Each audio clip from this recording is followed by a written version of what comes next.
Brothers, please be upstanding for the entry of our official party, for our State Chairman, Brother Paul Mitchell, and our State Chaplain, Father Tony Kerin.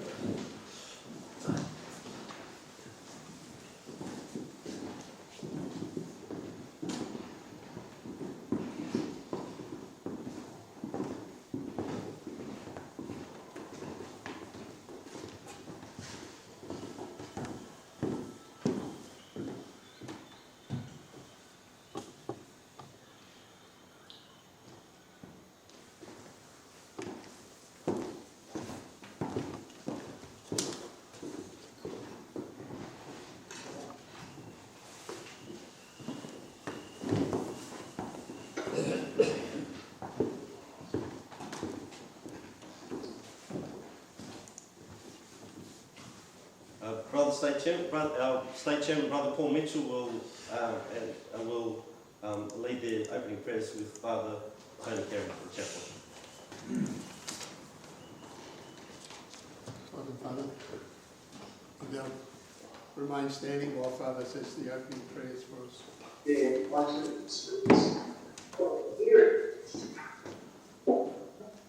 the name of the Father, and of the Son, and of the Holy Spirit. Amen. Pray to the Holy Spirit. Be present with us, O Holy Spirit, for in your names we are specially gathered together. Come to help us in our affairs, and be pleased to enter into our deliberations. Instruct us in what we should do. Let it be you first of all who inspire our suggestions. May you who love justice, let us not offend against justice or charity. Grant also that we may act intelligently. Keep us by the gift of your grace in harmony with your will, so that we may act as one with you, who with the Father and the Son live and reign, God forever and ever. Amen. The International Alliance Prayer. O God, Father of all mankind, send your Holy Spirit upon us, your knights, dedicated to your service throughout the world. Help us to know the work we wish us to do. Bring us the strength, courage and perseverance to undertake it and bring it to completion. May we always keep before our eyes Jesus Christ our Saviour, the ideal of the Christian life, and do all things for love of Him. Mary, our Mother, have us always in your keeping. Amen. Family Commitment Prayer. Heavenly Father, we believe your Son is risen and present within our homes. We thank you for this. We also believe in your Son, that anything we ask from you in his name, you will grant. We gain confidence from this. With trust in the loving presence of your Son, and in his name, we ask you to strengthen us in the sincere commitment we make to practice regular family prayer in our homes and to strengthen the family in our society. We make this prayer to you, Christ our Lord. Amen. Our prayer for our departed brothers. Eternal rest with them, O Lord, that they perpetual light shine upon them, that they rest in peace. Amen. Father, Son, and Holy Spirit. Amen. Please be seated.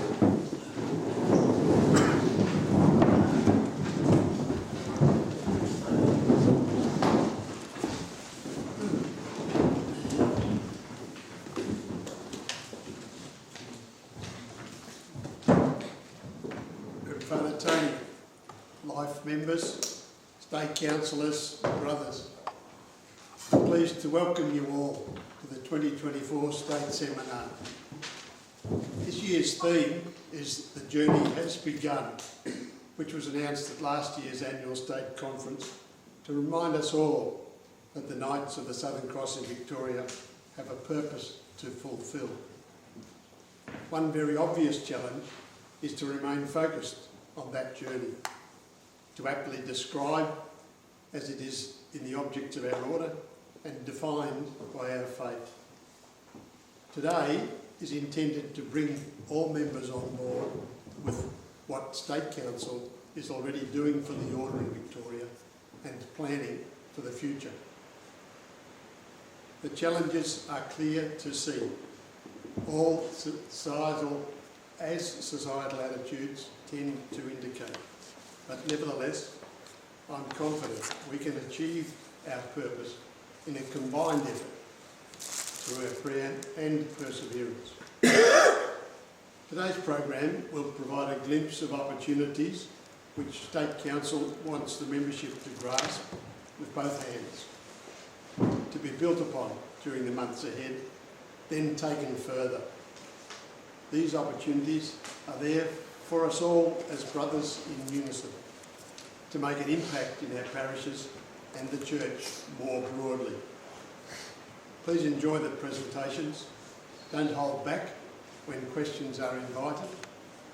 Embrace the fraternity and depart in the grace of the Holy Spirit with enthusiasm for the objects of the order that you have pledged to uphold. Thank you, brothers.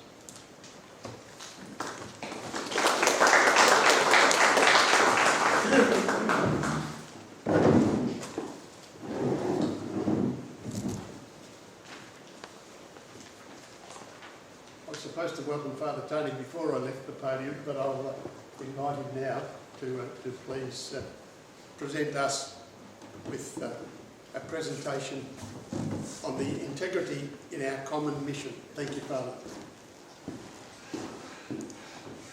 Give me a second.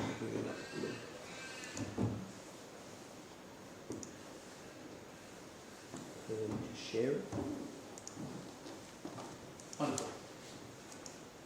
This Integrity in Our Common Mission is the document that the Australian bishops put together and released last November, and it's basically a combining of a couple of documents.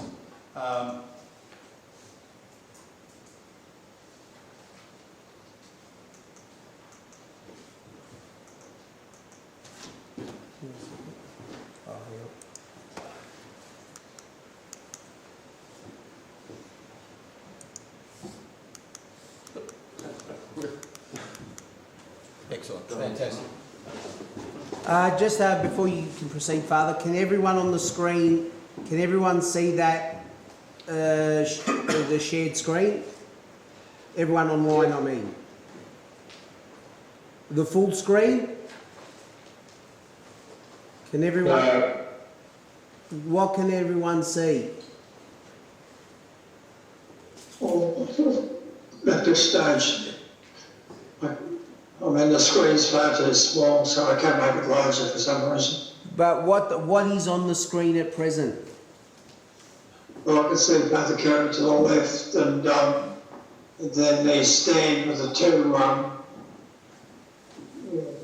the screen, not large enough to read. But can... Hang on. That's my adjustment, I suppose. Hang on a second. I'd have to put it on speaker view, perhaps. Wait a second. Can everyone see the screen now? There's a slideshow. There should be a slideshow on the screen. Can everyone see the slideshow, the slide title? No, I can't see it, but I should be able to. the adjustment I've got, obviously I haven't got the adjustment right. Remember, Oh, anyway, we'll have to proceed. I'll have to go ahead, I think. We'll have to proceed. Hang on a second. Okay, Father. Okay. Okay. The first document was Integrity in Ministry, which was the code of conduct, if you like, for clergy in the Australian Church. And the second one was a document that was designed for lay personnel working for the church. The Royal Commission suggested that there be one code of conduct for clergy and lay throughout the Australian Church, and this is the document that's brought that together. But today I'm just going to give you an overview of what's in it and how it might be useful and helpful. And the reason I mention that is because this is a Bren gun. Piston barrel butt body bipod is something I learnt when I was 15 years of age. Piston barrel butt body bipod is the assembly order for the Bren gun. At 15 years of age, they taught us how to assemble the Bren gun and to disassemble it. And I can still remember that. That was when I was 15. I have never ever had to assemble or disassemble a Bren gun since. Okay, but I can still remember it because it was second nature to me. Okay? Second nature means that it just comes naturally. It's so imbued in your lifestyle that you understand. Even if you never have to use it, it's there. And so the recommendation of the Royal Commission was that the Australian Bishops' Conference and Catholic Religious Australia, who look after the parts of the church, religious orders that are not controlled by the Catholic Bishops' Conference, develop and implement a national standard for all people in the church. So to undertake mandatory, regular professional development, compulsory components being professional responsibility and boundaries, ethics in ministry, child safety, and to undertake professional and pastoral supervision, and to undergo regular performance appraisals. So that's everyone in the church. That's not just the bishops, that's not just the priests or the deacons, it's everybody in the church. The second recommendation they made was that it applied to all people in religious ministry and to lay people as well. The recommendation was that all people in religious ministry, leaders, members, boards, councils, governing bodies, employees, relevant contractors, volunteers, undergo initial and periodic training on the Code of Conduct. So this training today serves as the knights doing just that.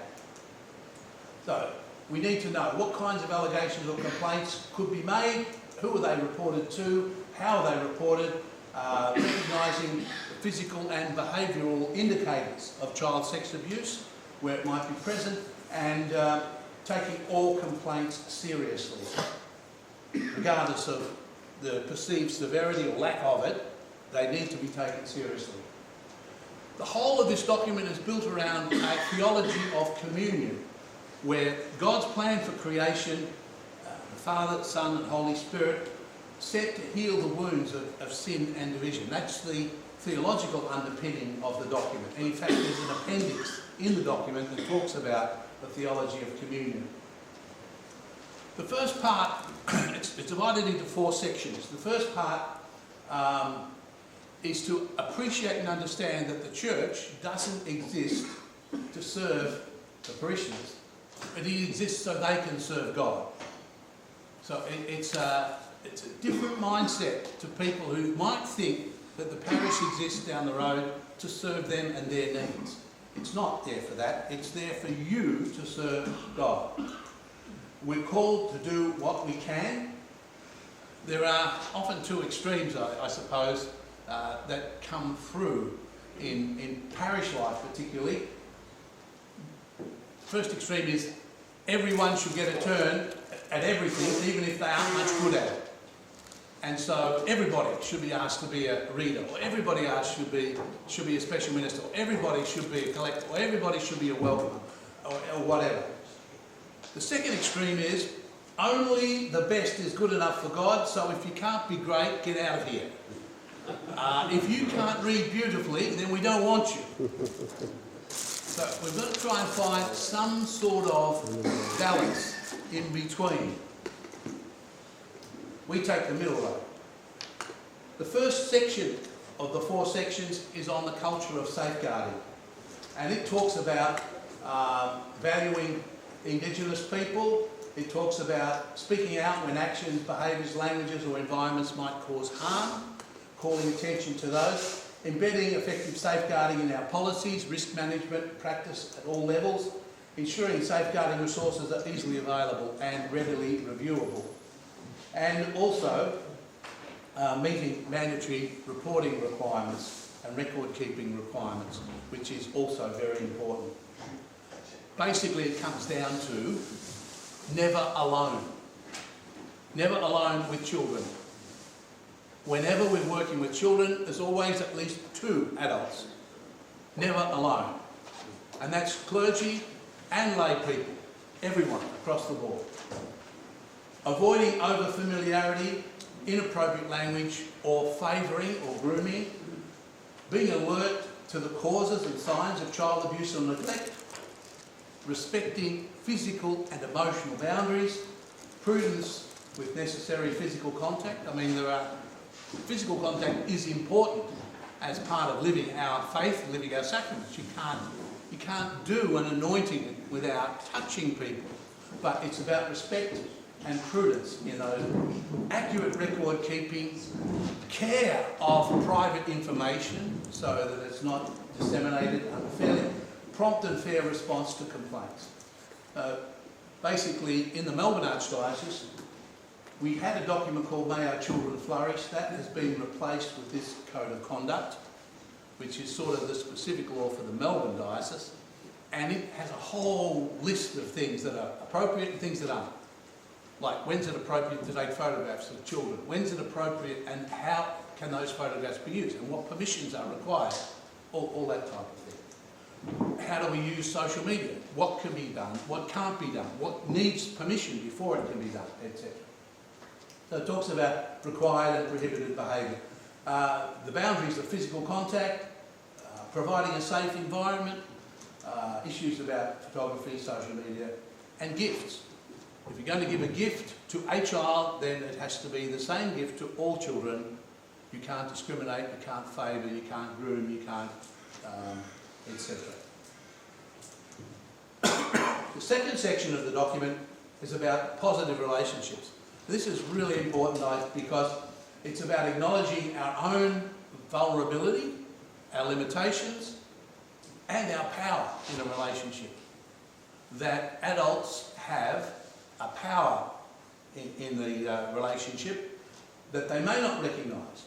It's about promoting autonomy of each individual, but also the voice of others, clarifying personal and professional relationships, understanding and maintaining physical, sexual, emotional and psychological boundaries, reporting boundary violations, and only acting within and not beyond our area of expertise.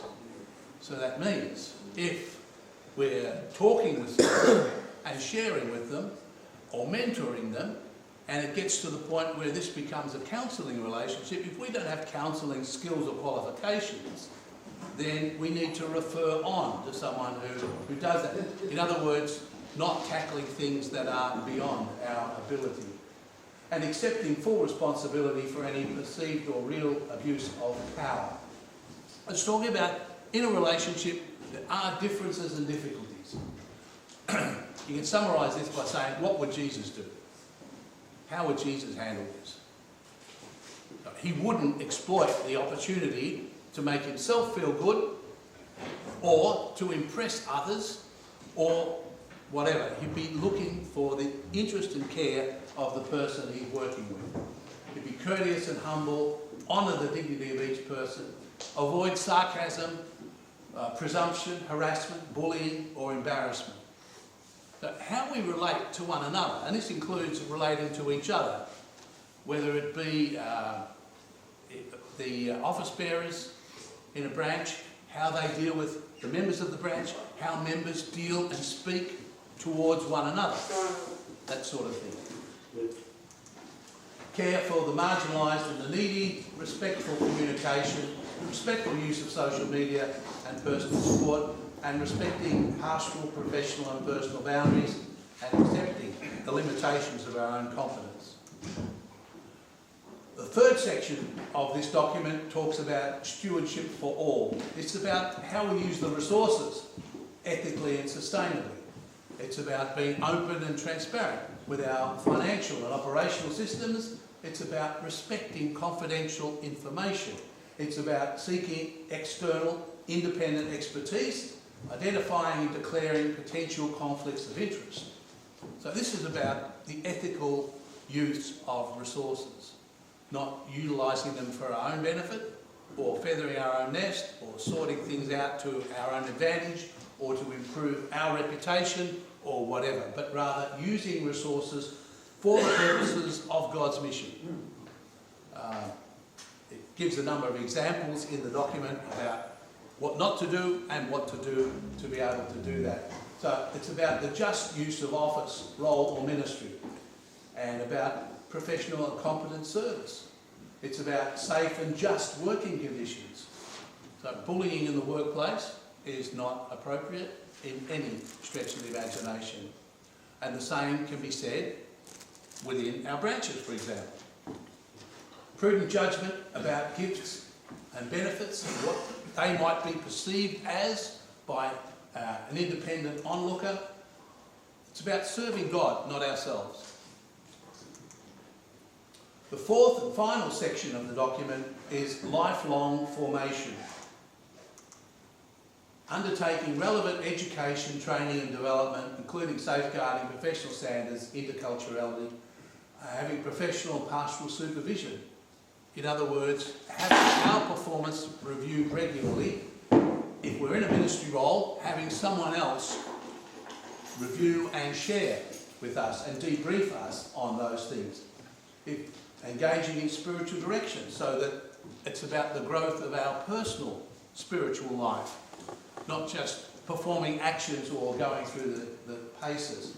Attending to our own spiritual, physical, social, mental and emotional well-being, and seeking additional professional or personal support as we need it, and relating the codes of conduct to both personal and professional formation. So it's about being committed in faith, hope and love. So the document is asking us to continually strive to improve our performance and to look at how we're doing in what we're being called to do. It's about taking parish improvement measures, order improvement measures, affirming others in their development, praising people who've done well, assisting others who might be struggling, and also about talent scouting and succession planning. And this is all part of the code of conduct that we're called to. And finally, taking care of our own personal health, in body, mind and spirit. That means prayer. That means exercise. That means good eating. That means not overindulging, and all that sort of thing. So, having said that, I can now presume that you know what's in this document. I presume and assume are two different things. Presume is, I suppose that something is the case on the basis of probability. You've heard what I've said, so I presume you. Assuming is supposing without any proof. Oh. Okay, screen sharing is stopped. Oh, because you're the window. Okay.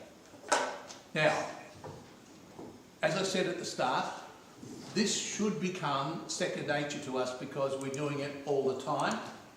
We're aware of it. Hopefully, like assembling a Bren gun, you never have to do it. I mean, I still can't work out why we don't teach 15-year-olds to assemble machine guns anymore. The world has changed, hasn't it? But that we know this is important.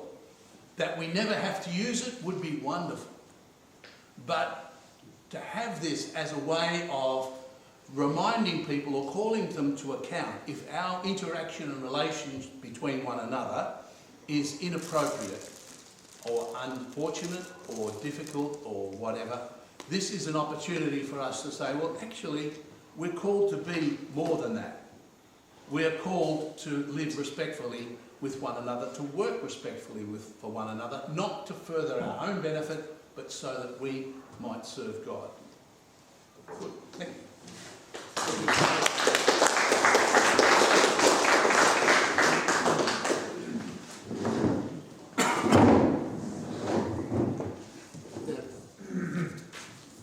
I'm going to ask David to answer some questions if there are any.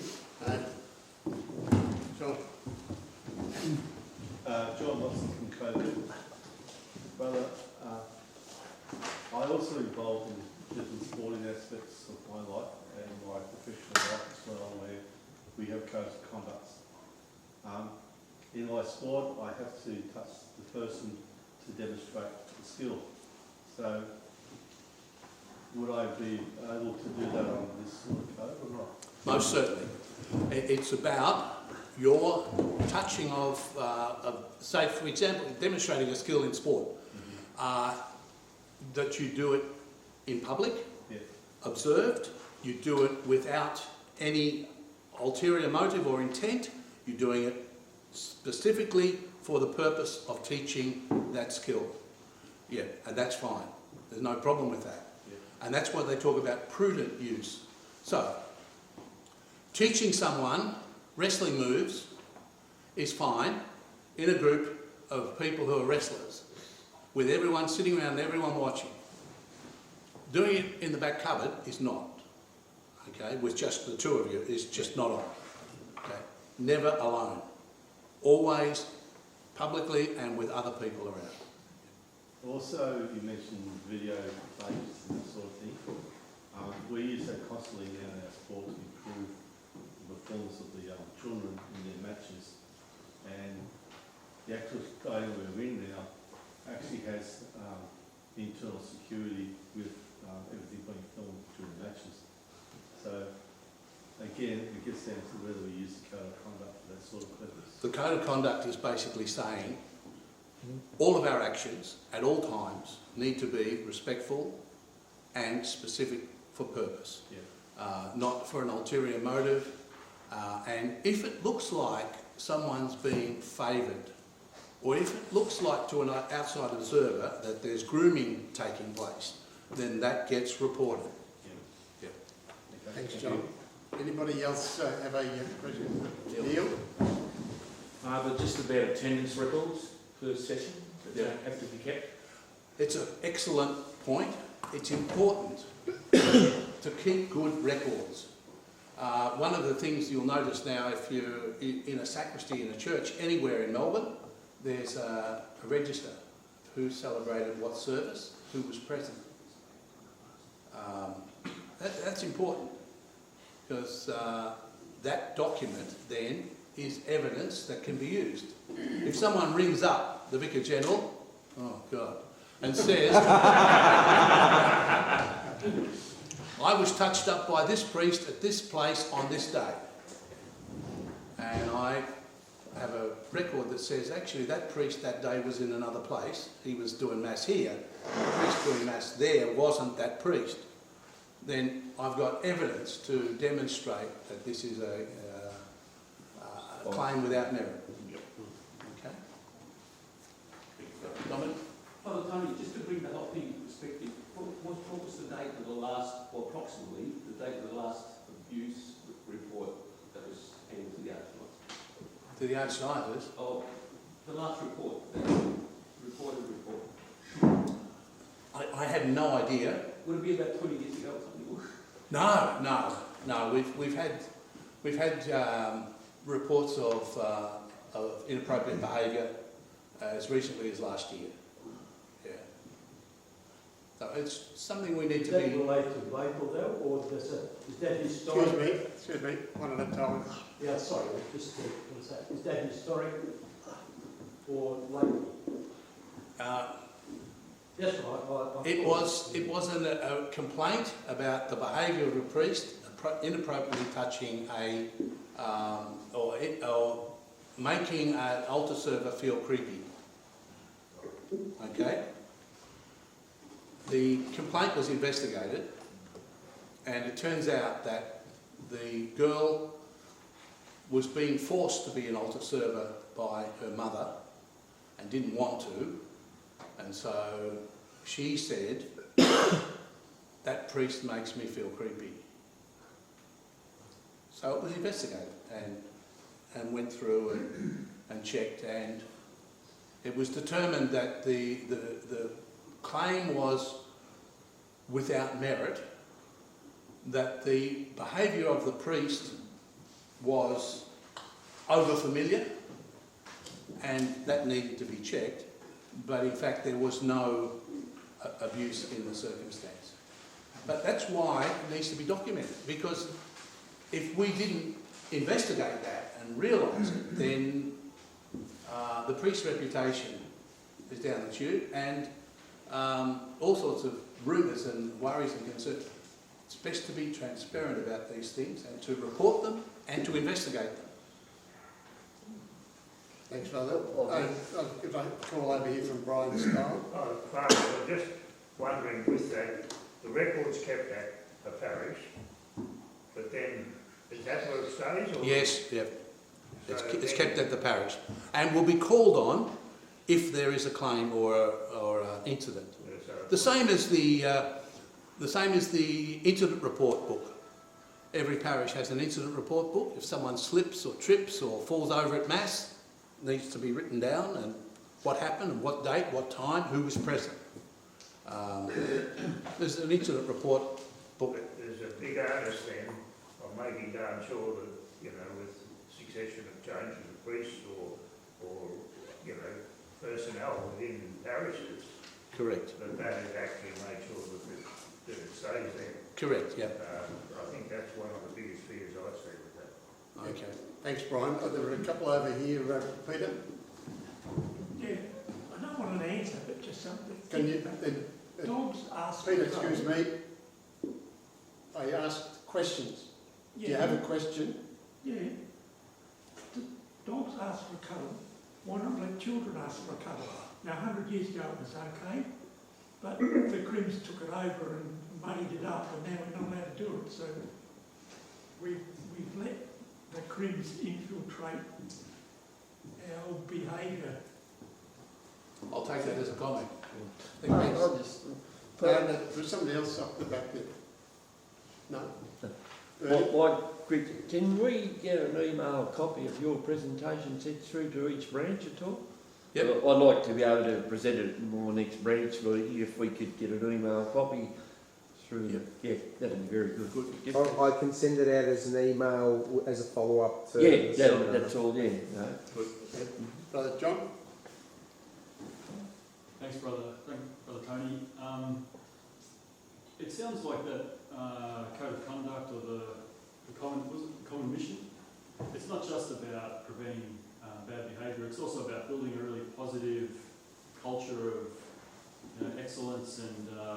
Brother John, you picked it perfectly. That's exactly what it's about. The 4 sections of the document are not just about stopping bad behaviour.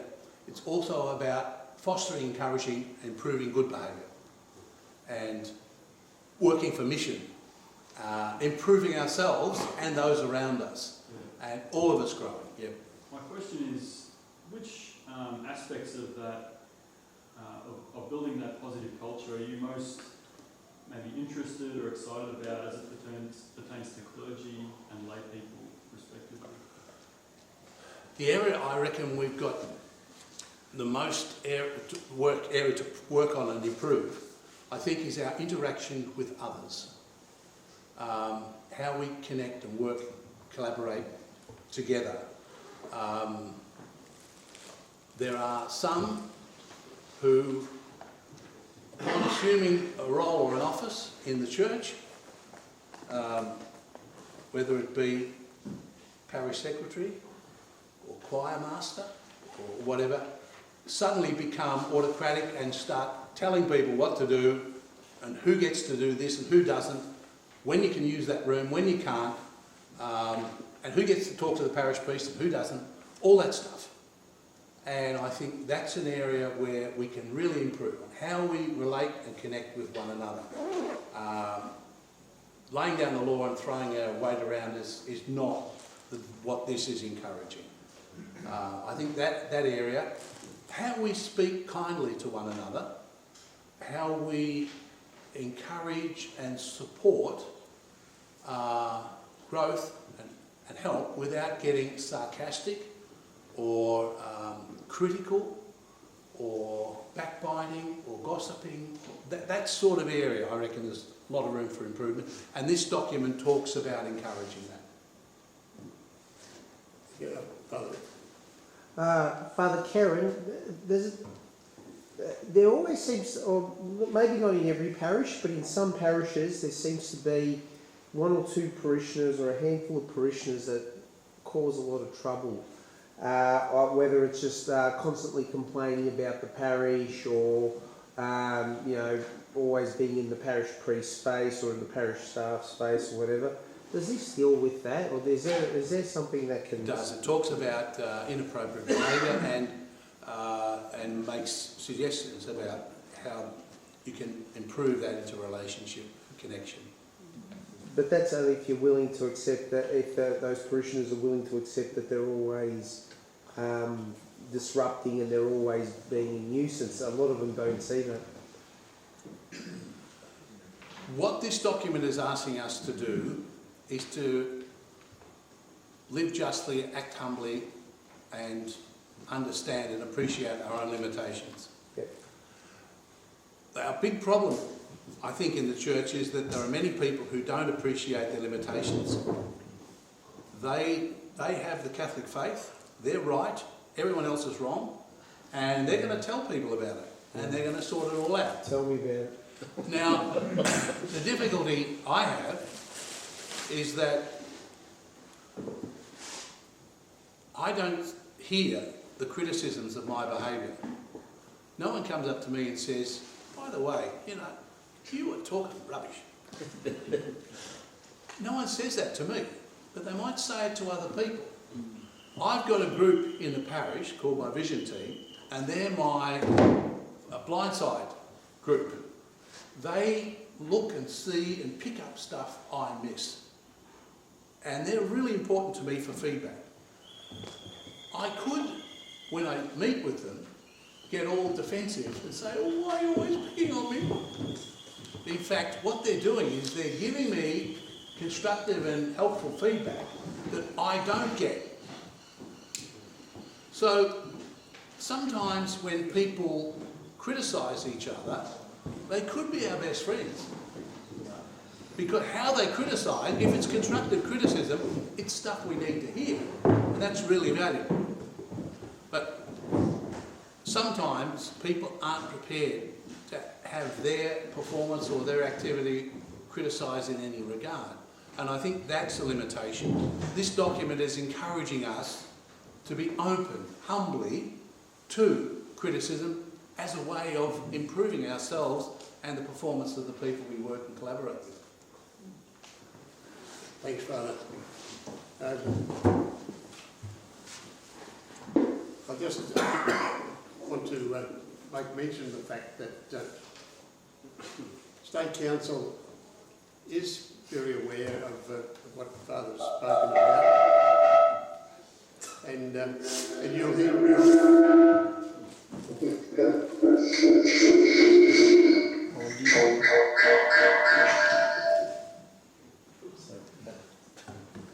All I was trying to say was you'll hear about it later. I want to now invite Domenic Amato. Brother Chairman, before we proceed, should we make official mention of Father Kerin's new role, just so that it is official and all the members are aware of it? Certainly. And my apologies for not mentioning it earlier when I introduced him. But you've all been aware that Father's been appointed to the position of Vicar General. Today is Father's last so-called public appearance before you all, before he changes his role and steps down as State Chaplain. And we're yet to be advised of who will replace him. But this is his last. All right, yeah, bit of a last. And yes, we had a State Council meeting last week, which was Father's last State Council, which he had attended, and we had the opportunity to thank him for his being the longest serving State Chaplain to the Knights in Victoria. So, and because Father has to leave early today, maybe we can just give him a last hurrah. Thank you, Father.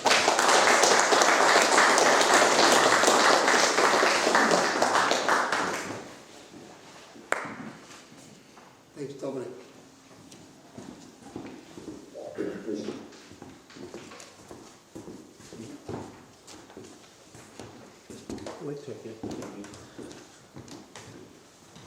Good morning. I'm not as good a speaker as Father Tony, obviously, and so unfortunately I have to read it, but we're a little bit ahead of time, so we should be right. Very Reverend Father Tony, Brother State Chairman, Brother State Councillors and Brother Knights. I'm the head of the Social Justice and Ecology Committee, and I'm just trying to give you a bit of information about what we do. Our committee meets on the second Tuesday of the month at 7:30 p.m. and due to this committee having evolved from the Community Relations Committee, and most of its members being common with the Faith and Fraternity Committee as well, we decided to hold both meetings on the same night, one after the other. This helps immensely due to the number of meetings that members have to attend during the month. The Social Justice and Ecology Committee, which is a mouthful, has been active in many areas related to the objects of the order, both in terms of social justice and in relation to our Christian faith. Some of the issues that we have discussed and worked on are keeping the Lord's Prayer in Parliament, Christian persecution, anti-abortion campaigns, Catholic education and leadership, drug injecting rooms, and supporting like-minded organisations. In relation to these issues, we have established contact with the following like-minded organisations, such as the Australian Christian Lobby, Aid to the Church in Need, Opening the Doors Foundation, Family Council of Victoria Committee, Right to Life Committee, March for the Babies Committee, and the Western Australian Knights of the Southern Cross Leadership Academy.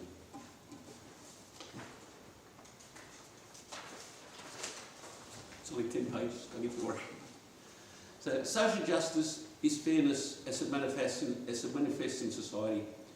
That includes fairness in healthcare, employment, housing and more. In a socially just society, human rights are respected and discrimination is not allowed to flourish. This applies to groups and individuals. And I suppose you could say that social justice is in just about everything.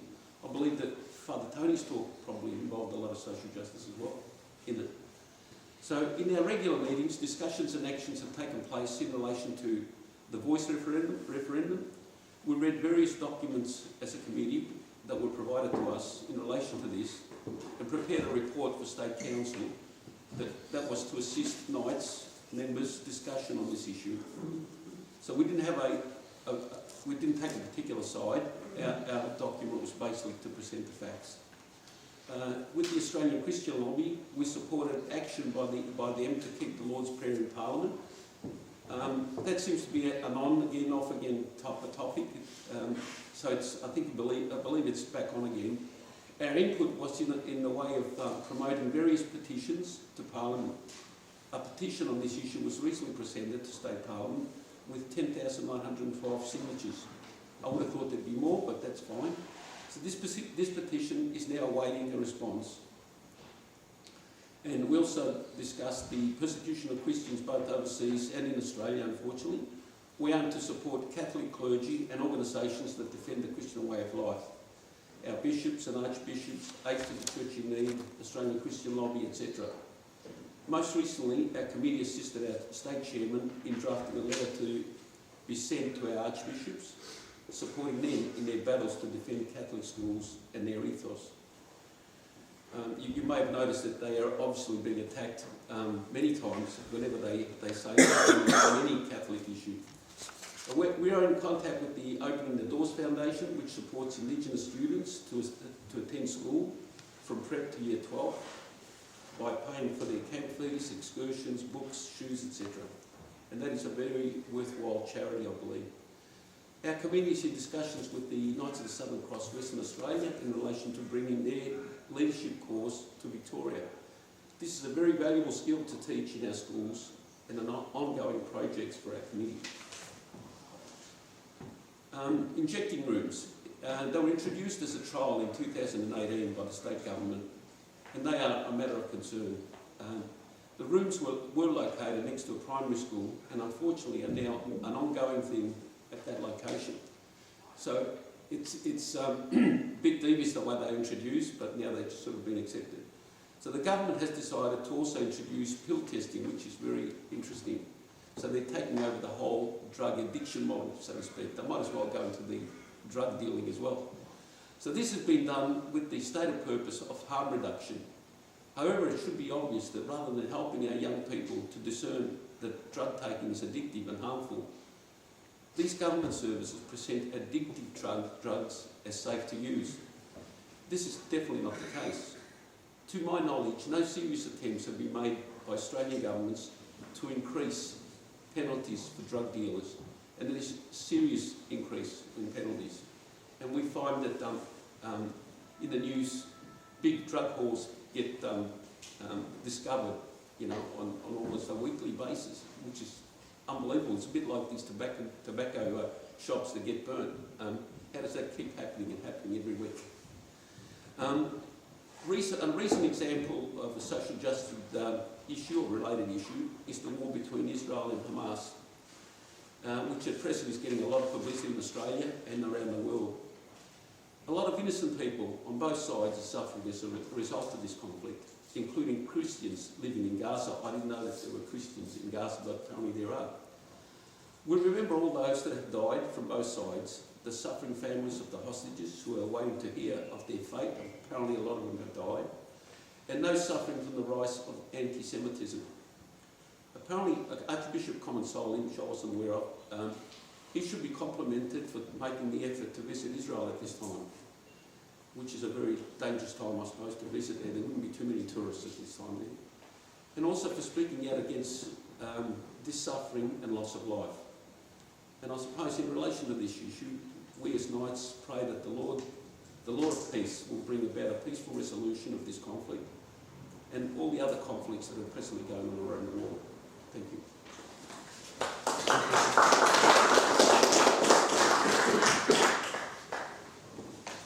Thank you, Domenic. That's very nice and excellent sort of summary of what you've been involved in.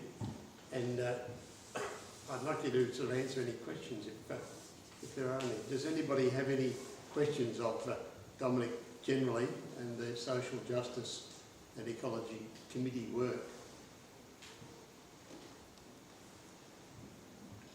I must have done a good job. That speaks for itself, but maybe I can ask just one question that what's the committee likely to be doing in the next 6 months?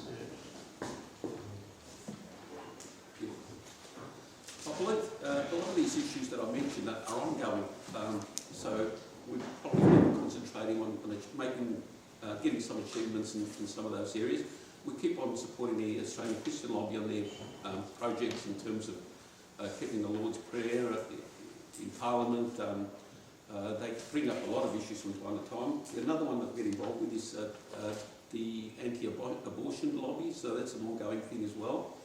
There's March for the Babies coming up.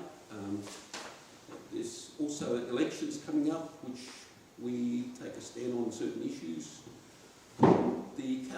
The education of children in Catholic schools is very important.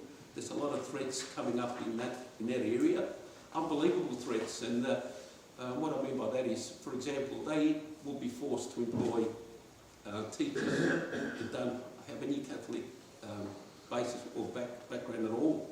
So they might walk into an appointment with a dress, a male might walk into an appointment with a dress and high heels, and how do they say no? They might have the best qualifications of all the applicants. Those sort of things that will come up, and so we support the Catholic bishops in their fight to actually keep Catholic education Catholic. Why would you pay $15,000 a year to send your student to a Catholic school when you have to put up with all the other rubbish that gets taught in the secular schools? So there's a lot of issues coming up, and unfortunately, it's sad, but I don't believe that we as Christians are pulling our weight in terms of being united. Not us here, because I'm talking to the ones that are actually doing something, but there's a lot of Christians out there that just seem to go with the flow. And that's why these things come up. And our system's been built in a way that everyone has a right to do whatever they want. Like, for example, reading in libraries, reading drag queens, reading to children. Why? How does that make sense? But they have a right to do that. So there's a lot of issues that come up, and you just have to keep on. That's all. Thanks, David. There was another question down. Oh, Peter. Yeah, can put this question on notice. With regard to the Lord's Prayer, yep. Can we talk to Hindus and Buddhists whether the Lord's Prayer can be interpreted to accommodate their beliefs, whether the words make sense to them, and then we can advertise that the Lord's Prayer is more than a Christian prayer, and so it gets even stronger. Yep. points in staying in Parliament. Yeah, I'm glad you asked that question because that is very relevant. When we were defending the Lord's Prayer in Parliament, one of our comments was that it's something that's acceptable to all the faiths. I mean, if you look at the Lord's Prayer and say it to yourself, it doesn't really go against anything, anyone's faith. It's praying for for yourself, to do better, for forgiveness, that God will bless us and give us our needs. Sorry. The Islamic Council of Victoria and the Chief Rabbi both endorsed and signed the document signed by the Anglican and Catholic Archbishops requesting that prayer stay. Yeah. So the Muslims and the Jews are quite happy with it as well. They see no problem with our legislators reminding themselves that they are not the ultimate authority.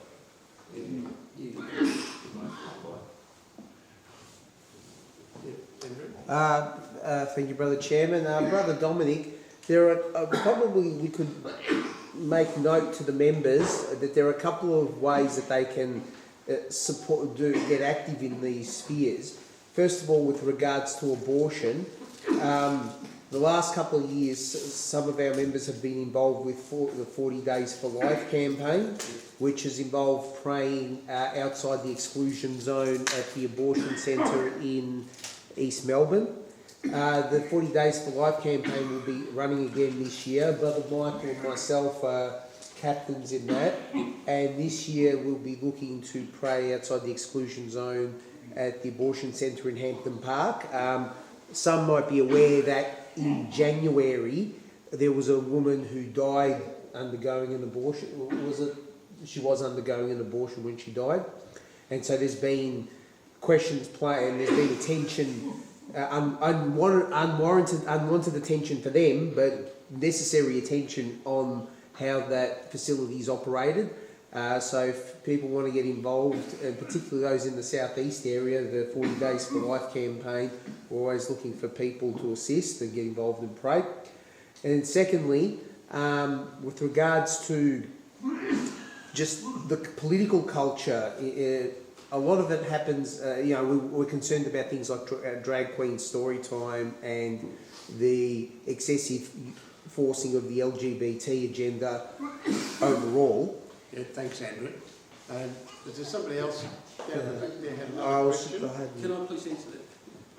I just wanted to say that we've only got a couple of minutes to go, and I think Andrew's question's already been... I just wanted to quickly mention... Can he answer your question? Okay, all right. No, Andrew, what I'd like to say is that we'll definitely deal with that in the coming meetings. If you give me the information. Have you all been receiving emails from us about campaigns? I think we've been sending emails to everyone. We've got emails. Have you all been receiving them? Yes, I think so. Yeah. Okay, well, just to answer Andrew's question, I will deal with that in terms of if you give me all the information, we'll send out an email to all members. Yeah, thanks, Dominic. One final question. No? Yeah, thanks, Dominic.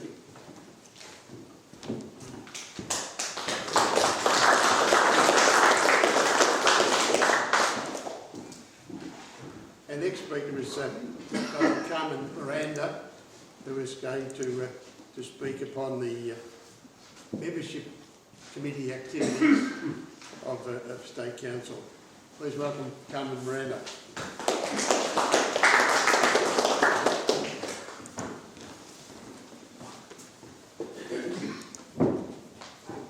Father Tony, State Chairman, fellow brothers. I've had many roles, but membership is my newest one. I'm the Chairman of the Membership Committee. Our committee is now in its second year. We meet bi-monthly on the second Tuesday of every month online. We started in February and we hold 6 meetings a year. Now, the committee is made up of 10 members, of which we've got representation from 8 different branches at the moment. Hoping to have a few more branches included in that. Bendigo is one that I'm chasing, and hopefully they're going to have them on board as well. The representation from our 8 branches at the moment, we've got North Dandenong, Essendon, Keilor, Clayton, Hoppers Crossing, Melton, Mentone, Mildura and South Camberwell. Our main big item with membership is for branches to support our new initiative in having recruiting and promoting KSC specifically in a month each year. And that month that we've chosen is the month of August. When we started doing this, before August was a long way away, but it's now within our grasp, less than 2 months. So we really need your support. So what do we want you to do? So you might have seen little glimpses in the crusade of what we're looking at, but today you should have all seen a little presentation that you might have sat on as you came in today.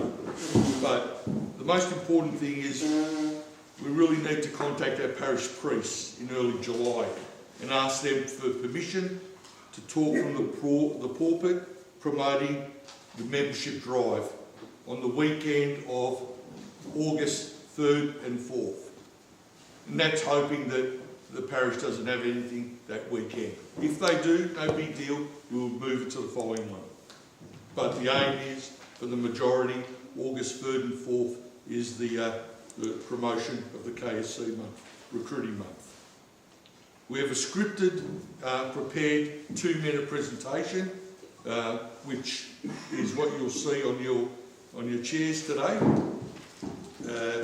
We've gone to and fro with various committees, and this is the final piece of the puzzle. It's one just to be read as is. All right, so we've tried to keep it as basic as possible.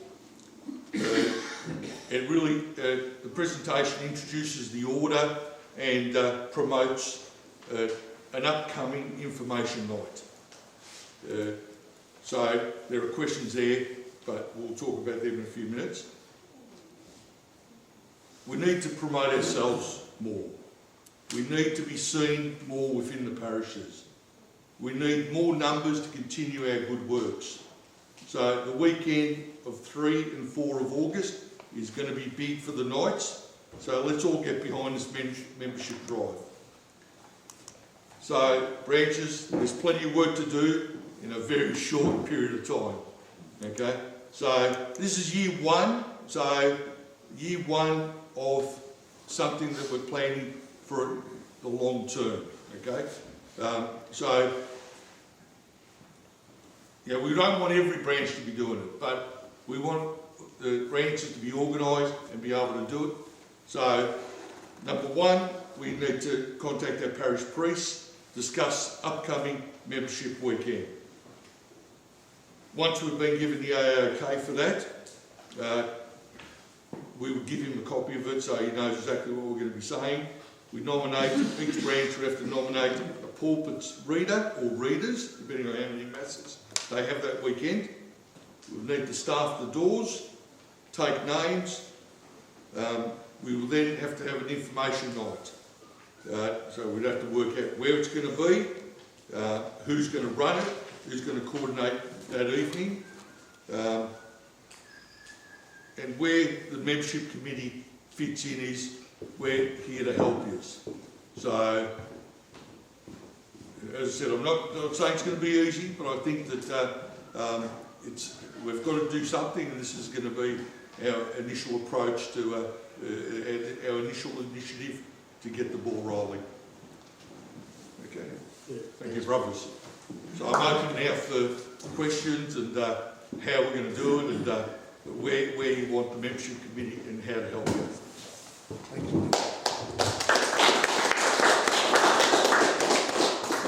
We've got 5 minutes for questions. If anybody has any questions about how your branch is going to help the membership committee do this important work. I think we've all spoken about and worried about how our membership is going to grow. Well, this is the first actual positive step that has actually been taken for a while now. So please inundate Carmine with offers of participation and any questions associated with that. A couple of questions Not down much the of a back. question, but in the script here, it says the order is open to practical Catholics. Does that mean practical or practicing? Practicing. No, if you remember the term that's been used in recent times has been practical. If in recent times, practical has been used. That's why. There's quite a difference in the meaning of practical and practicing.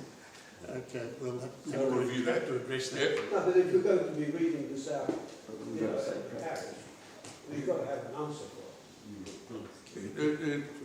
Our version was put in, and then it's been fixed up slightly to sort of to make sure it actually fits. It can be changed. Okay, Brother John Hennessy. Brother John. A couple of things. On this note you put out here, there's no need to have "we're not a new organisation." Let's start with we've been around for 100 years. And also, on that, talking about Catholics, practical Catholic, I tend to talk about active Catholics. So that's something that can be thought about. I've recently been having a look at brochures from around Australia, and we seem to be stuck with eliminating the under 18s from coming to our information nights. And this has got me pretty addled, if you like.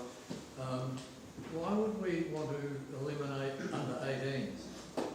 So let's leave, the age thing out of it and just go with active Catholic men. Because if we can get 16 and 17 and 18-year-olds coming along, for future reference, we need all of those that we can get. So let's not eliminate them before they start. And Brother John, before you sit down, what is your question? Age is no barrier. Can we leave that out? So the age of 18. Can we leave out we're not a new organisation? Brother Paul, in the Constitution say that you must be 18.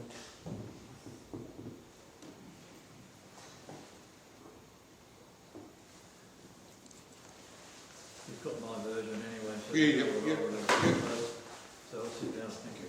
Thanks, John. Yeah, thank you.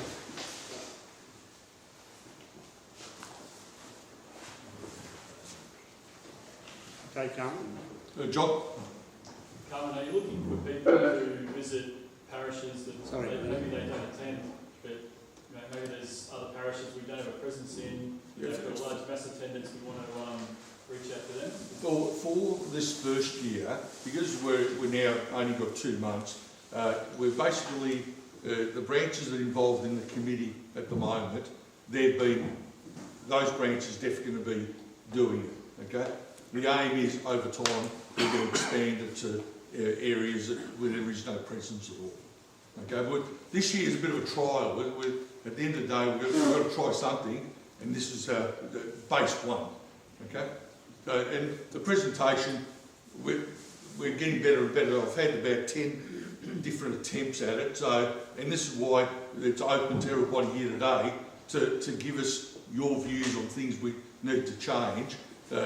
We've got a meeting next week which will then give us the final presentation, and then for the branches that will be doing it, they will have the updated version. We don't want it to be, we want it to be a basic presentation, no more than two minutes, so everybody gets a gist of what we're about, and then they can come and ask us questions, and then they're invited to information on. Sorry. Thanks, Carmine. We had another question from Bernie. John, sorry. Is this a second part of that question? Yep. So at the end of the presentation, have we got some sort of material we're going to hand out to people who are interested in the information? We're hoping to have updated brochures, but if we don't, we will have material we've currently got. Because what we've is something that's going to have all the information about the information night. Yeah, every branch, before they promote it, they will have a date set when they're going to have their information night.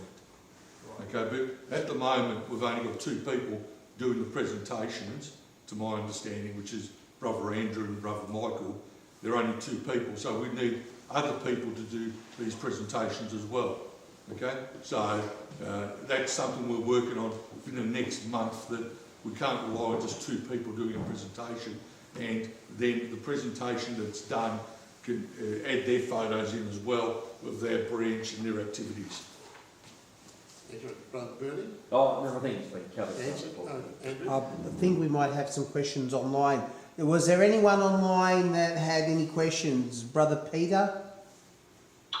Brother Carmine, I was just wondering, Brother Hennessy set up a draft of a membership brochure. Are you working on that at all? Further development on it? Yes. Maybe we're wrong, but we didn't modify it much. Yeah.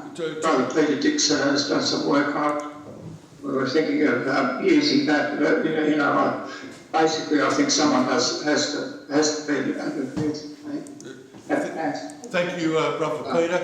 At the moment, I think it's a communication and the Audit Development Committee are in the process of finalising brochures. So the aim is to have, in the month of July, that's done.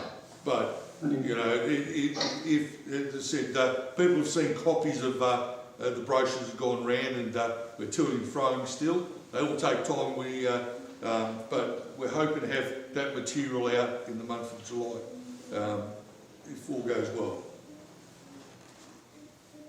Anyone else? Yeah. It's breaking up, unfortunately. We're having issues with the internet on our end. Apologies. There's nothing I can do. But Peter, in short, we're definitely we're happy for you to use whatever material you've got in the short term that promotes the KSC.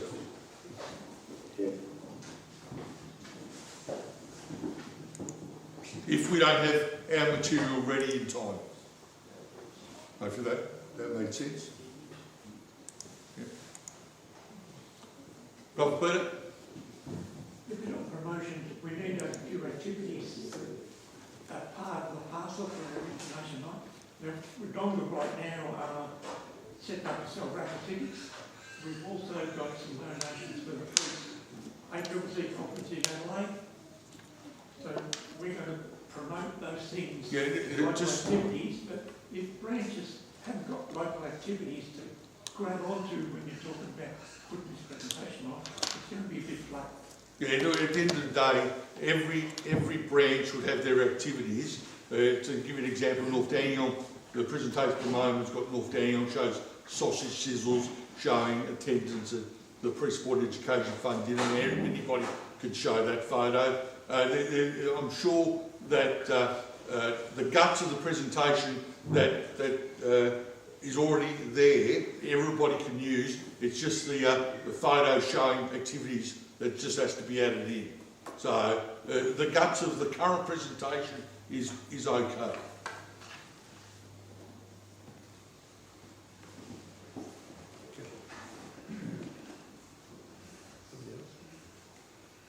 Anyone else online? Does anyone else online have any questions?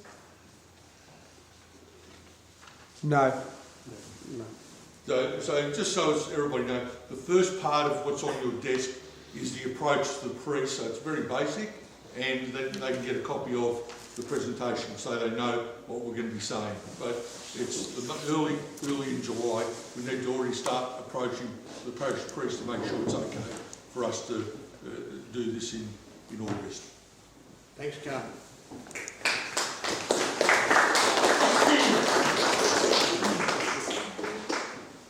Our next presentation is for the Faith Fraternity by Brother Bernie.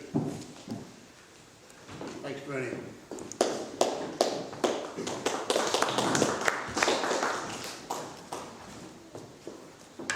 Brother State Chairmen, Members, I'm the leader of the Faith and Fraternity Committee. I'd like to sort of give an overview of this committee. The portfolio is in two parts, as the name says, Faith and Fraternity, and I just will give a brief run through of what we do each time we get together as a committee to meet. The Faith and Fraternity has been set up in different formats this year to what previous years. I think every branch would have received a copy of this, did they, in their emails through about this is our formation program, which we as a committee have been working through this year. Anyway, I won't go into a lot of it, but I'll just give you some detail about it. First of all, the Faith and Fraternity Committee, which I lead, meets on the second Tuesday of the month via a Zoom meeting. We commence at 7:30 PM. This year's theme was evangelisation, which are three basic fundamentals to it. The first was encountering Jesus, second was about becoming disciples, and the third calls us all to work of evangelisation, that is missionary.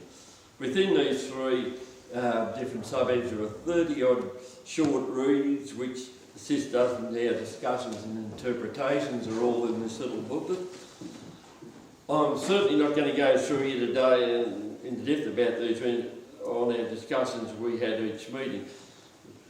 The point being our Zoom meetings generally run for about 1 to 1.5 hours every second Tuesday of the month. We set no time limit on the length of each meeting, but rather how it involves and how our discussions get going and whatever happens. And we have some very good, interesting discussion on it.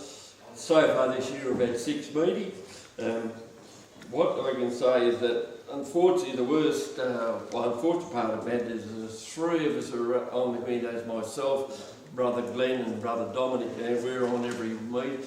There's been a couple of other members from around the country who have been in and out for 1 or 2 meetings, and sometimes, if we're fortunate, we get Father Noel Bianco on, who's well known, and Father Noel is very, very interesting. He does add a lot of light to some of our discussions within this faith part of the thing. What I should point out there is quite a bit of understanding to do about some of this faith and fraternity stuff. Some of the readings to us who are not theologically trained, we do have a bit of discussion to try and interpret certain words, but quite interesting. We somehow or other we get through it all, and the 3 of us, and if there's 4 on board, we do agree to it. And I think Brother Glenn's one of the great contributors to finding some of the answers to our faith and fraternity thing. What we as a committee would like is that the faith and fraternity meetings are open to all members of the KSC and also members of our Catholic parish, and if there's any wives or anything or family members who'd like to come in, we'd be very, very happy to have it.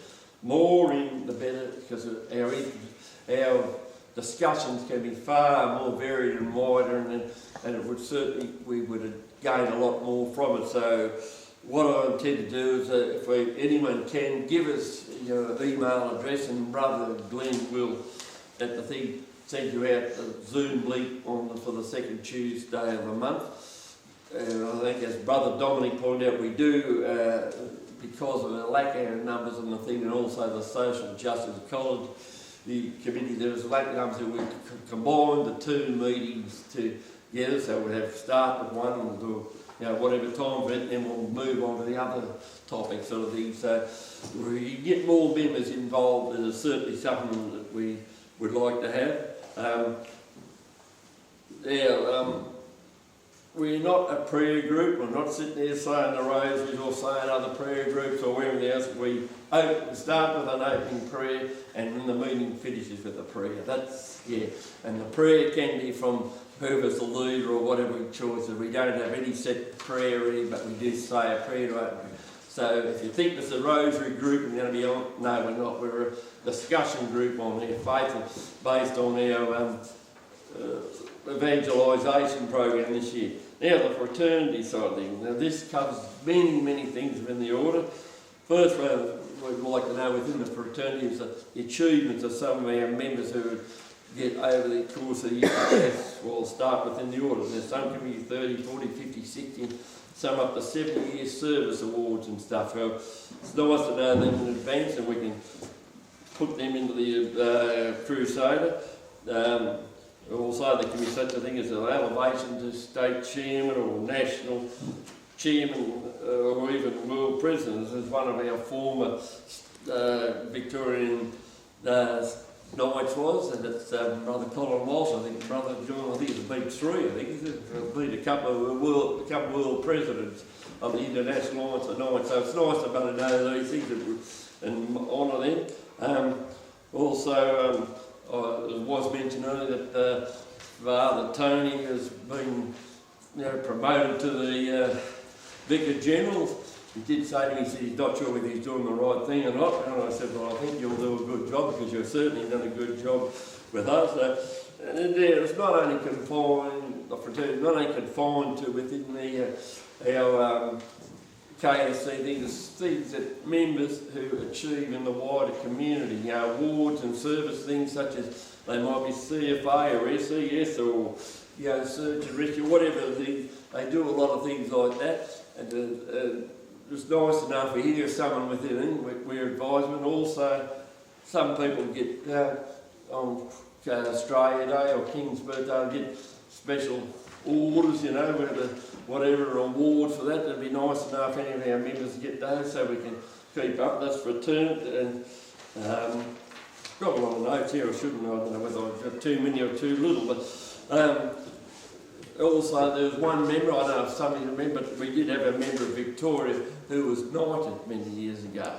Yes, I knew this person very well. He was Sir James Schultz, he was from country Victoria, and he lived in Canberra for the last part of his life. He was actually from out north of Bendigo area, somewhere up towards Swan Little Way, but he was a knight, a Southern Cross, and was Sir James Schultz. And knowing the person very, got to know him, he used to, Jim's my name, don't call me Sir. That was how down-to-earthy fellow he was, but he was Sir.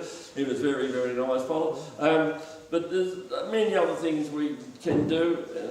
As far as awards, other parts of our fraternity, which I'd like to sort of just touch on quite, is that we have a number of members, elderly members, maybe wives, maybe family members, who are in need of getting a ride to Mass or going to help with their shopping or help get medical appointments and such as they're in the community, and not all of them are always available to be able to get themselves to or from those things. And I just think that we as Knights, we could do that within our community. It hasn't only got to be members of Knights, but even other fellow Catholic parishioners around, and they might be a help. Now, this is something I've never ever said publicly to anyone before, and not even my own branch at Wayne going to know about it, but for several years I have personally taken on a role of helping some people. One's a gentleman, he's 80-year-old, he's over in his 80s, he's a massive goer, he's got family weighing around and they're elderly, but I take him to his medical appointments. I do go and see him every so often. I ring him every week, and I go to his place, and every 4 or 5 weeks, whenever it suits us, I ring him and say, look, is the kettle boiling this afternoon? I'll be out there. So I go to his bakery shop and I buy him a favourite cake. We go and have afternoon tea and do that. And while I'm there, I usually get and do a few little handy jobs for him. They can't lift things, and I'll go and do that. Now, and another member I've got who's got a disability, he's a fellow in his 50s, lives with his elderly mother, and he's got sisters around there, but they don't. I take him out to certain functions on a very regular basis, take him to and from the theatre, drop him home. I'm reading touch him. Both these people give me great thanks, but the word thanks means very little, in the sense that the greatest pleasure and thanks I get is seeing the pleasure that I do a few little jobs that I can, I see on their faces how they appreciate. That really makes I feel myself feel good about it. Now, there's only people who know I do that, or those two naturally, and their families, immediate families, and my two daughters. I've never ever told anyone else publicly, and I'm not naming them, I never will, and even as I said, my Wangaratta branch don't know I do that, but that's just little jobs I like to do on the quiet. But anyway, that's just my thing. There's plenty of things that we can all do around within our communities, and that's part of my thing about fraternity. And if we could get more and more people involved with our meeting committees, I'm sure we could expand that and show the nights off as a caring group who look for all people.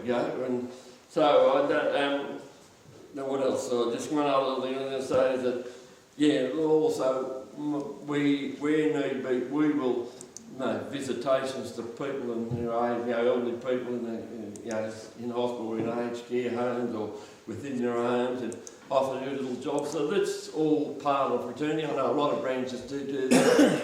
That's really good, and if we can get, we've got to put ourselves out there, and I think it's one way we can do it, and just to, find out what to close. As I said, I didn't want to go into too much depth on those things, but we need, like people who pass away or ill or anything, I would like to know about them and talk about them, to provide things. I have all the contacts I can get pretty well in the Sandhurst diocese. I'm based in Wangaratta, for those who don't know me, but I can get all the contacts from that area. But in Melbourne, the southwest Victoria and Gippsland areas, I do not have anyone to contact or speak to, and I would like, if you can, even with these years, I'll give you my email and make it available for give it to Andrew. If you could email me or mobile, or give me a phone call for anyone that we can mention, it'll be just so we expand the thing. I do make contacts over in the western part of Victoria, because I was working over that area one stage. I do ring up occasionally to try and get some information back, but the nights have almost totally disappeared from over in the Western District. But anyway, brothers, I just say that's about all I've got to say on the matter. I don't know whether waffle on too much. I'm a bit worried about what Father Tony said. So if you're not the best, we don't want you. So I'm not sure whether that applies to me or not. I would step aside, I think. But anyway, if there's any questions at all you'd like on faith or fraternity, just I'm happy to try and answer them for you. Yeah, thanks, Bernie.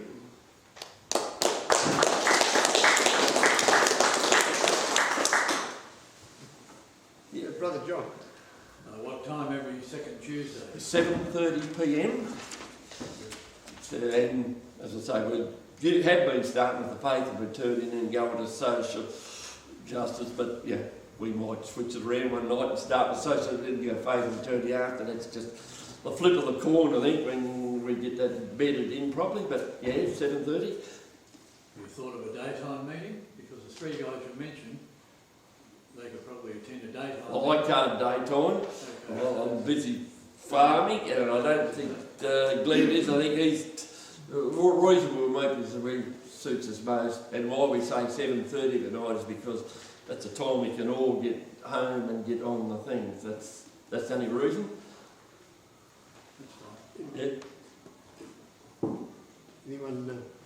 Andrew? Oh, sorry, Michael. Brother Jim, thank you. Brother Bernie, I'd like to compliment your committee on their monthly faith and fraternity newsletter. I think that's really good.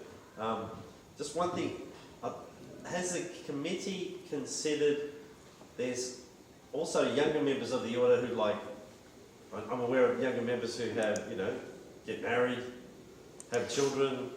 I think we had a member in our branch who's still in his 20s who got a law degree.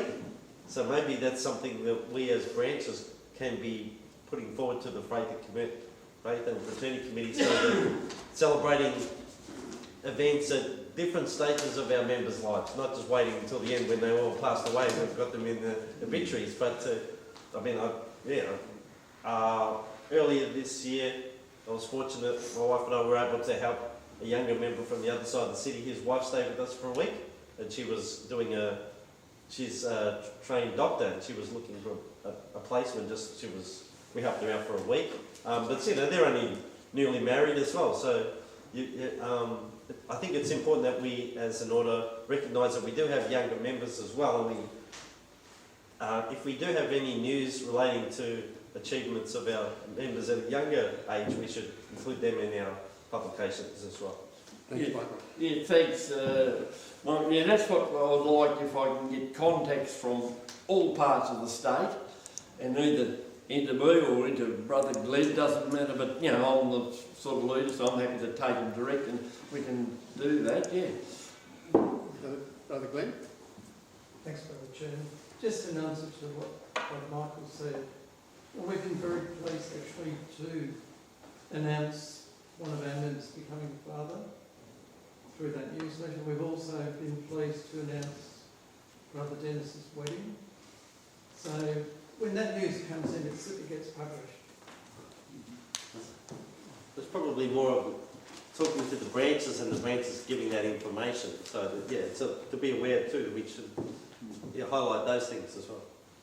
Yeah, that's what we want, and also if we can get more members, you know, even parishioners, whatever, round the different page, well, they'll have the knowledge and they can give the input as well, sort of thing. We'll take all that on board at our meetings. We're not just strictly confined to the formation part of the program, but we'll do anything that more the merrier as far as I'm concerned, the better the results will be for us, yes. Thanks, Bernie.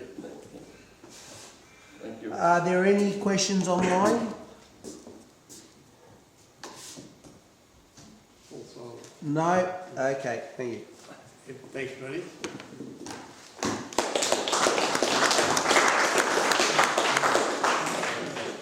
Brother, do we have Jordan on? We just came on now, would you believe it or not? He actually literally just came on now. I can see him cheekily grinning. Okay. How you going, Jordan?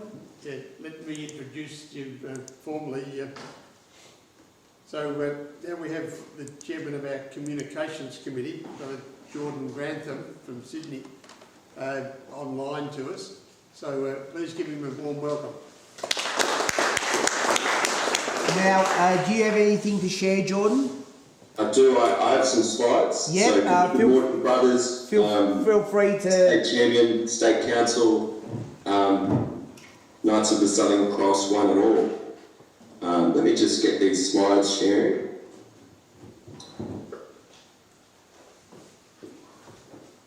Here we go. Cool. Right, there we are. So thank you for having some time to hear about the activities of the Communications Committee. Committee comprises myself, Brother Andrew Vaccaro, Brother Michael Palma, Brother Clem Carlucci, who I see is online, and Brother Paul Salmon. So it's a good representation of Victoria, regional Victoria and Melbourne, and also different generations. So Brother Clem, would be in the middle there. I'm now 31 years old, soon to be 32 in a couple of months, and also different seniorities within the Knights as well. So in terms of responsibility. So the committee met almost monthly in the past 4 months. I'd say there were, with a couple of exceptions. And each time our focus is how are the Knights represented in the main communication channels that people use today. That's undergone a huge change over the past, in my lifetime.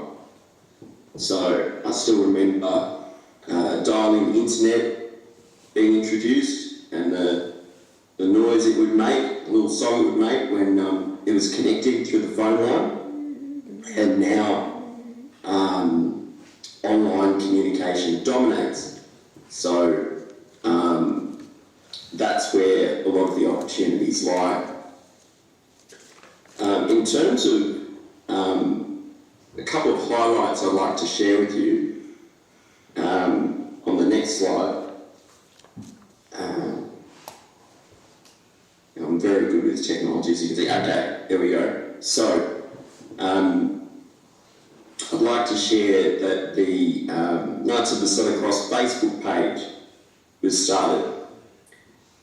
So Facebook, over the past 10 years, 15 years, has had a really prominent role in online communication, and the purpose of having a Facebook page, there would be a couple of reasons in that purpose. So one is showing that we are a going concern online. So the Knights of the Southern Cross Victoria has a lot of content and a lot of substance that can be shared. So it's good that we are just present there and showing anyone on Facebook, which has changed demographically even in the past 5 years. So now the largest group would probably be people in their 40s, 50s, 60s. So that's really good because that's a key target audience for us, because people in that demographic have a lot to contribute. You know, they're probably established in their in the community, in their careers, in their families, and they know who they are most of the time. So that's really important that we're there and we show we're a going concern in terms of Facebook.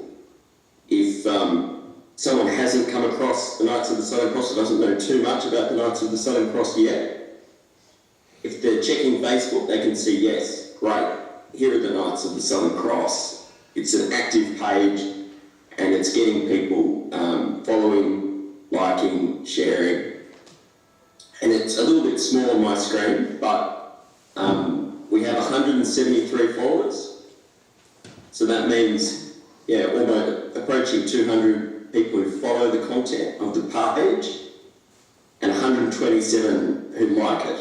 So that can be, there can be some overlap in that group. So people might have clicked follow, not because they don't like the Knights of the Southern Cross, but they've just seen the follow option there on the page and they go, yes, I do want to follow it. I do want to make sure I get the content. So don't be concerned by the follow versus like.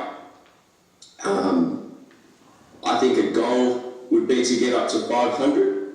I think 500 is a very respectable number and would reflect just the breadth and the significance of the activities of the Knights in Victoria. So that's a little goal there, but it's great that it started. So, and I think it's not something to worry about too much from my perspective. I think at quite a few of our committee meetings, sometimes we'd be rehashing similar concerns or question marks, but I'd rate those risks as really low. You know, the security of these Facebook pages has improved a lot over time, and you know, you can control and filter how people comment, how people post.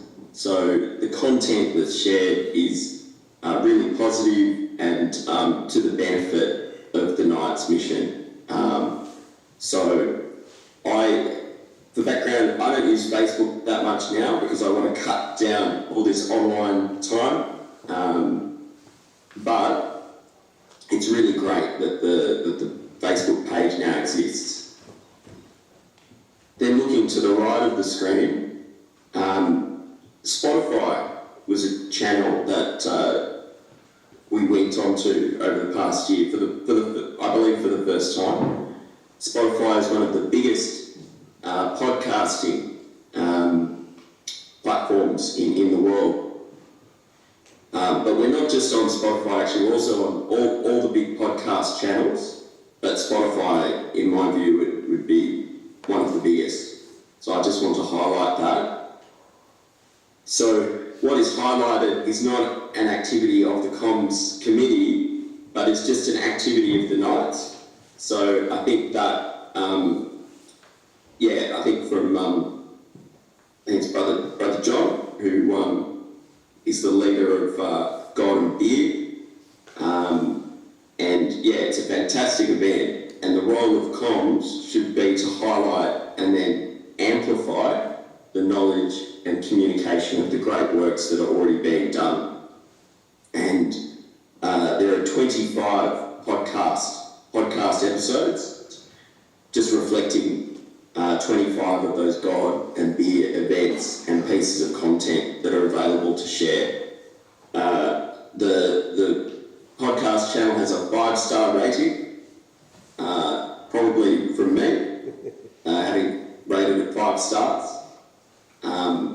So I encourage Knights and with their friends and family to share the God and Beer podcast, so your friends and family can follow, like, and benefit from the great information that's been shared and the top quality speakers who've been invited to God and Beer. Incredible work there, and that makes it easy to communicate about it because so much great stuff and great works are being done.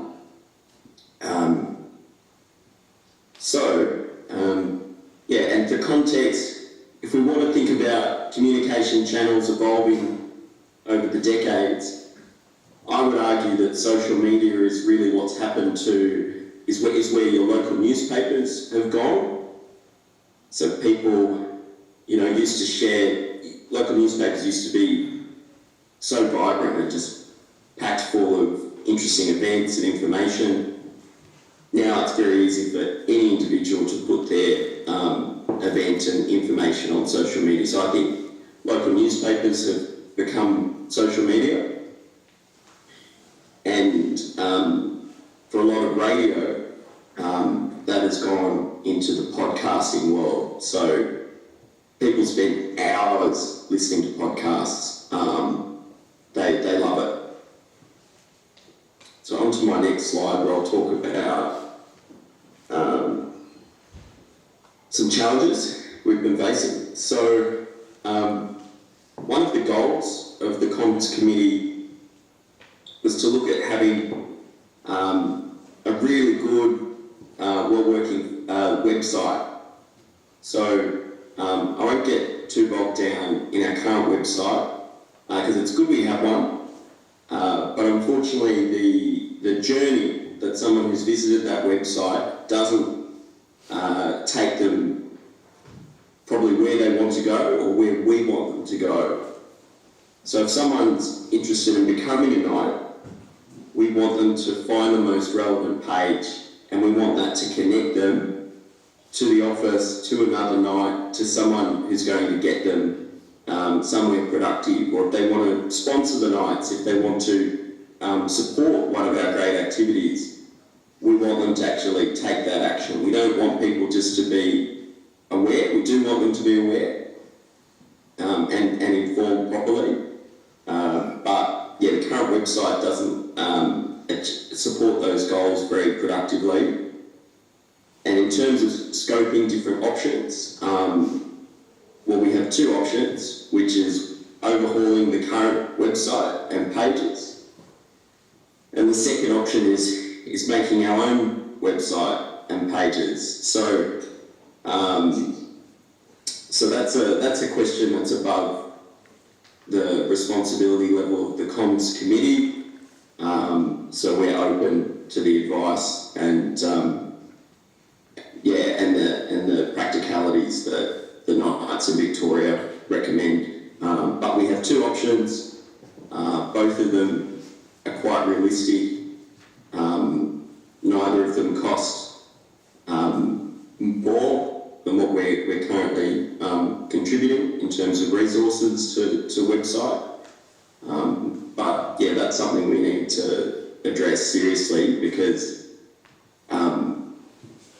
again, if someone's wondering, okay, are the Knights a going concern? Okay, great, I see there's a website, but that website unfortunately looks like it hasn't been updated. Well, the design, the style, and the connection of the pages doesn't look like it's current. So that's the main problem and risk in the current website. So, moving on to opportunities. The opportunities are huge. I think that there's so much to be proud of in what the Knights are doing, and there's so much substance in what the Knights do.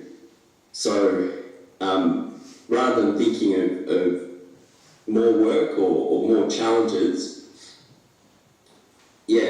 I hope we can think about the opportunities and the potential for growth in knowledge, in awareness, and in numbers of Knights. So our comms channels are really helpful for recruitment and retention and engagement.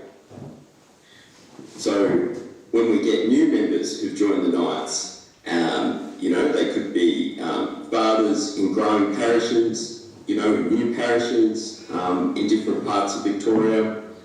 They join really keen, and then after a while, if they don't see themselves reflected in our comms channels, that's an opportunity for us to do that. So I really encourage any of the Knights present to get in touch with me or any member of the committee and CC me, because we want to share your content. We want to share the great activity that's happening in your branch and in your special projects as well. So I think, there's a lot that's positive, and I think it's good to take stock of that. So if the comms committee could move to an attitude or a posture of celebrating the achievements, I'll be very happy with that. And even sharing, reports and evaluation of the comms activities that have been taking place, because again, there's so much to celebrate, and that creates a positive cycle where we're seeing the results of those comms actions and comms new approaches that people are taking. I'd also say the members of the committee have been fantastic, very active contributors to discussion, always wanting to learn about new things, very keen and fruitful and enjoyable committee meetings. But we also have room for more people on the committee. And as one of those goals, I think we're supposed to aspire to have a female colleague who, or member of the Catholic community, who can also share her perspective on the committee, and we're working towards that. And I've identified a couple of people who are themselves relatives of Knights, might be a daughter of a Knight or someone who we know. So that's another opportunity in terms of the committee itself. Before I pass over or go over to questions, I'd just like to thank everyone for contributing to their support for having a communications committee at all, and openness to going into new channels, because they might be new to us, but they're part of the daily life, they're part of the bread and butter of the broader Victorian community and Catholic community. So I think there are definitely more channels we can move into and try some different innovative things as well. So thank you for letting me speak at this brief update at the state seminar. We'll have I believe Q&A is acceptable, Brother Andrew? Yes. Great. So if there are any questions online, you can raise your hand or comment in the chat function. Thanks, Brother Paul speaking, Jordan. Thanks very much for that. Is any questions for Jordan while we have him online? Sue over there at the back.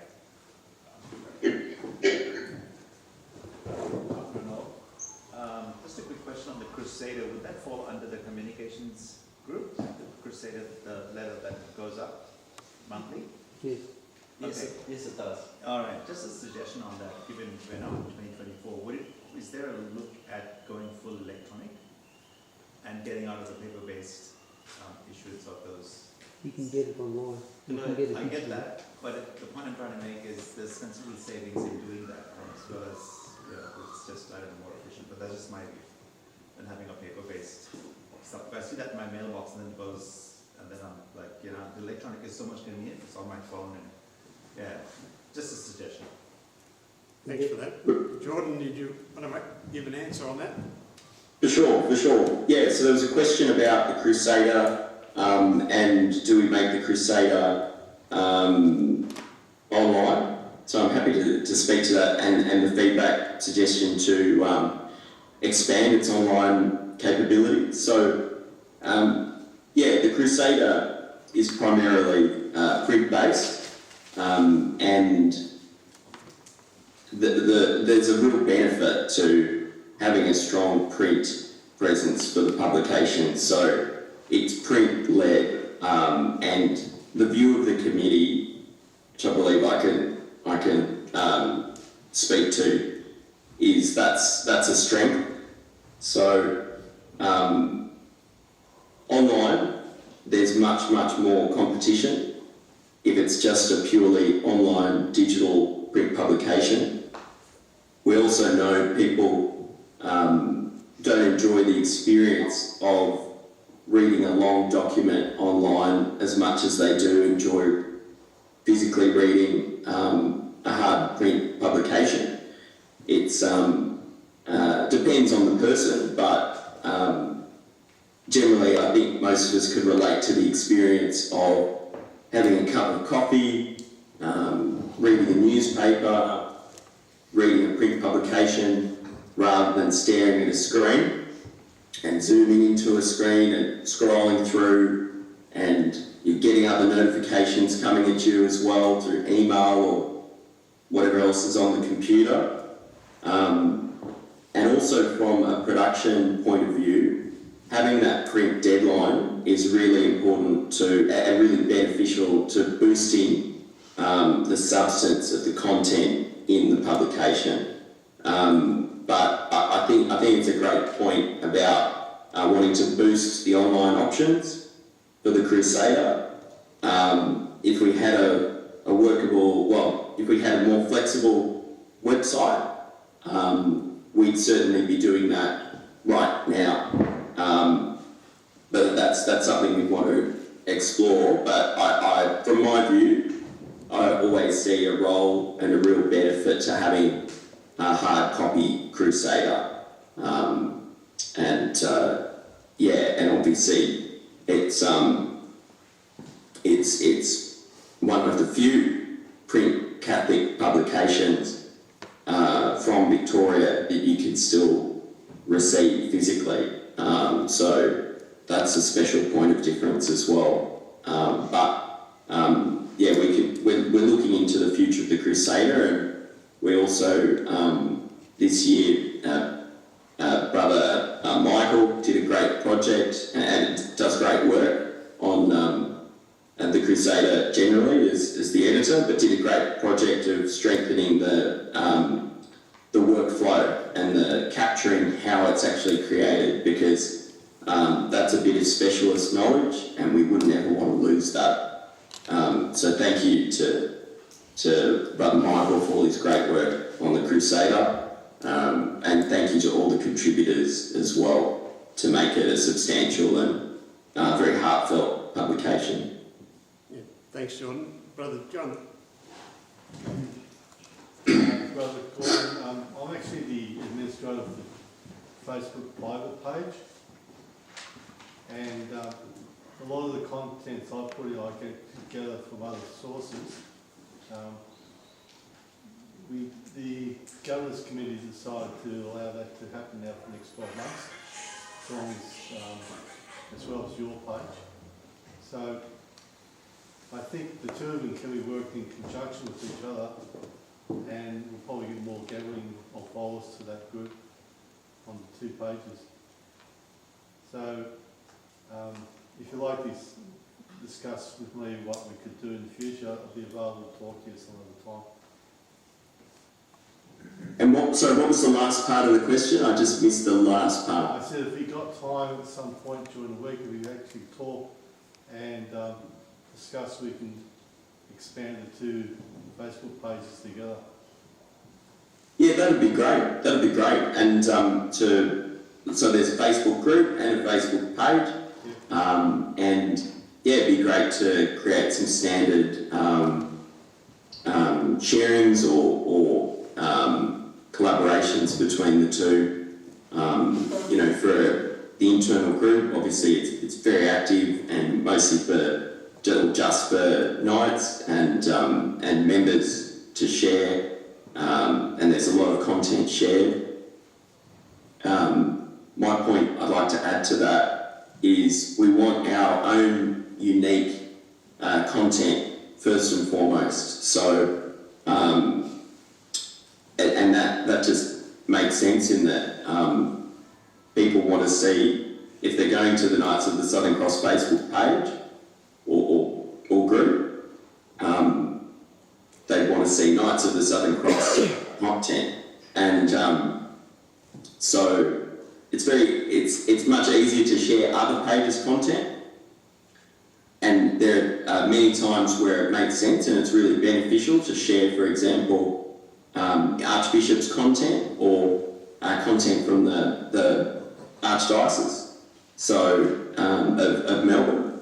But I think there are lots of Catholic communities across Victoria, and lots of activities of the Knights where we don't have a photo, where we don't have a bit of text or a bit of video, and we want to share that and feature that because people love it. And I even got a message from a friend in Brisbane who got married a couple of weekends ago, and he saw Barney's picnic on Facebook, and he saw some of the drone footage from different brothers who were working on that, but I'm sure Brother Andrew was a key contributor to the drone footage, and he loved it. And he said, it's great to see them having fun, getting together, trying something new. And I don't think anyone had seen something of that, with that aerial perspective of Barney's picnic and the beautiful setting there on the river. So, that goes back to the purpose of the Comms Committee, which is to share the information of the great work that's already been done, the great activity that takes place. So, Facebook is one channel, but the number 1 channel for the youngest Australian Catholics at the moment is actually TikTok. So this is a channel, that I certainly don't use very often, but if you're a 19 to or 18 to 25-year-old Australian, you're probably on TikTok a lot. And while, there would be some nights we'd want to recruit from that age group, certainly, there'd also be a lot of young people who need to learn more about their Catholic faith.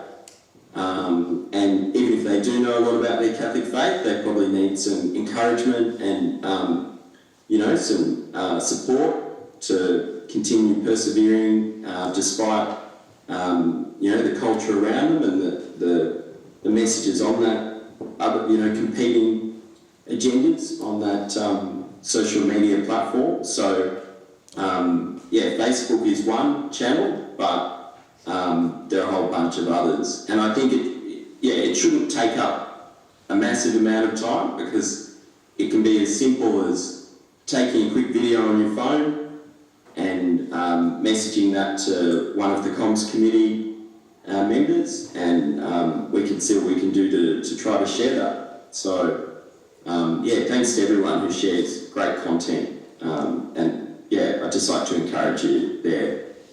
Thanks very much, Jordan. We're short of time before lunch. We've got another speaker, so... oh, great. But appreciate your time, and thank you very much. Thank you, John. I was just about to ask that. Sorry, Brother Neil Daly is our next speaker, and the last before lunch.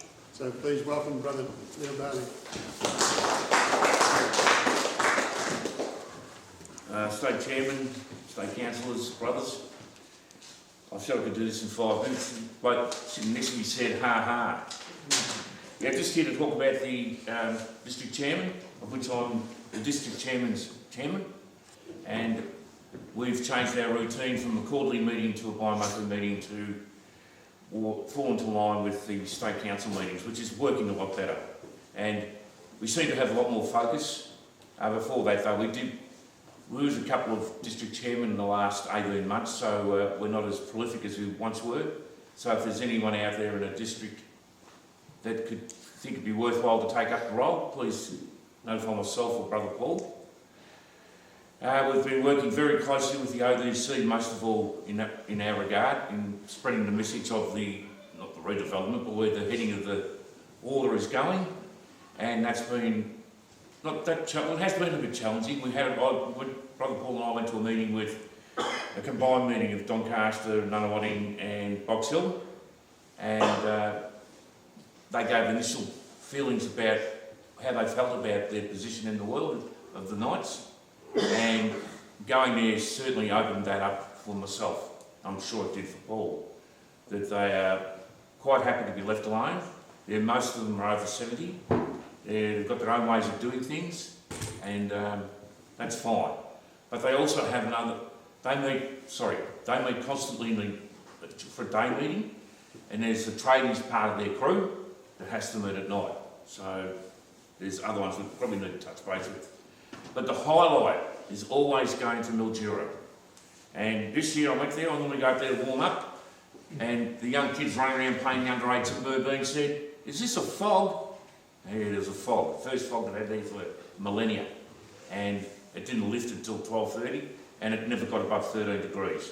So that wasn't good. But anyway, we met up with the lads on Sunday, Clem and his crew, and if you can get an opportunity to go to Mildura, they've got one of the best facilities there for their meetings. It's a revamped garage, but they have got some stuff in there that goes back for ages, and they're very forthright to us. They gave us a wonderful, Michael came up with me. We went up together, and they gave us a wonderful barbecue pre-meeting, and the meeting was very good. Michael gave them the heads up in regards to what's been discussed earlier in meeting the priest. And Mildura, it's a little bit unique. They have, rather than having a parish priest, they have a circuit of 3 priests running through Sunraysia, and one of them was there on the night. And you heard Michael's plan about what to do in regards to getting in touch with the parish priest, getting it on the pulpit, organising an information night, and getting a few more up there.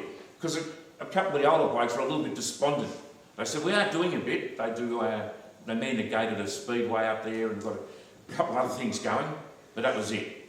And they were really worried about moving into the future and getting some more brothers in, recruiting some more brothers. So Michael, and it lifted the night. We thought we were going to leave half an hour after the meeting finished at about 8:30. They're pretty snappy up there, those Italians. Get the meeting out of the way and get the manana going. And we didn't leave there until 9:30. They were just chatting and thinking their hopes were really lifted. So it was a good effort, I think, on behalf of the order, through Michael and myself, to get up there and actually wave the flag at for me, a semi-state level, and Michael obviously a state councillor. So that's where it's going to be heading with the district chairman. We'll be meeting bi-monthly from now on. We get a report from all the district chairmen, and I compile that and send it on to state council for their information. Might be just some statistical stuff in regards to how many Bunnings barbecues we've all done in the last 12 months, and similar to that. It's just to let everyone know how we're going. Any questions? Oh, and I've meant one thing too. All the lads are obviously getting out there as district chairman and getting to branch meetings to get feedback and an idea of what's going on at that level. All good? No questions? Lunchtime. Any questions online? No. Thanks, brother. Thank you, brothers.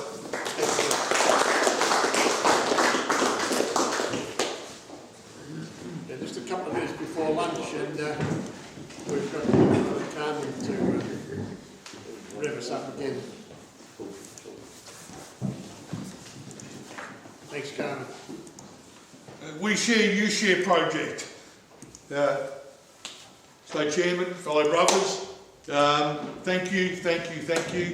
Being the Treasurer this year, it's made it even more important to get monies in, and your support has been tremendous. As I said, it's one of the few state cancelled projects.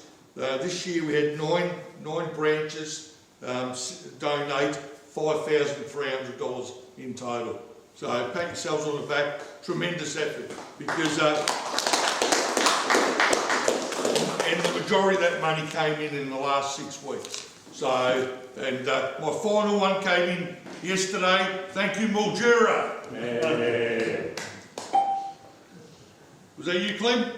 No. Okay. Now, just so as everybody knows, it's going to be quick. The money that comes in just helps us to make sure that the fees stay the same. So we're helping everybody. So the membership fees, the 120, we're trying to keep it at that level. Your support helps us do that. We continuously get rent increases. It helps us to cover the additional rent increases. Everybody that does barbecues at Bunnings, the public liability we're finding each year, the insurance is going up, that covers that. We also got national levies that helps us to pay those things. But at times we also get approaches by various charitable groups asking for donations, and if we've got monies there and the cause is right, we're happy to support. The other thing is, this is the last thing, today being the 30th of June, our current public liability expires, so if you do have an event coming up over the next week or so, let us know and we'll make sure you get a certificate of currency for that event. Thank you, brothers, and I'll pass it to Paul, but I can smell the food and it smells excellent. Thanks, Kerin. I would like to acknowledge Brother Carmine on his great work as Treasurer. The order was looking at a significant deficit at the end of this financial year. Through Carmine following up memberships and We Share, You Share, that's been reduced to a minimum. So we would like to thank Carmine, and the order owes Carmine a lot, and Brother John Watson as our previous State Treasurer, for ensuring that we don't run too much of a deficit. Thank you, but it's all the members, because the members and the branches that makes this possible. So please, already, 1st of July tomorrow, start planning what you're going to pass on to We Share, You Share for 2024-25. Thank you, brothers. Especially the active branches. Okay, 12:30 is lunchtime, and we start back here with our guest speaker at 1:30 sharp, so please be seated by then. Thanks, brothers. Brothers, we welcome Brother John Smyth, who will introduce our guest speaker.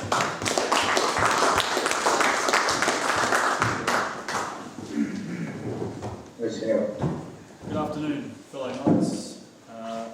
I'm just been asked to introduce our speaker, our keynote speaker for today, David Schütz. I've known David for many years. I think David might not remember the first time we met, but he taught part of a course on youth ministry, which I which I was very happy to participate in. I've known him many times over the years and always been very impressed by his insights. Just a little background on David. He hails from the German Lutheran community in South Australia, which I think is a pretty long-standing and significant community there in South Australia. He was ordained as a Lutheran minister early in his life, and he worked in various ministries for the Lutheran Church for many years. In 2001, he converted to the Catholic faith, and he's worked in a lot of roles since then, relating to Catholic Church ministry. The main one probably being in Ecumenism, which is what he's going to speak to us about today. He was the Executive Officer for the Archdiocese of Melbourne, of their Ecumenical Office. He's also done a lot of work in adult faith education, teaches at Australian Catholic University and for the Anima Women's Network. Am I getting it right there? That's the name of the... They do a lot of great adult faith education courses, both in person and online. And he's also completed a Master's in Theology, and he's in the midst of completing a PhD in Theology. He's also, interestingly, an avid pilgrim. He's done many pilgrimages. Probably the one that impressed me the most was walking from Melbourne to Sydney. Is that right? Yeah, from where St Mary was born to where she's buried. Yeah, following the footsteps of St Mary MacKillop. So, without any further ado, let's have a listen to David Schütz.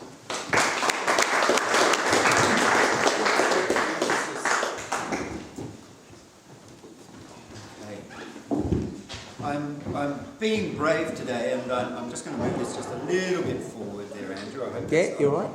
I'm being brave today. I'm not using PowerPoint, but I do have a stack of notes here in front of me.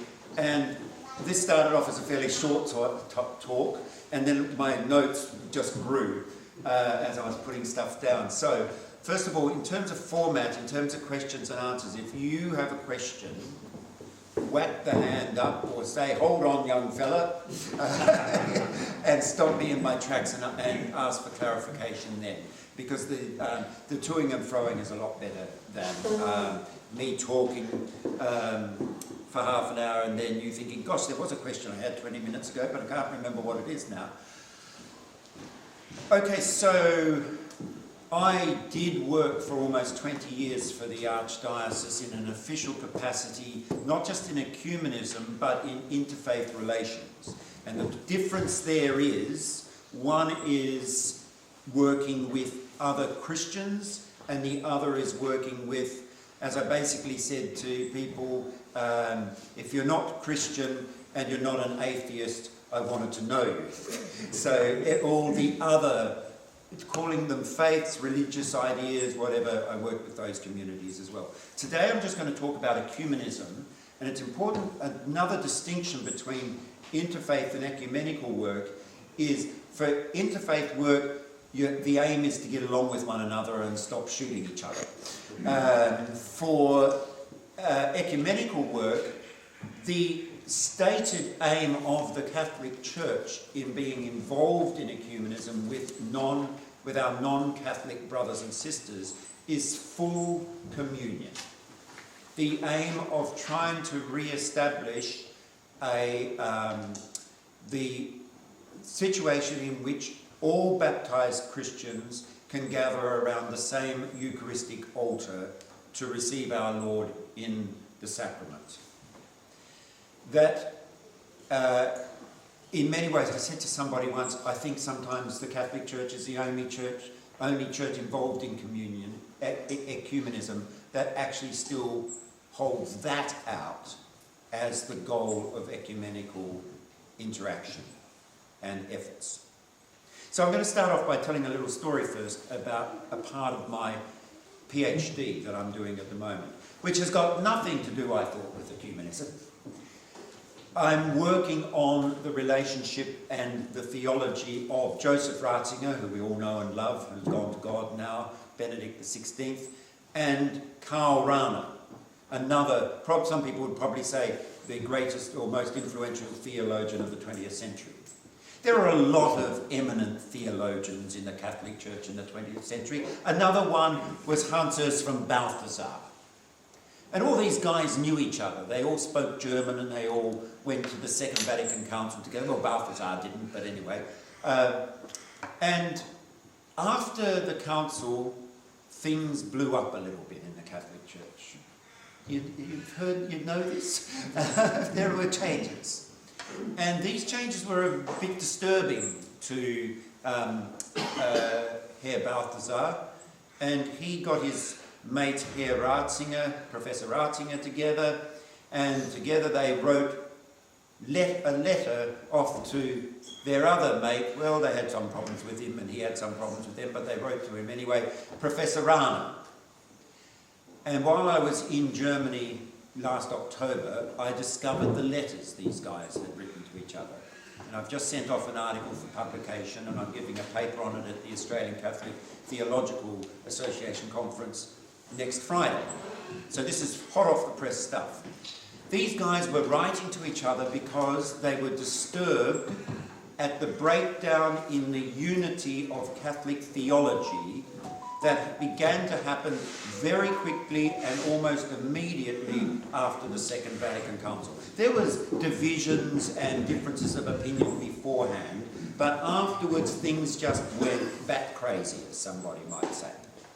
And by 1968, just 3 years after the Council, the year of Humanae Vitae, the encyclical on the pill, everything was going in all directions. And these three guys and a few others, leading theologians, thought they would try to bring the Catholic Church and the Catholic Church's theologians back around the unity of the creed, and around some unity. They failed. Their project came to nothing. And things just went on and on from there. But you can't say they weren't aware of it, and you can't say they didn't try.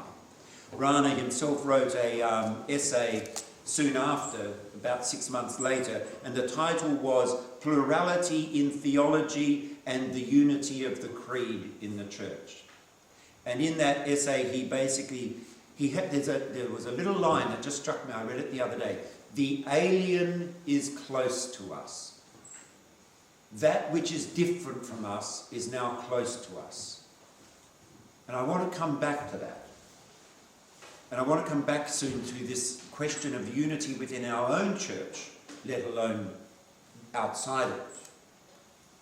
But let me just give you a quick rundown about what happened, what ecumenism, how that came to be, why it became a thing. And I think you have to say it was a 20th century phenomenon. And I mean that when I say a 20th century phenomenon, because it's not a 21st century phenomenon. And it wasn't a 19th century one, it was a 20th century one. In 1910, the World Missionary Conference, which was all Protestants, no Catholics, no Orthodox involved, was held in Edinburgh in Scotland. The year of the 19th century, along with the colonial settlements of many parts of the world, was also the great year of missions. So you had missions to Africa and missions to Asia and all the rest of it. But you had the Presbyterians doing it, and the Anglicans doing it, and the Pentecostal Angloholics doing it, and they would all turn up at this little village, and there would be 3 people or 4 people preaching away and saying, "Come to my church," and the other one would say, "No, come to mine." And after a while they scratched their heads and said, "Well, this is a bit of a scandal, isn't it? What are the people going to think if you come with the word of Jesus and you come with the word of Jesus and he comes with the word of Jesus, and we're all saying different things, and we're all saying, come to this table for communion, come to this place over here for mass," and that sort of stuff. So they held a conference where they tried to overcome, to start a movement which came to be called the ecumenical movement, from the Greek word oikos, for a house. It comes from the same word economic comes from, which is the business of the house. This is how to keep the family together. The ecumenical movement got a kick-off in 1910, and it was for these 2 reasons. One was because of evangelism, and the other was to overcome the scandal of disunity. Disunity was a scandal for the gospel. Well, then we had a couple of wars, and after the Second World War, when the United Nations was being formed, so also something called the World Council of Churches was formed. If you can have a United Nations, maybe you can have a United Churches. And they managed to get the Orthodox involved in that, so it's Protestants and Orthodox. And then a few years later, we've got the Second Vatican Council, and you've got John the 23rd saying that he wanted to make the unity of the church a central focus of the council. And for the first time, separated brethren and sisters were invited to come to an ecumenical council and to be involved as observers. One very significant thing that happened at the end of the council, and the council promulgated a document on ecumenism, and the Catholic Church committed itself to the ecumenical movement. The Catholic Church has never joined the World Council of Churches, but it does have official involvement with the council and works closely together with the council. But one of the steps forward, and I guess it got everybody's hopes up, was that at the end of the council, the 1,000 or 900 year long excommunication between Constantinople and Rome was removed. Both the Bishop of Constantinople and the Bishop of Rome together relinquished the excommunication. Didn't mean that there was then full union between the East and the West. It was the start of a conversation, not the end of it. Other things that happened, these conversations then got going. And so from the late 1960s right through up into the present, churches got involved in things we call bilateral dialogues. Bilateral, bi for two. So you would get the Catholics talking to the Lutherans and the Catholics talking to the Uniting Church, or the Methodists as they were back in those days. Or you'd get the Anglicans talking to the Lutherans and the Anglicans talking to the Baptists. But it was always two groups would come together, they would sit around a table, they would have a topic, and they'd say, well, we think this about the Mass. And what do you think about your Lord's Supper? And can we come to some points of agreement on that? And this was fairly successful. Long books were written of agreements that were made. You had, with the Anglicans especially, we had a group called ARCIC, the Anglican Roman Catholic International Commission. That went through 3 or 4 different incarnations and came up with a lot of agreed statements. One of the most successful worldwide was the Lutheran Catholic Dialogue, not just worldwide but even locally. Partly, if I may say this about my church-in-law, my wife is still Lutheran. Father Tony knows her well because she's down here at St Paul's at Box Hill. Lutherans love a good doctrinal discussion. And most Catholic theologians did too, so they were able to get together and make lots of lovely joint agreements. But of course there was another Lutheran group of theologians off talking with the Uniting Church, and they were coming up with a different set of agreements there. This is the problem with bilateral dialogues. And to be honest, no unity between the churches came out of any of that. Understanding did, but not full communion in any situation. Another way of doing it, and just to say that it wasn't all about bilateral dialogues, the relations with the Eastern churches was usually done bishop to bishop. So, very famously, the Pope of the Coptic Church in Egypt was able to talk to Pope John Paul II, and the two of them together were able to overcome a Christological, this is a doctrine of Jesus, controversy which was 1,500 years old. And they were able to issue a joint statement on that. Basically, it meant a bit of peddling back on the Copts side of things. I'll come back to the Copts in a minute. Famously, they always wanted to meet with the Russian Orthodox, oh gosh, I forget what the top man's job is, name is, the Archbishop of Patriarch. Patriarch, thank you for that. Only ever happened with, just recently, about 5 or 6 years ago, with Pope Francis and the Patriarch. But of course things have gone a bit belly up there, I'll come back to them as well. But then you see, already by the 1980s, so there was a lot of excitement, people thought things were happening. But then by the early 1980s, or the late 1980s, people began talking about a winter of ecumenism. It seemed all these talks weren't going anywhere. People were used to things moving really quickly, and they weren't. A high point was reached in 1999 with something called the Joint Declaration on the Doctrine of Justification between the Vatican Office for Ecumenical Relations and the Lutheran World Federation. They basically came to an agreement, those two bodies, one basically the Vatican and the Lutheran World Federation, that the whole stuff about justification by faith alone at the time of the Reformation was a misunderstanding. And basically, as we understand it today, we do not condemn each other's doctrines on the way by which justification takes place. Now, you would have thought that this being the whole reason why the Lutheran Church is a separate organisation from the Catholic Church, this would have opened the door to full communion. No. In fact, I was still in the Lutheran Church there at the time, and I asked the question on at one of our pastors' conferences, and I won't say I was laughed off the floor, but it came close. There was no interest whatsoever in pursuing this in terms of what does this mean for full communion. Now that's just my one personal experience here, but it is indicative of what has happened to the ecumenical movement as such. Individual groups are these days not really interested in... No, actually, I'm going to wind back a bit further before I go any further, because another thing that happened in the 1990s was John Paul II issued an encyclical called Ut Unum Sint.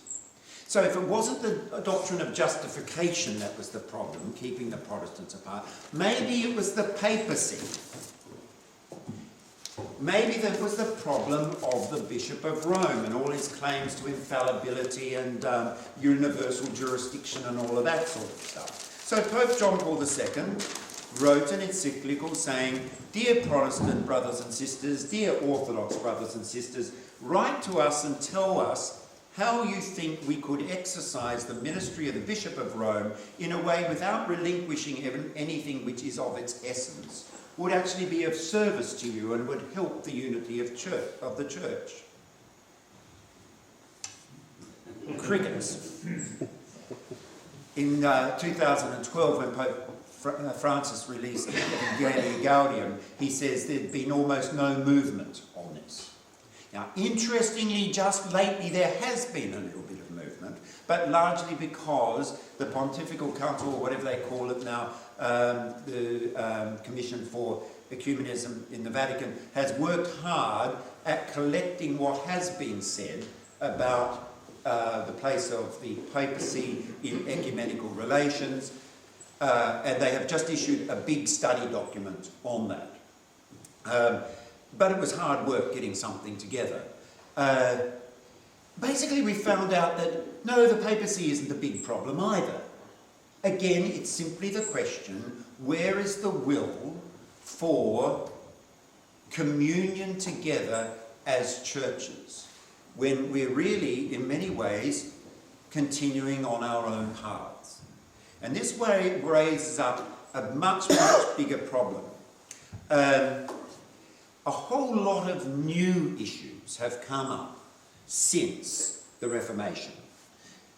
And these issues can be things like wars, the ecumenical situation in the Ukraine has been very interestingly affected by Russian military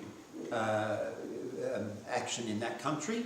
There used to be an Orthodox Church in the Ukraine that was in full communion with the Russian Orthodox Church. Well, that's come to an end, and actually probably the Russians have the war there has done the best for ecumenical relations in the Ukraine ever since. So, you know, the Ukrainian Catholic Church and the other 3 or 4 Orthodox churches there are getting along just fine at the moment, thanks to having a common enemy. I'll get to talking about the ecumenism of the trenches later on. But also then things come up, and we've had a really great relationship going with the Coptic Church, until just 6 months ago we get a statement from the Vatican Fiducia Supplicans with its own suggestion about blessing same-sex couples, and well, the Copts are having nothing on that, and instantly it's broken off and it's not going anywhere anymore. In the meantime, let's go back to what I was talking about with Rana saying the alien is close to us. One of the things that has happened in our society, how am I going for time? I'm about halfway through because I'm getting here. One of the things that has happened in our society is that there has been, we once used to live in a society where everything, we could expect our neighbours to think the way we did. We could expect our children to think the way we did. We could go to Christmas dinner and we would all more or less agree on the things. Or the things we disagreed on were pretty minor compared to today. Today you could go along to Christmas dinner and you could have, your daughter has brought her Jewish boyfriend along, so out goes the ham. You've got your nephew and his same-sex partner has come along. You've got people, not just of different, you've got the atheists amongst them, those who aren't practicing their faith, used to practice faith or don't anymore. You've got people of all different ideas sitting around your table.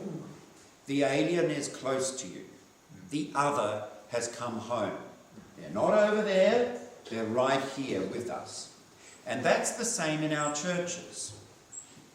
I don't know if you've noticed, but there's a lot of different opinions and ideas, just as there were for Hans-Hermann Balthasar and Joseph Ratzinger and Karl Rahner 50 years ago. It's even more now that in any of our parishes, if you were to put out a theological questionnaire before everybody went to communion, no one would be going to communion together. Because you cannot be, it's just the reality that these days we all believe in our own way. Now, there was a philosopher called Charles Taylor, he's Catholic, he's in Canada, and he called this the supernova of pluralism, or the supernova of individual authenticity. Each of us has to be true now to the truth that I see. And it's an ecumenical endeavour for me every time I go to church on Sunday. And just holding together, and anybody who has a job, say Vicar General or something, who has to hold together some sort of unity in a geographical area that embraces, what are we up to, 1.5 million Catholics? About that? That's a big job.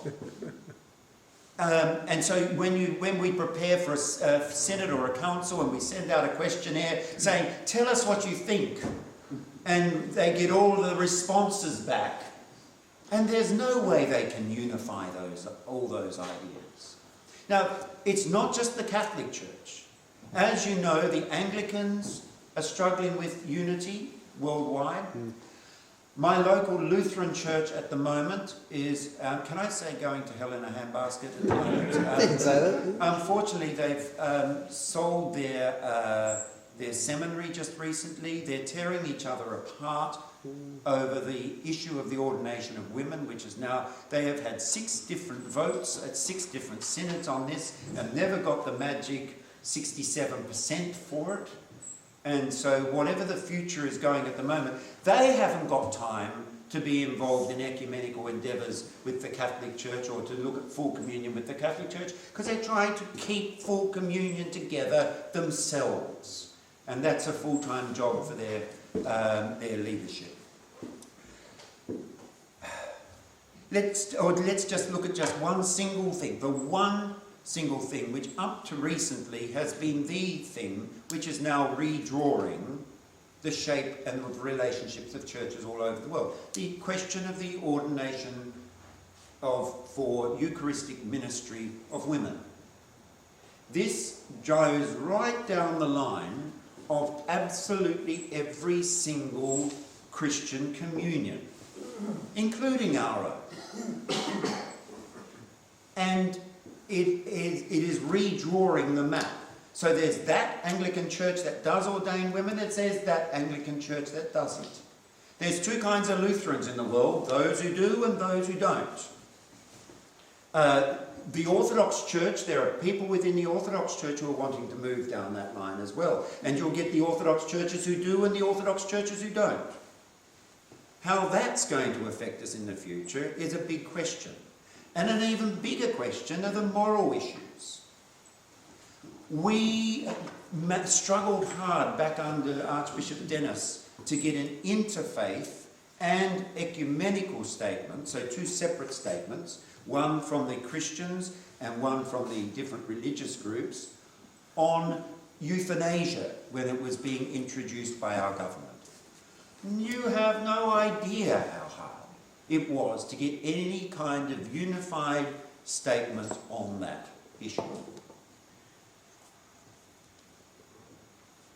So once upon a time we all lived in fairly solid tribal groups where I could say this is the Catholic doctrine, and the Lutheran I was in dialogue with could say, and this is the Lutheran doctrine, and you could get together for your bilateral conversation and you could come to some agreement on that. But now when you've got 5 different Catholic views and 55 different Lutheran views, how is that possible? How do we do that? Do you know, for the first time, by the way, this isn't just the church, this is our society. So the social tribes have broken down. We've got such a degree of pluralism at the moment. The 1910 missionary conference met together because disunity was a scandal. Today, we celebrate diversity. It's something we're meant to celebrate. How do we hold together, as Karl Rahner put in his title of his essay, the plurality of our theologies with the unity of the creed? What are we to do there? The alien is close to us, sitting next to me in the pew.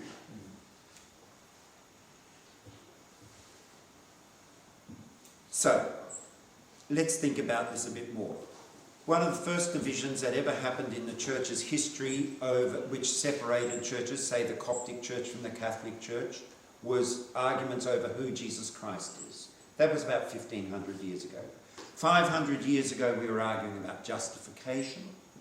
Today, some theologians are saying the divisive issue today is, what is a human being? So not the question, who is Jesus? 1,500 years ago. How are we saved? 500 years ago. Today, what is man that thou art so mindful of him? What is a human being? And this raises all the questions of gender, all the questions of marriage, all the moral questions which come into view as well. And these are not just issues of church formation, these are issues of sacraments. These are issues of morality, they're questions of tradition, they're questions of how you read scripture. And it's absolutely not something that disagreement will come along the lines that we can say, well, Anglicans believe this, Lutherans believe that, and Catholics believe that. So we need to get back to some basics, and I'll get around to winding it up now.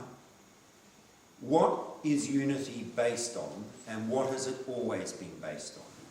Unity amongst Christians is based on our baptism in the name of the Father and of the Son and of the Holy Spirit.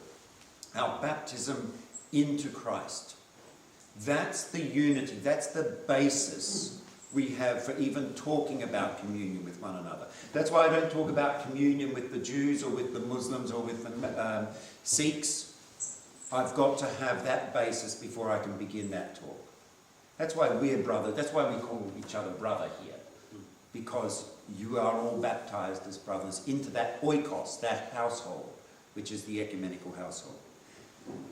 So the task of ecumenism is to deepen that communion which we already have.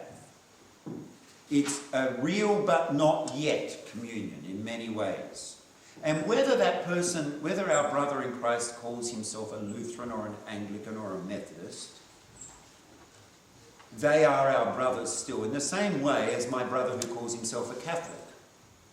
And just the same way I've got to work at my communion with you, who I call my brother Catholic, I need to work at the communion with my brother Lutheran, my brother Anglican, my brother Pentecostal Angloholic, or whatever they are.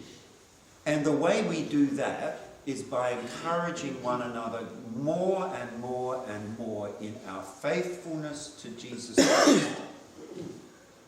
In other words, our faithfulness to our baptism.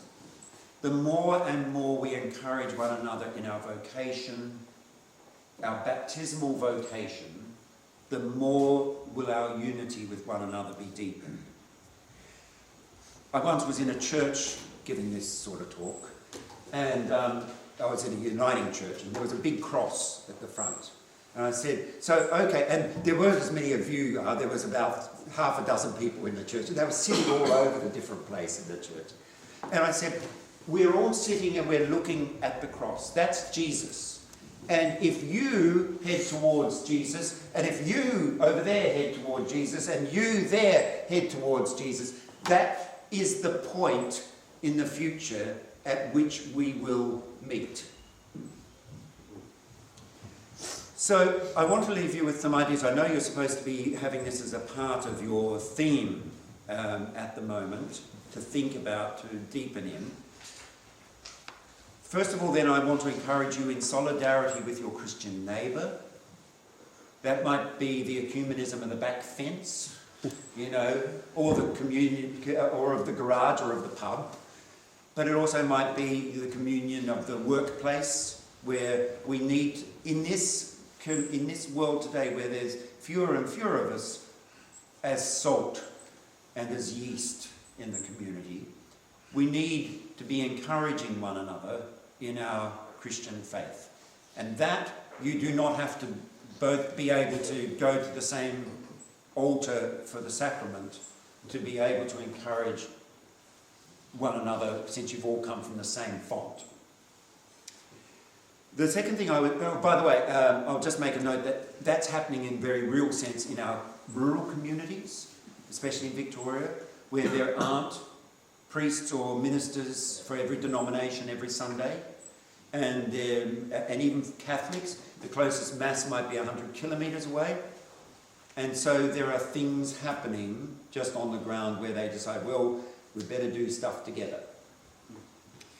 I think there's also a real case for moral ecumenism in our society today, that we will find that we need to stand shoulder to shoulder with our brothers and sisters in Christ who share the same moral convictions that we do in our society today, our same ethical convictions. And that doesn't always mean being an activist for this, or, you know, marching and shouting, but it does mean being a bit of a rock, a bit of a pillar, a bit of a shoulder to lean on at times with one another. And that's interesting, because the early church, communion was often broken. Even if you go to in the scriptures, you get cases in Acts where, or in 1 Corinthians or 2 Corinthians, where communion was broken because of moral misdemeanours rather than theological reasons. Finally, there is what John Paul II called in his encyclical Unum Sint spiritual communion. And this is the communion of prayer. One thing we can still do as Christians is pray the Lord's Prayer together. We can pray for one another, We can pray with one another.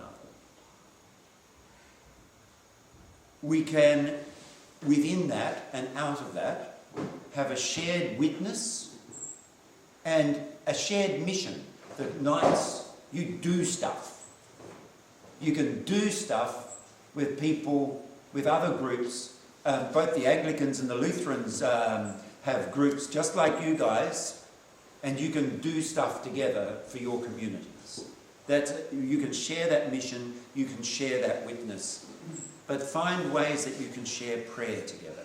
So, solidarity with your neighbour, your Christian neighbour, a kind of moral ecumenism for the sake of our society, and a spiritual ecumenism. You don't need the Vicar General's blessing for this, or the Archbishop's. You can just do it in your own idiom, in your own way, and in your own place. Now, it's very small, but this is this whole business about the mustard seed, about the salt, about the yeast. And you can't see what the future's going to be, but remember, we're heading for Christ. Thank you.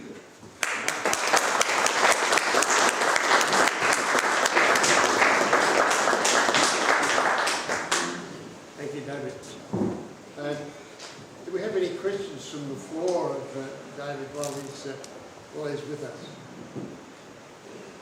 David, just read recently, I'll be cat news about the recent National Council of Churches had a seminar. I think they've been going, 18 churches, about 30 years or something. Can you tell us a little about that organisation? Oh, well, the National Council of Churches in Australia did a complete rethink back in the mid-90s. I think they completely reconstituted themselves because they were for a long time just a Protestant group, but then they needed to open up. The Lutheran Church wasn't even a member, and they did a new constitution as how they would come together. There is a kind of ecumenism in the world. I mentioned the World Council of Churches. That's a universal body. The World Council of Churches relates to national councils. On a more local level, in Australia, there are state councils of churches. So we have the Victorian Council of Churches here. I was, until I recently turned up at an AGM to find I wasn't representative anymore. I was representative for the Archdiocese on that for about 20 years, and the Lutheran Church before that. And then there used to be, but this is what I sort of mean by things changing a bit and interest losing. There used to be local councils of churches as well. Is there a sort of white horse churches together? There is, isn't there? And you do all kinds of good things like feeding the hungry and stuff. We focus on that, but we also focus on praying together. Right. We have 2 weeks of prayer in May and October, where we share and go to each other's places for prayer. That spiritual ecumenism. And the emphasis is not to do what we think the others would like, but to do what we do best and share it with them. Right, so this is a good spot for putting the National Council of Churches in their place. It tends to work a bit hierarchically up the ladder. I think some of the best work is done locally, where local councils are still happening, or rural, as I mentioned, the rural situation as well. Once you get to the National Council of Churches, you've basically got people participating there who are representatives on an institutional basis for their, in fact, that's what the Victorian Council of Churches is now as well. And so they become places, meeting points for not bilateral but multilateral. Now, it's not even dialogue anymore. It's more of a question of what can we do together? What can we say together? And I think that's becoming a fairly narrow possibility. I've only ever attended one National Council of Churches Australia meeting, and it's not big. It's fewer people that are in this room when they get together, but they have an official capacity to speak to one another on behalf of their own churches. Is there something you wanted to ask about their activities, or? I think the Catholic Church is part of that. Yes, so the Catholic Church is a part of all the state and local and national council here in Australia. It's the Catholic Church universally is not a part of the World Council of Churches. Yeah. Did anyone else have a question for us? John? David, as a person who's grown up whilst all this has been happening, from my childhood to now, I really haven't heard much about what you've been speaking about today. Do you see that as a problem in society where generations haven't been brought up today that was happening?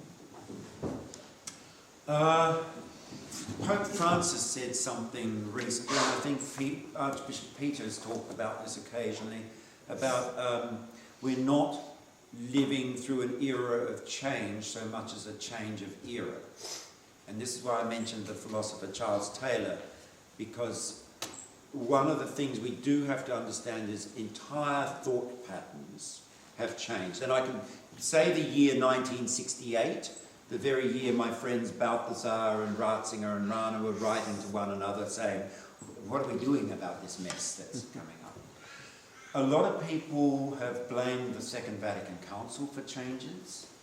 It was just the timing of when that council happened, because the whole of society was moved. You've got things like the Vietnam War going on. You've got a whole lot of ideas that were just held by elites once, and they finally got down to the grassroots. And then you got the hippie movement.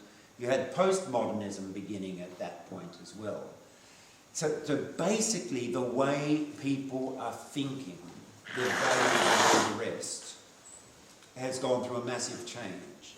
And we do need to pay a bit of attention to sociologists and understand and try and learn about that change, because we are not in Daniel Mannix's era anymore. You know, there isn't a single tribe called the Irish Catholics that a guy can come marching across from the other side of the world and he can become their king and their prince and fight all their battles for them. And when he says jump, they all jump. That's what Taylor calls the age of mobilisation, when a leader could just mobilise his mob to all act in lockstep. Nobody acts in lockstep anymore. But that's even at a national level. We can't, as Australians, decide among ourselves what it means to be Australian. And to even ask that question is an almost senseless question, other than to say we live in Australia. Because there are, how many of us now? 26 million, 27? 26. There's 27 million ways to be in Australia. And that's the world we live in at the moment. Yeah. David, what effect did mass communication have? Because from my understanding, wasn't the Second Vatican Council called specifically to deal with how to evangelise the faith in the era of mass communication? I don't know if it was put in those terms, but they were aware of it, because they certainly issued a document on mass communication at the time. Now, mass communication means radio, newspaper, and the new technology of television, and then if you extend that out to today, internet, etc. Obviously, you know, you had that era up to World War II where we were only just getting into that phase. So, it's enormous, and it has changed the way our church and all the churches have. There's been a bigger change since. The guy I was referring to, Charles Taylor, who's still living, he's in his late 90s, I talked to him last year on Zoom. He wrote his big book about the massive change in 1968, in the late 60s. He wrote that in 2007. Do you know what else happened in 2007? Twitter. Well, before that, these things were invented. The iPhone. The first iPhone came out in 2007. The smartphones gave birth to social media. And there's a new book out, I haven't read it all yet, by a guy called Jonathan Haidt, called The Anxiety Generation, because he links these things to the mental health pandemic that your grandchildren are all dealing with. You've all got grandchildren with mental health issues, haven't you? Or if you have grandchildren, you do. Anyway, it's so big changes, and especially the way our church operates now. God help anybody in the leadership of our church, because any noise they make will be reported on social media and misreported tomorrow morning. Yeah. And everybody will throw in their 10 cents worth. This is a different way of being church. What does the papacy mean in an age of social communication? What does it mean for us to be talking to Protestant churches about the exercise of the papacy when we're having an S-fight online about our current papacy? This is something we need to think about a little bit more. The world is a different place. I remember when Pope Benedict first, I don't remember doing this with John Paul II, but I had a little MP3 player when Pope Benedict became Pope, and every week I would download his weekly audience to listen to him. And I thought how wonderful it was I could hear the voice of the Pope. Now we just sometimes wish he'd be quiet for a bit. So yeah, changes everything. Yeah. John?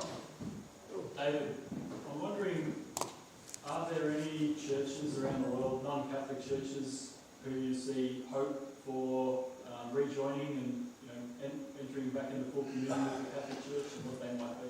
Okay, well the big story on this, of course, was what Pope Benedict did with the Anglican churches, where he offered a way forward. He actually put in place, see, part of the problem is we don't have a roadmap for reunion. And Pope Benedict knew that there were a lot of Anglicans around who were dissatisfied, especially with the dissatisfaction that came up because of the ordination of women issue, and more to the point, the ordination of women to bishops was the big issue, because once you've got a bishop who you can't live under, who's ordaining other priests, and that causes issues of communion.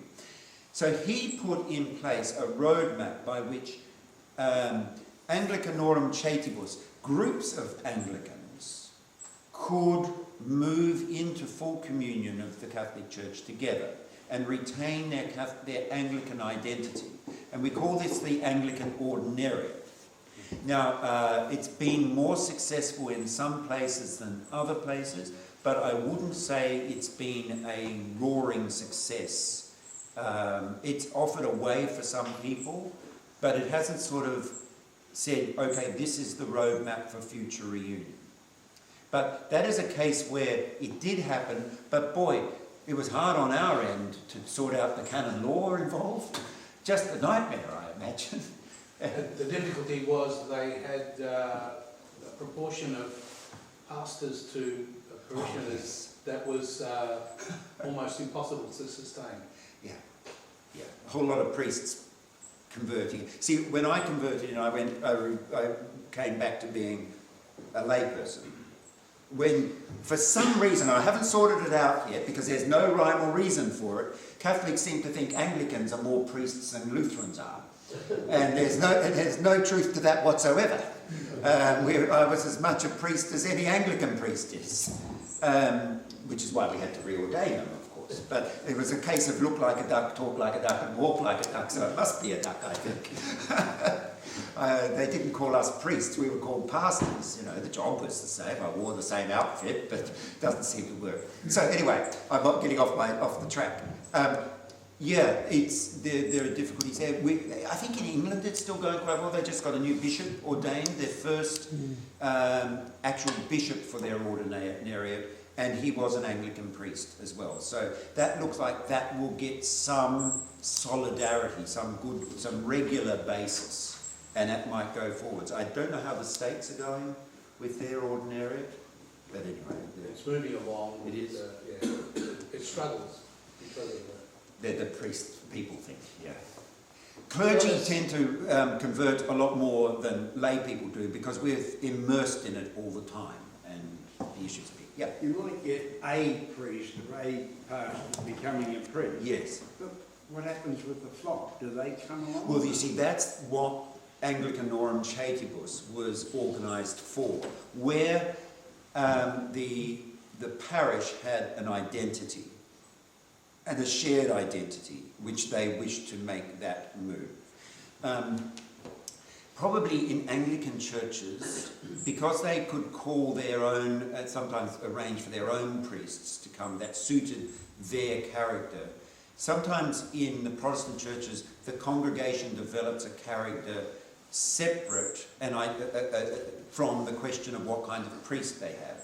So they will get a priest to suit their character or charism, whereas we in the Catholic Church don't get a chance for that because we get whoever the bishop sends us. And then the parish changes overnight because we've got a different priest and everyone goes off to the neighbouring parish because they don't like this priest. That's why this idea of missions didn't work, because all the parishes are already divided into separate groups. You know, there's an old Jewish joke. 2 Jews were rescued on a desert island. They'd been shipwrecked. And when the boat came to rescue them, there were 4 grass huts on the beach. This was told to me by a Jew, so I can tell this.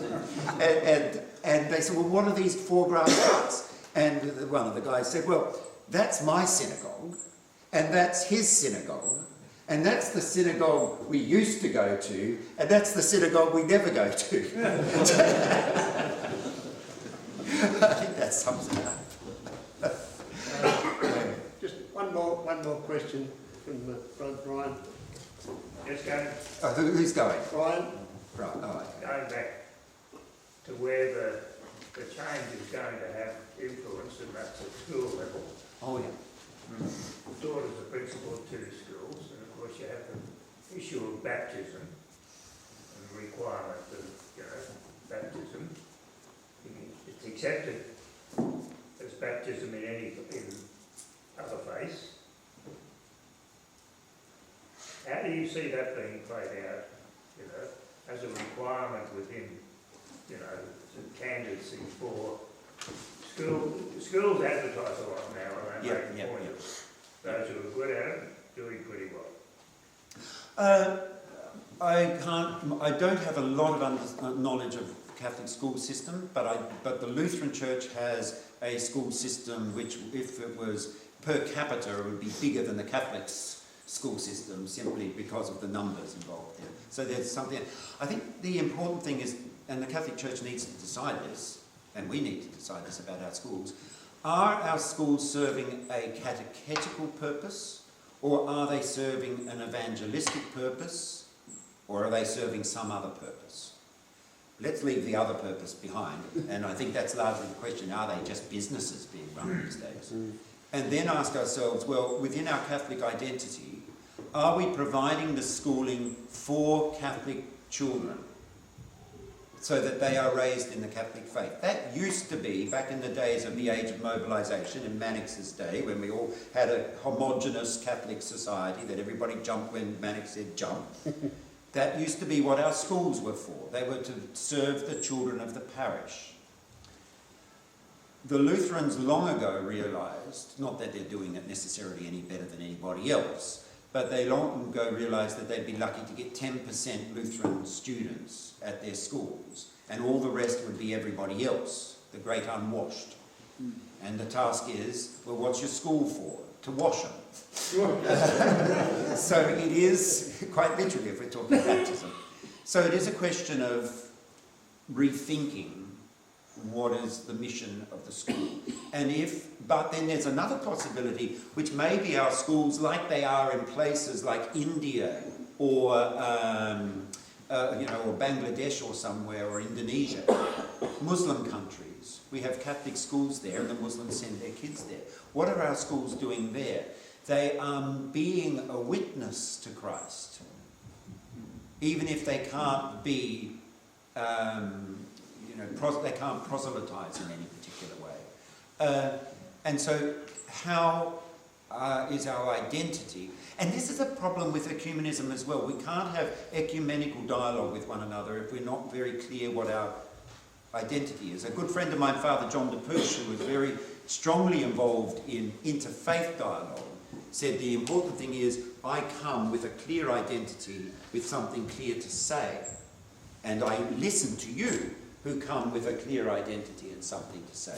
But if we don't have that clear identity and we don't have a clear message, it's all just mushy and doesn't go anywhere. Yeah. Just, if you don't mind, let me just add. Thank you for the answer. My daughter... Well, I don't know if it's the answer. I'm just saying, she sees it in an ecumenical sense. Right, yeah. A school is the community. no question about it. The problem that sometimes can come in there then, and this is one for the Vicar General probably, is there's that other view, which of course is coming from a higher level of things, which are all coming from a traditional level of things, which is saying, no, you know, hang on a bit, that's not quite what we want to do. So we just have to ask ourselves, why as Catholics are we involved in schools? Why are we involved in hospitals? This is a question, it's a new society we're in. There are the changes we've been talking about deep in our society, but we're still doing things that we were doing years back in Daniel Maddox's time, in the age before 1968. And we haven't really properly asked, what do these things mean? You know, it might be I'll just give it a little example. St Philip's School at Blackburn North, they had questions being raised about the continuity of their school. Well, they've used their imagination and said, we're going to reimagine what our school is. And we're going to think about offering a classical curriculum at primary school level, something which is as rare as hen's teeth. That people, whether they're Catholics or not, might like to send their children to get a different kind of education. Can our schools give something, not just be what the state school is, but be something different? And then the question is, well, what's the difference that you want to be? Yeah. Thank you, David. Okay. I would like to introduce my Deputy, Brother Glenn Morris, to say a word of thank you.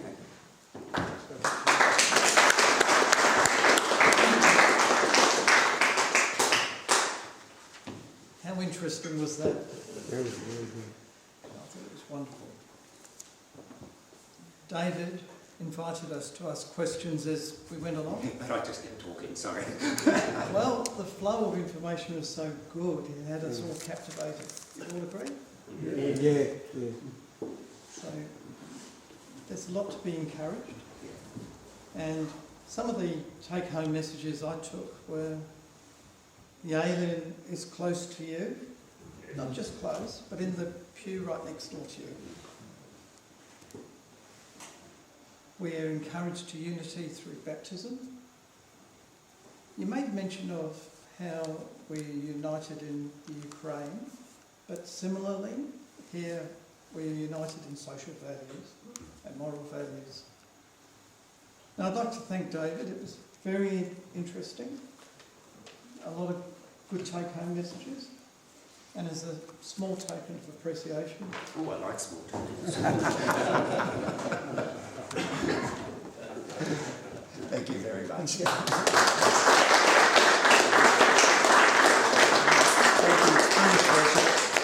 I would love to stay for the rest of the program today, but I've got a PhD that needs writing and classes to teach in the morning, so thank you.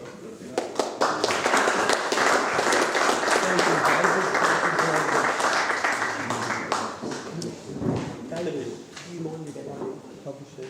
No, I think I can. Thank you, and I'll say goodbye.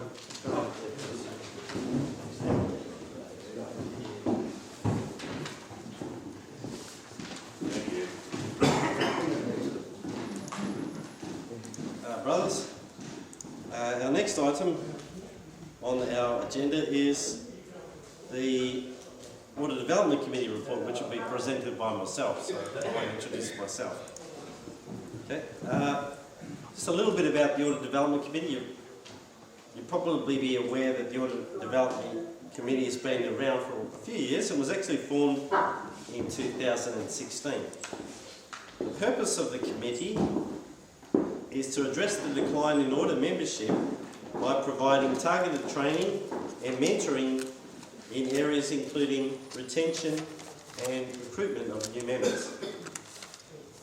Our committee currently has 6 members, including Brother John Hennessy, our National Audit Development Officer, myself as State Audit Development Officer, also Brothers Glenn Morris, Andrew Vaccaro, Carmine, Miranda and Neil Daly, most of whom you've heard today. As we have a lot of state councils on our committee at present, We're keen for more branch level members on our committee to share their ideas and help us to achieve our aims. We meet via teleconference mostly on the first Monday of each month, so regional members are most welcome to participate in our meetings. One of the goals of our committee has been the presentation of professional development training to the KSC districts in Victoria.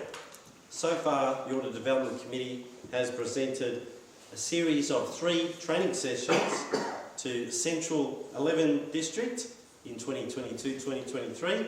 That's on the western side of Melbourne, 5 branches there. They've taken place in Bacchus Marsh and Mentone. And to Central Districts 8 and 9 at Mentone, over from 2022-2023 and finishing earlier this year. The sessions have included the following topics: use of the Audit Development Manual, developing a branch plan, how to conduct a recruitment campaign, forming a list of branch activities and categorising them, building a successful branch, and reporting on our progress to the branch plan.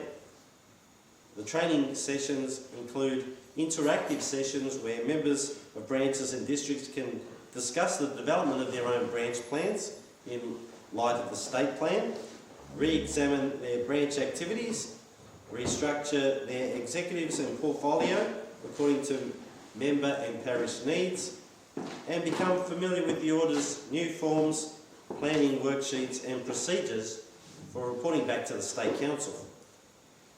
Recently, our committee received feedback from some districts that they feel that the program is not for them due to the age of their membership.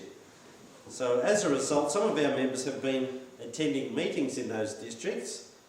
We also, as you heard from Brother Neil, we also attended the Mildura branch to have a listening session to learn about what the branch members in those areas would like to see in terms of training. Our training program is available to all districts and branches, including country branches, and our members are happy to travel to assist with this training. As you heard, Brother Neil and I went up to Mildura earlier this month, and it was quite a productive training session.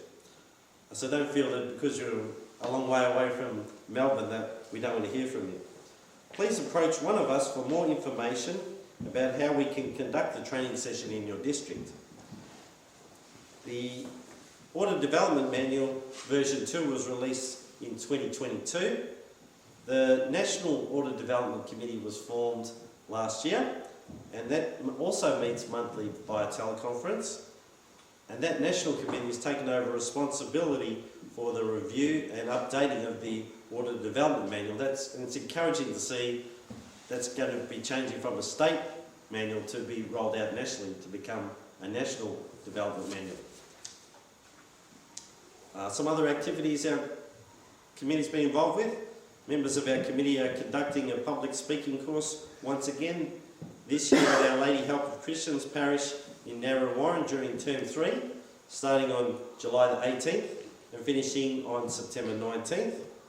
This is the 10-week course that the KSC had developed in the 1980s, led by our late Brother Mel de Bock. The format of each session is for students to prepare a 3-minute speech as homework prior to the session, present this to the other participants, and then each speech is critiqued with constructive criticism offered. Then after we've completed all the analysing of the speeches, there's new course content presented by Brother John Smyth and myself, and the students use that information to prepare for their speech for the following week. The public speaking course is open to financial members of the order free of charge, but we are limited to 12 places per course. Members who have previously undertaken the public speaking course or who have teaching experience and wish to help with the running of the course are encouraged to contact one of the members of the Audit Development Committee. The Audit Development Committee has also been active in the following areas: assisting State Council with preparation for this state seminar, as well as for the annual state conference.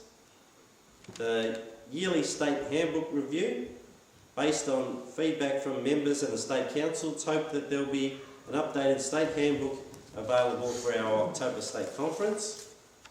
Together with the State Communications Committee, we're assisting the State Membership Committee with the development of the pulpit presentation for the membership drive to be held in August this year. We're also reviewing the KSC Information Night PowerPoint presentation and making it available for interested branches to use, and also to add their local branch information and pictures. Members of the Audit Development Committee are available to assist with branch information night presentations and training of members to conduct these. As Brother Neil said earlier, Brother Andrew and myself have been running information nights for quite a number of years.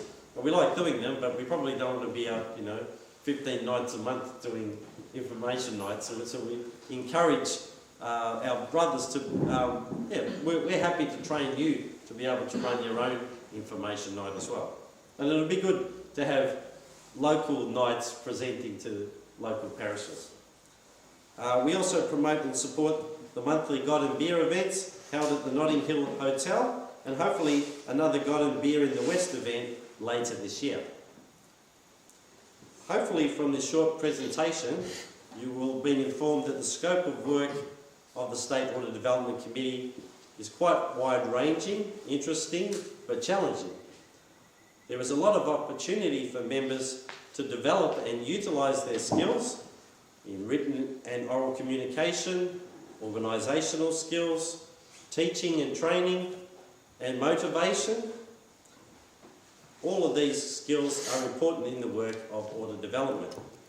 I look forward to your positive response and sharing your ideas and skills for the development and growth of the order well into the future. So if you recognise that you have skills that you can offer for the service of your fellow order members to grow and improve the order, we'd love to hear from you.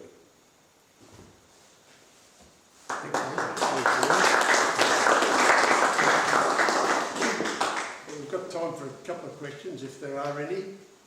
Brother Brian? I've had a long-held worry about this, and of course the earlier one about going to the parishes and talking. I mean, don't want to take you back on history or anything like that, but the bishop's men thing, and all that sort of stuff. And the fact that for some reason or other,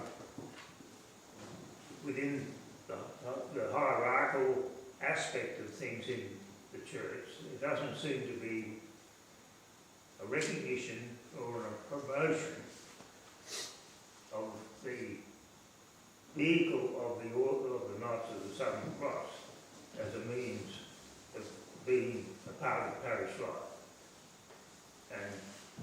And I'm saying that in the sense that there just doesn't seem to be that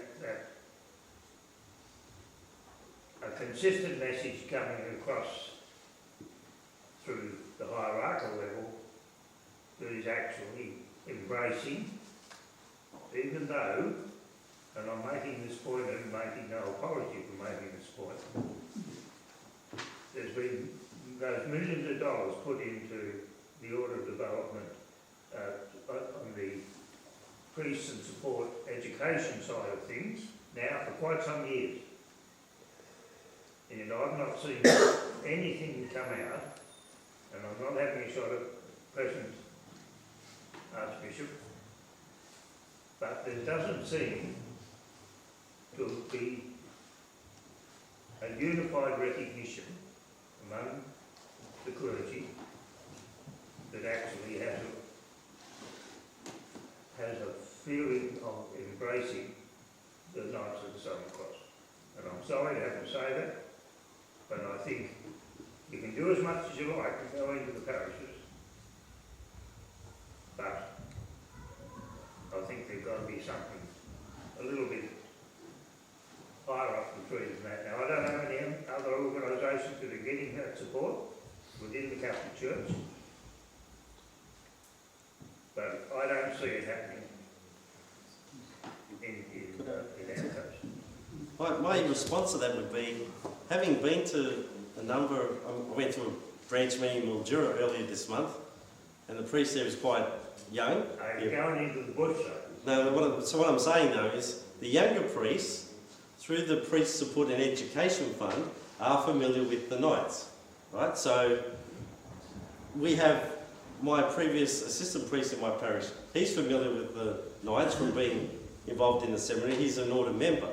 So I'm not sure about the hierarchy, but I know that those younger priests who are out there now are familiar with the Knights through the assistance either they have received or they can see some of their fellow seminarians have received from that fund, and so they acknowledge that the Knights are actually doing something for them, and they're taking that positive message into their parishes. Even we get the young priests come to a parish and they go, oh, where are the Knights here? We would like to start the Knights here. So there's an opportunity there for where we don't have a presence, that we do have these younger priests who are prepared to, you know, they can see what the positive work the Knights have done for them previously, and they'd like to get that going. So I think maybe it's not, we're not seeing the effect in what we're expecting the hierarchy to be pushing it, but I think we are finding a positive respect for the order, particularly from the younger priests from that fund. Thanks, Michael. I think. I was going to say, that's not unique to the Knights. St Vincent de Paul Society has the same issue. Priests who come from overseas are unfamiliar with the St Vincent de Paul Society, and they're also unfamiliar with the Knights of the Southern Cross. The priests who are in our seminary are fully aware of the Knights of the Southern Cross. The support of the Archbishop of Melbourne and the Bishop of Bendigo in particular for the Knights is quite profound, and all you need to do is read the Melbourne Catholic or the Sandpiper to get a real sense of that involvement. But it's not universal, and if you're in a parish where there's a priest who's come from overseas, then the task is for you to let them know about the Knights of the Southern Cross, because they've got no idea. It doesn't exist where they've come from. I think it's always an opportunity for us too. I mean, I've had some overseas priests in my parish priests, and they've asked me to do something, and I've helped them, and I've let them know that I'm a member of the Knights. And if they say, oh, okay, if he's typical of the Knights, and I ask him to get things done, and he gets things done, that reflects on our order as well. You know, so if somebody says, oh, okay, I remember I asked those few men in my parish, and it really helped me out, then that enhances their view of the whole order. You know. Were there any questions online? Yes. Brother Travis? I just wanted to make the comment that it's a bit, shall I say, unhelpful to say that priests who come from abroad are totally ignorant of things like the St. Vincent de Paul Society. When I was a student in Sri Lanka, and that was back in the 50s, we were involved in the St. Vincent de Paul Society there. And our priests were very knowledgeable, active, and supportive of such an organization. The same with things like the Legion of Mary, and many other Catholic organizations and groups. So I think that it is not quite correct to state so categorically that priests who come from overseas are ignorant about these matters. Yeah, thanks, Travis. Just one more comment to overseas priests. We also need to be aware of the IAC. There's Catholic orders in many different parts of the world. If we have a Nigerian priest, we can always relate that we're Knights of the Southern Cross, but they also have the Knights of Malumba in Nigeria. Filipino priests may be aware because they have the Knights of Columbus in the Philippines. So we need to, you know, if we say we're similar organisations to some of these other orders you might have in the country where you originally were, then that can also get some trust amongst these priests who have come to our country as well. Thanks, Michael. There's lots of hands going up. John. we've had now for several years the Order Development Committee aimed at setting up planning in branches and statewide and nationally to develop plans that tell us what we're doing in a parish, but more importantly, we go to the priests of the parish and we do a job on them, telling them what we see we can do in that parish. We're tending to sit back and wait for the priest to tell us what he wants us to do. He's got no idea. We've now heard from Michael that we're developing branch plans, and a state and national plan. We've got a heap of stuff that has to be done. And I see in the information on the seat here for the information night and talking in the parishes, the word planning is not there. So let's start changing our thinking as to how we're going to go with our list of stuff that we've developed from our branch plan. And that's what we're going into the parishes to sell. And pretty quickly, we'll get involved from the parish, and the word will spread fairly quickly about what we're going to be doing. And the knights, you've got to get the knights. So we can't rely just on the seminarians coming through. It's up to us to do it. Thanks, Brother John. Just one final question from Thank you so much Kevin. question, Brother Paul, but just endorsing what Father Kerin said about Bishop Shane McKinley in Bendigo. At our centenary celebration mass, we had 6 priests on the altar. Wow. And that was amazing. And they contact us, particularly if there's special occasions at the Sacred Heart Cathedral in Bendigo, but also within the parishes. So we've got a great rapport with the priests who know to contact us and us working closely with them. So very solid arrangement here in Bendigo. Thanks, Kevin. We have to move on, but thank you very much. I now want to introduce the Chairman of the Planning Committee, Will Morgan.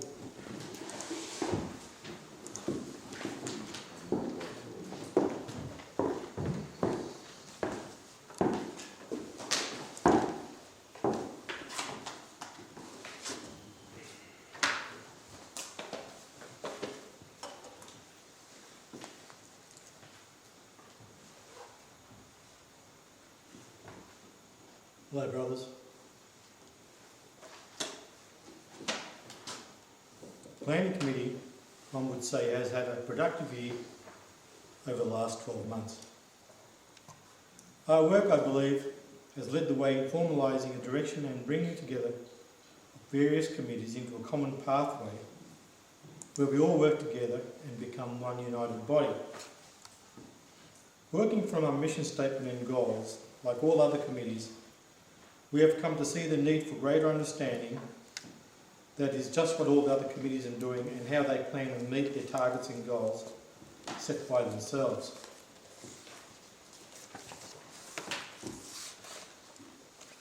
To serve our mission statement, values and goals, we need to understand all council committee actions and see what they will go about reaching their planned objectives and the criteria that they themselves have set. This thinking led the way to the development of the roadmaps, where all committees were asked to state how they plan on reaching their own mission statements and their objectives. Several months of reading and tracking what they, the individual committees, stated that they would achieve or plan on reaching, gave us many reasons to be excited but also somewhat confused and one might say even concerned. Many a time, a starting project would simply be stopped, items stated missing the finished dates. Also, the data placed in the roadmaps didn't seem to match actual progress by the committees. Many things were started and given dates, but some did not move. While others were completed, we could not see how or what the contribution to the KPIs were. This then led and gave way to our understanding that, and further in greater detail of information need to be captured. Noting this, we recommended a project worksheet developed by Brother John Hennessy in earlier days of the ODC training, so that committees could use this project planning method and one could record in more detail the information they deemed important and set the criteria, that is, dates, actions and plans, and people's responsibilities for the work the committees themselves plan on undertaking. Brothers, State Council needs to know how, when, whom and why. This initiative led to a far better understanding of the various committees' workloads, what they planned and what they hoped to deliver, and how and by whom. Not only did the planning committee learn more about the big picture, but all other committees who read these roadmaps of other committees seemed to cease to remain silos. The benefits of the committee worksheets has been we have now greater access to understanding, which I believe brought communities close together and hence more productive. We always needed to work together, and this showed us why. Further to this, the planning committee undertook the same analysis. As time is relevant, other than what I've stated here, the planning committee have set plans in motion to develop position descriptions for all leadership positions, including State Council, Branch Chairman and District Chairman. So they have a real chance to help the order by better knowing what is required of them. All leaders have a direction and far better understanding of what is needed for us to be viable and succeed. It shines a light on the pathway of community members who will now know exactly what is expected of them. We will know what skills and qualifications are needed, and this will help us to find brothers who have these skills. And furthermore, this helps the development of learning materials so that we can offer courses and classes in the personal development of our members who could serve the order. We've also taken steps to help district chairmen by asking them to meet more times per year, and this we believe would give us all more of an understanding and an insight into how things are going at ground level, what concerns grassroots people might have and if problems exist. Brothers, this is aimed at great interaction between State Council and members through district branches, which we believe will be a benefit to us all. We also hope that this brings the district chairman and the branch executives closer together. Knowing what is needed firsthand is vitally important. In saying this, we believe that the district chairman will also benefit by the move towards a closer working group using a roadmap and an active worksheet as a committee supported by good reporting systems. We also have initiated the creation of a State Councillor's Handbook. In this present age and time, many changes in law and process have occurred since the more formal expectations and responsibilities of our governing body were codified, and we believe this is time to correct this larger and important project. The planning committee members are Brother Paul Mitchell, John Bruce, Glenn Morris and myself. Thank you, brothers. Are there any questions?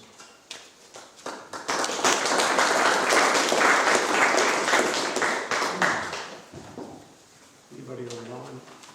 Are there any questions online? No? Good? Thank you. Okay, thank you.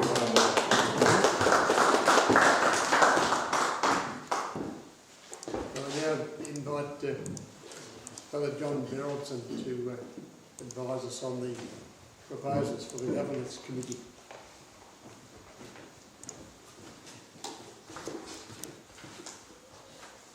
Father Tony, Brother Chairman and fellow brothers, I'd like to thank the organisers for giving the Governance Committee the opportunity of giving a brief outline of our work.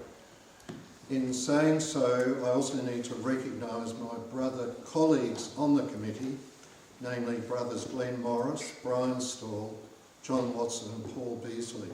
It's been a privilege to work with them. We meet by Zoom at 7:30 p.m. on the fourth Thursday of the month. So good governance in an organisation, I tried to look up a definition. It's been defined as creating a culture that encourages an organisation in which it and its officers aim to achieve the best for its members while minimising risks of like non-compliance, misconduct and incorrect use of members' money. So for the Knights, the role of the Governance Committee obviously includes promoting good governance as well as cooperation with the other advisory committees and order members at large.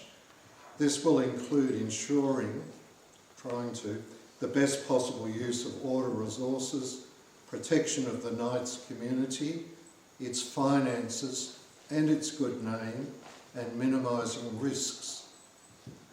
The first project that the committee was handed by State Council, or perhaps Brother Chairman, after last year's State Conference was a request to review the current Orders Child Safety Policy and update it to match the Archdiocese current policy and Victorian legislation. This flows on a bit from what Father Tony was talking about this morning as well. The committee concentrated on two elements of the existing child safety policy, which were very well drawn up in 2018. These are the KSC Child Safety Code of Conduct, which is just a couple of pages, and the KSC Child Safety Policy Summary, which appears in the State Handbook 2021. As a separate entity, we're not able to sort of piggyback on the Archdiocese policy. And we found that the 2018 documents prepared within the order were not out of kilter with the Archdiocese changes or the Victorian legislation changes very much anyway. That is, no substantial changes were needed, but it was recognised that it's vital to keep the importance of the child safety policy before order members. As a result of the review, State Council has agreed to amend the definition section in the existing policy to specify that the word children includes young people and vulnerable adults. So it's a bit of an expansion of the definition. To adopt the policy that the Code of Conduct, that 2 or 3 page document I mentioned, be circulated and signed each 3 years by active order members, that is at the branch level, and to amend the acknowledgement and signing page of that Code of Conduct so that more than one order member can sign it at the same time. That is, if it was at a meeting, just circulated one document. As part of the review, the committee is also in the process of conducting a survey of members to work out the number who hold working with children checks, regardless of whether or not the order is nominated in that check. So in many cases it may just be the parish. This will give us some basic information, and it's expected that request will go out to individual branches in July probably. On another exercise, the committee has examined the trial operation of the Order's public and private Facebook pages. It did this as both have operated on an experimental basis, subject to specific controls. Of course, the public page is operated by Brother Andrew, while the private page is run by Brother John Watson. Reports were received from both brothers Andrew and John on the operation of their respective pages. Following the review, State Council has agreed that both the public and private pages are to continue operation on an ongoing basis, subject to a continuation of the existing controls and annual reviews of their operation, and that the Pre-Support Education Fund Facebook page and the God and Beer Facebook page be included in that annual review. Now, we haven't really discussed it with both those operators, but We're also involved in the development of the State Council handbook, with the Governance Committee being responsible in conjunction with the Planning Committee, as mentioned by Wilhelm, along with contributions from other order committees. It's envisaged the handbook will assist state councillors, both new and existing, as well as order members in general, to better appreciate its role and to contribute to its smooth and efficient operation. It's expected the handbook will include references to the Order's Constitution, the State Handbook, the State Conference and the election, installation and role of State Councillors, State Council committees, State Council and its trusts, and procedures for state events. Finally, the first version of generic terms of reference for KSCV committees were approved by State Council in June last year on the basis that they would be reviewed annually. Brother Glenn has recently brought this to the attention of State Council, where after consideration their operation and use was rolled over for another year. So that concludes this brief overview of the Governance Committee's work. Thank you on behalf of the committee. I trust it's been helpful.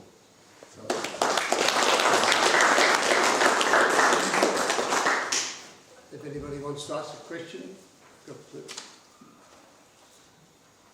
no? Any questions online? No. Good. Thank you, brothers.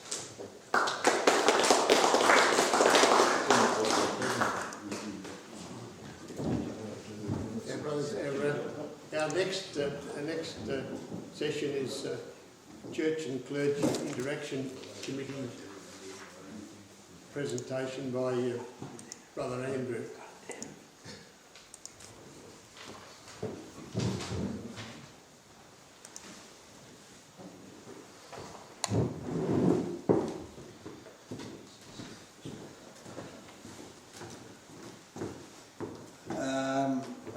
Very Reverend Father Kerin, Brother State Chairman, fellow Brother State Councillors, Knights, Life Members, brothers.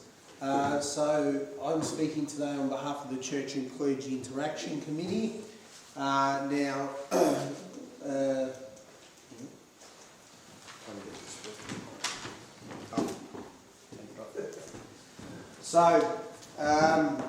The strategic goals of the Church and Clergy Interaction Committee are to identify, manage and build critical relationships in line with our vision, and to provide the necessary support to the clergy to enable them to fulfil their ministry. The outcomes that we hope to achieve are good working relationship with parish priests, support of parish dioceses and seminarians, and establish relationships with parish priests where there is no existing KSC branch. Our operational plan involves communication, engagement of seminarians, seeking to understand our priests, and having a culture of support between the KSC and parishes and dioceses, including the support of our seminarians, and to establish relationships with parish priests where there is no existing KSC branch. So communication, we want to let the clergy know who the Knights of the Southern Cross are and that we would like to help. Our seminarians, we want to be a support group to our seminarians, assist with parish attachments, and assist those in other religious orders. Seeking to understand what makes the parish a welcoming environment, encouraging parishioners to return to church, and one of the things that the Church and Clergy Interaction Committee is involving itself in terms of seeking out parishioners to return to church is assessment for promotion of various evangelisation programs, which there are a number of. Some of the ones that we've discussed have included Alpha, Form, Seek, Proclaim, and we would love to see these are all different programs based on different applications, different groups and different needs. Some are probably more Catholic focused than others. Our goal is to try and assess which are the ones best used for which situation. One of the groups that we've been working with, establishing a greater relationship with, has been the Australian Confraternity of Catholic Clergy. So in 2023, in fact it was this time last year, we were given the challenge of trying to raise $2,000 for a sponsorship of the ACCC conference to provide for 1 or 2 seminarians to go. So 2023 saw the successful KSC sponsorship of the ACCC conference. Now, one of the tasks that we as the Church and Clergy Committee have recommended to State Council, which State Council has approved and has been advertised in the Crusade for the last few months, is we'll be seeking the same sponsorship again for 2024, which is $2,000. Sponsorship will be to support the seminarians who wish to attend in Adelaide.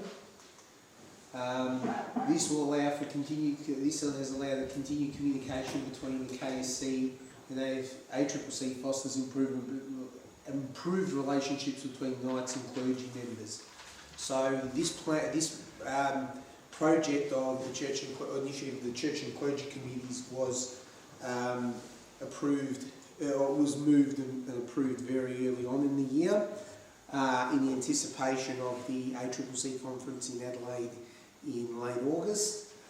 In May we received a letter from the chairman of the ACCC, Father Domenic, seeking the same support as last year. So we were ahead of the curve, we were ahead of their needs in terms of providing for sponsorship. So Father, in his letter, was writing on behalf of the ACCC to seek $2,000 sponsorship for the upcoming annual conference held in Adelaide from Monday 19th to Friday the 23rd.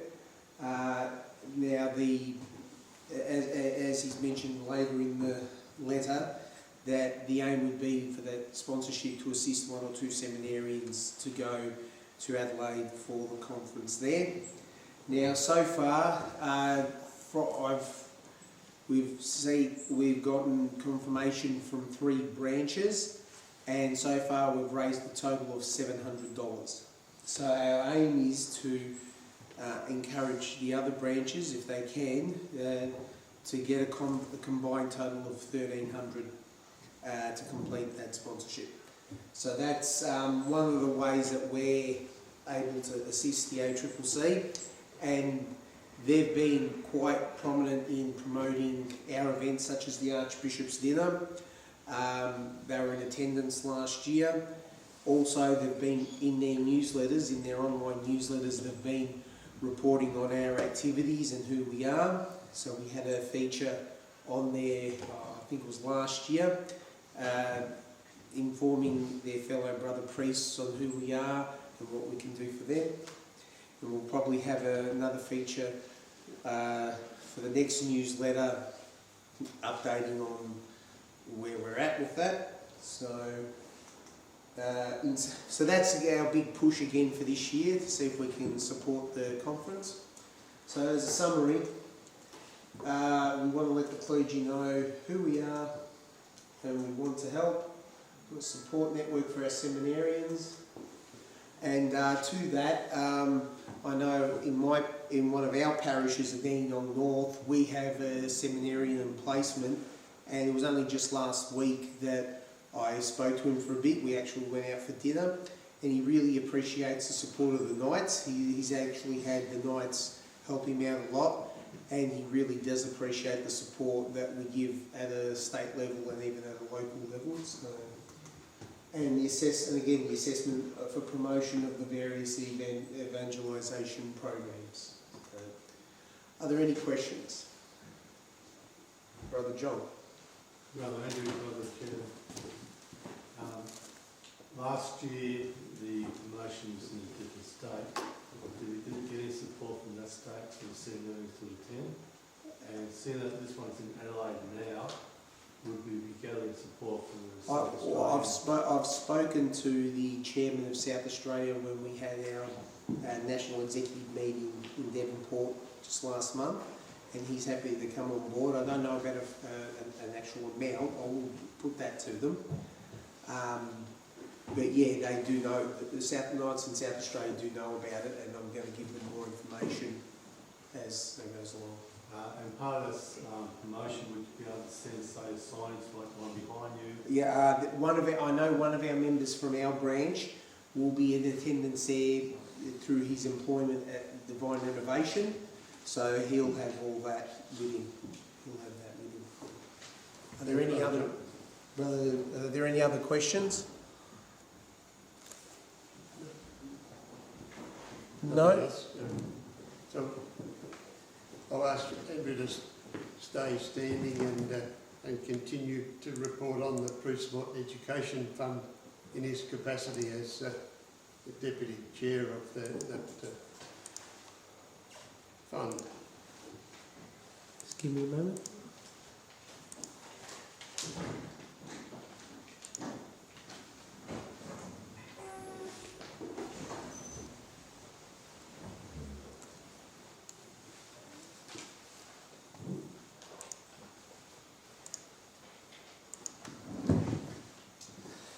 Okay, so in Brother Carmine's absence, as Secretary and Deputy Chairman of the Pre-Support and Education Fund, I'll give everyone a quick update on where we're at for this year's Archbishop's Dinner.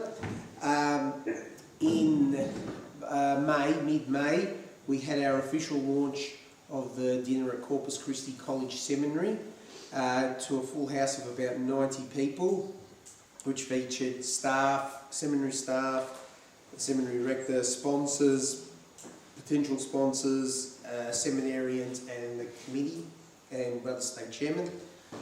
And for the first time, I believe for one of the first time, we actually had our guest speaker for the dinner in attendance as well, which was great. And we had so traditionally we used to launch the Archbishop's Dinner on Pentecost Sunday for lunch.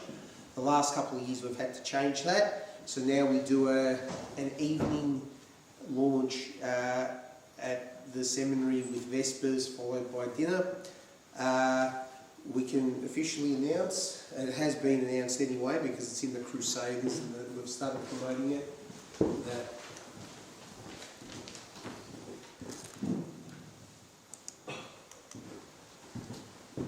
the Knights of the Southern Cross Archbishop's Dinner for the Pre-Support and Education Fund will be held on Friday, August 30th, 2024, once again at Moonee Valley Racecourse.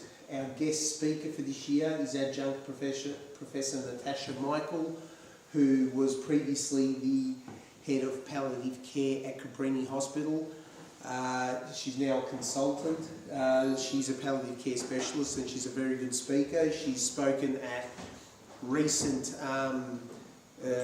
Catholic presentation, including the Melbourne Catholic Professionals Luncheon.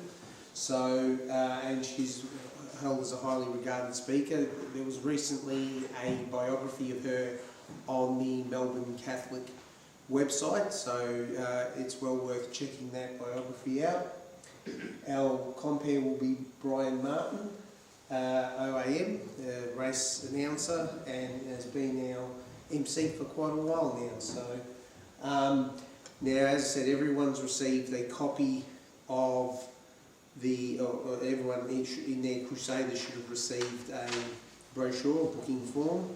If anyone needs some booking forms, I don't think I have anything on me now, but I can send some out if you need, so just let me know. We want to try and get a full house again there this year. So promote it in your parishes. I've also got promotional material. I've got that poster if anyone needs it or wishes to use that. One of the things that has come up in our meetings that next year, probably, I believe it'll be next year, Moonee Valley is currently under redevelopment, so I believe it'll be next year that we won't be able to hold our meeting hold our dinner at Moonee Valley. So we're looking out for a new venue. Now, it was actually interesting at our most recent committee meeting. There was some feedback given right through one of our committee members from one of our patrons who had felt that the dinner was starting to get a bit boring, being at the same location every year, same format every year. And I must admit, I couldn't help but feel they had a point, because being on the committee for such a long time myself, it's felt like every year we've done the exact same thing, you know, and we do it exactly the same way every year. And I had to admit that it is starting to feel a bit, maybe starting to get a bit tired, and that maybe what's sort of saved it the last few years was the 2 years we couldn't have it. So we will have to look for a new location anyway for next year, and maybe it is time for a bit of a change. I know the first half of the fund's existence, of the dinner's existence, it was held at a different location almost every year. So it's probably time, maybe necessity is the mother of invention, and in this case we're having to do so. So we are on the lookout for new venues. If anyone has any suggestions, we're more than welcome to investigate them. And yeah, but that's about it really. Does anyone have any questions on the Archbishop's dinner? It was actually interesting at the seminary launch. There were a lot of the first year seminarians there, and they really appreciate, so they're being exposed to this for the first time, and they really appreciate the support that the Knights are giving all the seminarians, and particularly the first years as well. So, are there any questions online? No? No questions? Oh, thank you very much.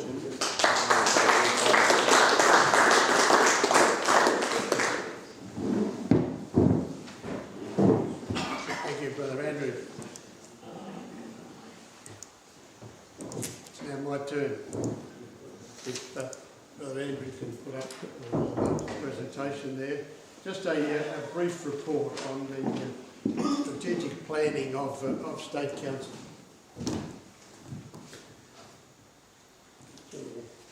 Oh. Yeah, there we go. Which one? That one. Just in a sec, I'll just share this. Okay, good to go. Brother Tony again, brothers. As you're all aware, the State Council is operating on a 5-year strategic plan.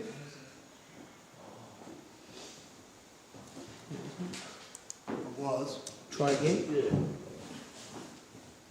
Yeah. Try again. I'll try the other one then.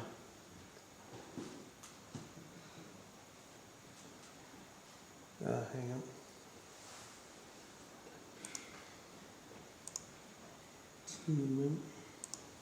It's working.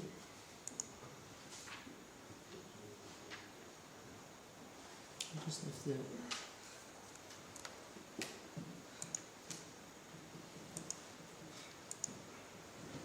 What I'm putting up on the screen is just a repeat of what our state vision and state mission currently are. Okay, press that one.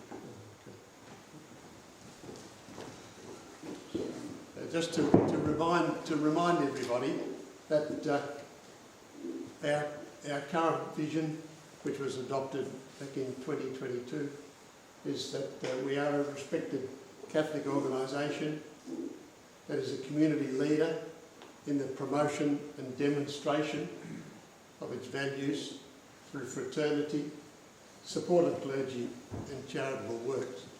I think we're all familiar with those ideals, and that is where we are committed to being. That translates into a mission which shows us how we're going to achieve that mission, to promote our plans and actions through branch support, and networking, so we're outside the branch. We will achieve this by working together to support fellow members, by supporting clergy at a parish level, pursuing charitable activities, serving the Catholic Church, promoting Christian values in the community, we've spoken about that today, and assisting those requiring help. And I put that up there just to ask the question, how do we achieve all that within the time frame that we've set ourselves? Well, we're working to a fairly structured plan where the top half of that diagram is what State Council has already done. It's signed, sealed and delivered in a strategic plan. And the next layer below the red dotted line is what we expect branches to do through the order development process of picking people who are suited for the job, to actually establish a business plan about how they're going to operate, what they're going to do to achieve a particular action that they have in mind. And once they decide that, then the lower level is their actual project plan.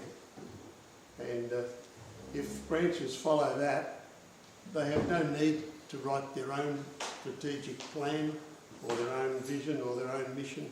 They're following the State Council's lead in carrying out their own work. But of course, how is this achieved?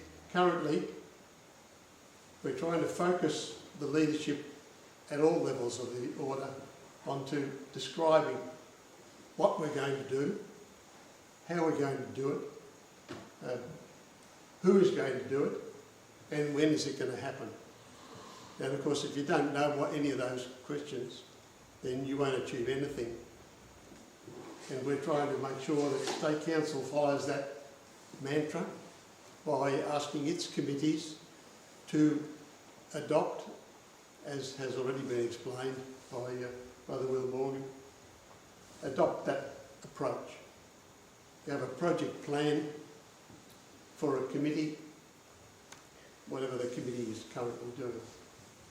By districts, you've heard from Brother Daly, that district chairmen are now being asked to collect reports and to operate like a committee, as a group, so that they can communicate with the branches what their ideals are, their intentions are, and assist the branches in doing their work, so that under this system we get the feedback.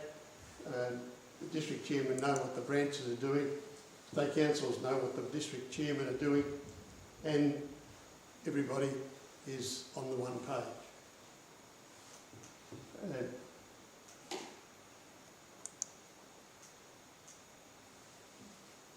of course, how do we do that? We do that by reporting. Reporting is the discipline by which we communicate. And we've heard from the Communications Committee that communication these days is all important. It's the means by which we learn. And it is also the record that generates support. So if district chairmen know what a branch is doing, they know what to help, how to help, and they can pass on information to State Council and back again. And of course all of this leads into the mantra that good reporting is a sign of a good, healthy organisation. Now, one particular aspect of mine, which I've been promoting in Crusader throughout the year, is faith and fraternity. We've had a good insight with our guest speaker today into how we can become involved in this year's theme of ecumenism. The ideal is to all work collaboratively in support of our faith, to encourage the provision of liturgical and other prayer resources, to create opportunities for faith formation at all levels of the order, and to promote the value of fraternity in all branches. So I'm sort of reiterating the message that I put out, that was put out by the Supreme Knight last year, our brother Vince Granahan, newly appointed, when he said daily prayer is to be valued. More recently, he's expressed support for our national and state chaplains' interaction by saying prayer, fellowship and fraternity are something that he believes and really needs to be reinvigorated and stimulated. We've heard a lot about the physical activities of our order. We've also heard our guest speaker say that prayer is an important vehicle for ecumenism. So 2024 being the year of prayer announced by our Pope is a good opportunity for the Knights of the Southern Cross to be embracing prayer in all its forms. It's a huge topic, but we shouldn't be reluctant to strive for how we can all do it better. At this year's Founders' Day Mass, Father Tony's homily was drawn from St Luke's Gospel about Levi to follow Jesus, which we knew was accepted by his peers despite objections. We're also asked to reflect on where we came from to be knights. Why do we do what we do? Why we are? Where are we? And how are we committed to look for others to join us in our faith? That's why I've been encouraged by this topic in Crusader. I've been encouraging it, and why we invited David Schütz to be our guest speaker on evangelisation. There was a purpose in doing that. We followed these expectations so that fraternity is in our DNA. And how many members are helped when they're unable to be in a branch meeting? And are you in regular contact with them? That is still an important objective that we know happens, but we're quite concerned that it doesn't happen enough. So brothers, I hope this will give you some indication of where the planning of the order is going in this day and age, and quite welcome to answer any questions that you might have.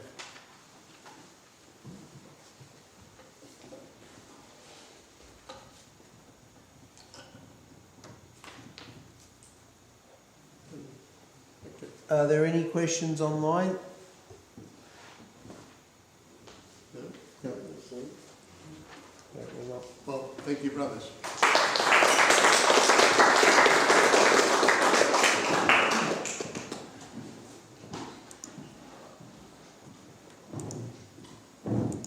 Now that brings us to an end of the dissertations from the front, but we have some time to have just an open forum, an open discussion on the topics that have been raised today, some with questions, some with not. But I just want it to be a free and open discussion. Somebody said to me earlier, the seminars of the past used to be a workshop or a think tank, and this is your opportunity to make a contribution to what we might be doing differently,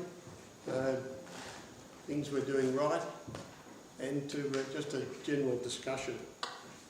So please, somebody start the ball rolling by asking a question or making a statement. not limiting it to simply questions, but just a commentary. Brother Paul, I'm more of a comment, mate. We came up about Knights of the Southern Cross not known in the church and stuff. On the Wangaratta, we have a Filipino priest, and he's very, very much in tune with the Knights of the Southern Cross, and he contacts myself regularly on things he wants done. And I did put in one of my reports about we had an anniversary dinner, I think, where there was Filipino, Indian and different family groups from other countries had a luncheon on, and that he acknowledged everyone in the mass the following week. They acknowledged various organisations, and he mentioned the Knights of the Southern Cross. About that, he mentioned my name and another member of the Knights of the Southern Cross, that any member of the Catholic Church here would like to join it, please contact myself or the other member. So that come from off the pulpit, yeah, so it is well known up through that area. Thanks, Barney.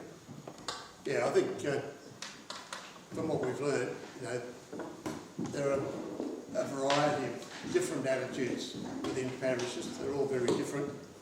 Some successfully well known, others perhaps not so well known.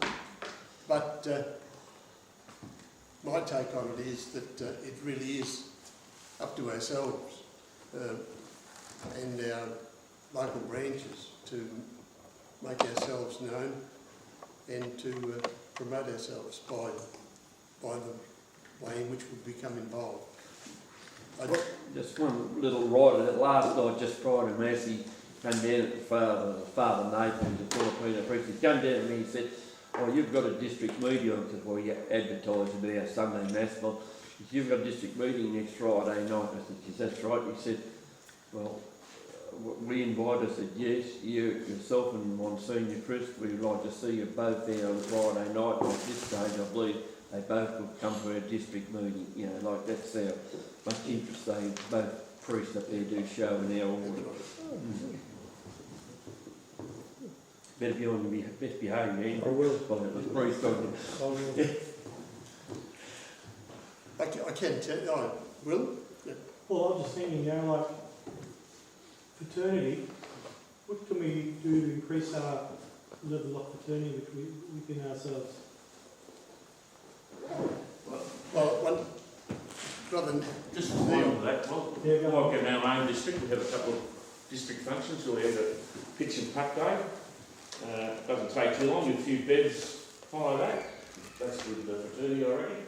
And this year, some of our districts going to have what we call it, inland bowls, barefoot bowls.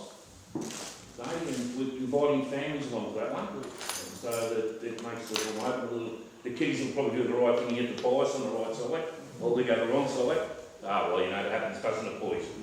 So if there's anything like that, it's great for fraternity, not only amongst the brotherhood, but also with families. My brother, yep. We have a district dinner in our district, which is very popular over the years. It gets a lot of the branches together in one evening. We have a guest speaker, and it's a very popular event. Maybe something worth looking at. Yeah, I did. You had another one on Mother's Day, didn't you? With Mother's Day Eve. Well, we did have a social function for Mother's Day, but this is a nice district which we have a guest speaker, and we have a dinner that invites various branches. We should maybe something worthwhile.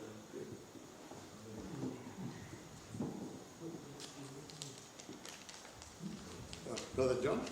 Brother Paul, last year the State Council was promoting the takeover of the Tasmanian state branches.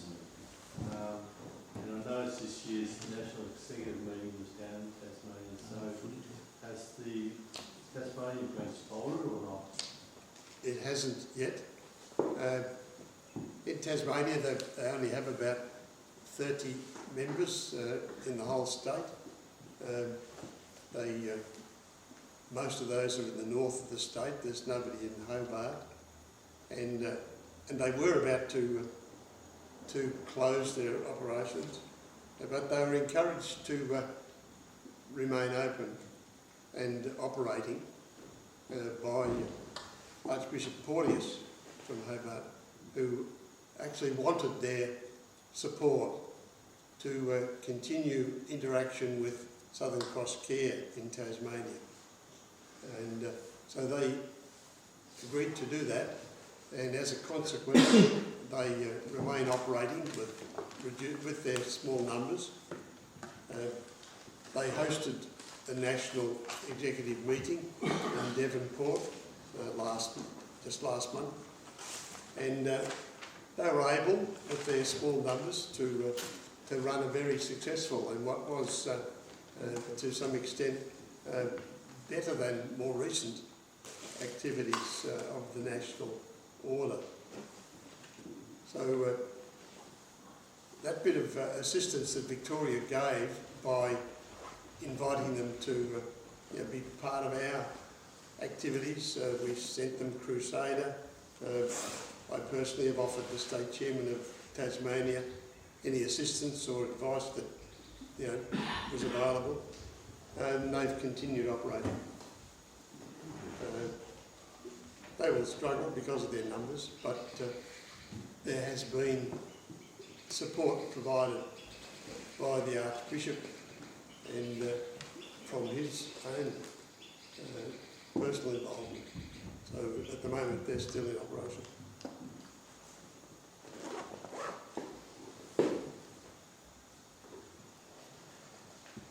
I was going to say, before Brother Neil stood up and mentioned the sort of district activities, I was going to say that the district chairman's, what we now call committee, that Brother Neil is responsible for, has a project to be involved whereby members of that committee are contacting brothers who are not connected with a branch. We have many of our existing members in an area, geographical area, that doesn't have a physical branch, and we're trying to arrive at a means by which they can feel more included. Some of them I know still meet after Mass, and they still get together socially and help in their parish, but they're not promoting themselves as members of the Knights of the Southern Cross, and they're not getting the normal support that a branch cohort gets from State Council. So if anyone here is aware of a small coterie of 2 or 3 or 4 members in the middle of nowhere, then we want to know about them. We've got the physical data. I mean, we know the members and where they live. But we don't know about their activities. So we need that feedback. As I said before, we need communication and reporting back to State Council, because the more information we get, the more we're able to help.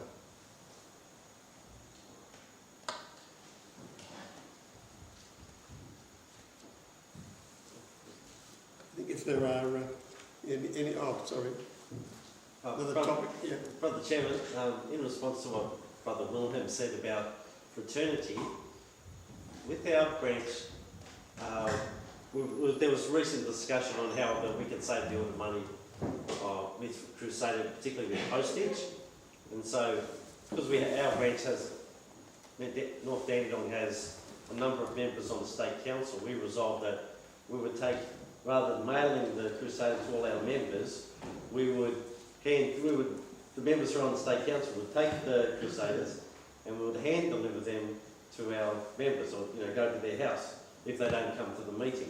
So that's another opportunity for fraternity, particularly where we have members who are elderly or sick, who are a bit estranged from the rest of the branch. It gives us an opportunity to go to their house and knock on the door and say, here's your Crusader and how are you? Anything we can do to help? You can say, they might say, yeah, well, I haven't been able to come to meetings because of, my wife's been sick and I have to care for her, or things like that. At least we get some feedback, and we've got that personal discussion, and we can go back to the members. Unfortunately, I was in a bit of a hurry the last time we did it, and none of the members I visited were at home, but at least I've started the process. So that's something if we're doing something like that, making sure we have regular visits, particularly the members we don't see at meetings very often, I think that can help. Well, one of our members who is in the nursing home, I went to deliver his crusade about 2 weeks ago, and he really appreciated me going to visit him. So it's a great way of keeping. You can drop them off in my place too. What's that? You can drop them off in my place as well. That's right. A variation could be to have them come to the district chairman, who can then distribute them, and saves you a lot of travel around or the committee. I'm happy to do the same. I go and visit the ones in my area that are inactive in my branch. I haven't thought about doing that for those that are inactive in the 2 other branches. But there's only 2 members, 2 branches, 1 in each. 2 branches, 1 member in each of those branches. So I'm trying to reach out to them, but I'm not very successful at it. But delivering, personally delivering, could be a way around. We encourage the branches have the ability to come to head office, or someone that can come to head office every 2nd month to pick up the Crusaders. Oh. So we're not saying that regional branches or whatever, but we're saying the ones that are, if you're happy to, but we're sort of encouraging more the branches nearby that can come and do so. Just being a member of Keith's district probably about 20 years ago, when I was the branch chairman there, we had a roster to hand deliver the branch newsletter. And if anyone was ever away, being the branch chairman, I would take their roster, and that would give me an opportunity as the chairman to go visit some members who weren't coming to meetings regularly. And you get to know them, and then you go, and some of them even were happy to get a lift to the meeting now and then. So it was a good way of increasing that branch fraternity as well. Brother Travis. Thank you, Brother Chairman. I joined the meeting only after lunch this afternoon, so I apologize in advance if what I'm about to talk about has been raised earlier or talked about earlier. But I'm sure many of our brothers would be concerned about the problems with abuse in families, family violence, and the way in which some men behave. And this seems to have become very much worse in recent times. And I just wondered whether the Knights could do something about this, either in the form of maybe education or talking in schools or in the public fora. And I just put that up as a suggestion. Any comments? Brother Travis, I would think the best thing that we could do as order members is try to live virtuous Christian lives and be an example of trying to lead virtuous Christian lives. That would be the best way of trying to discourage bad behaviour in other men, is by we ourselves living up to our best standards, so living up to the Catholic ideal of what it is to be a gentleman, because that's the way we would lead forward in that. Yeah, mind you, Travis, there's nothing wrong with us expressing your concerns in our publications and showing our position in that way, but we do have a big problem.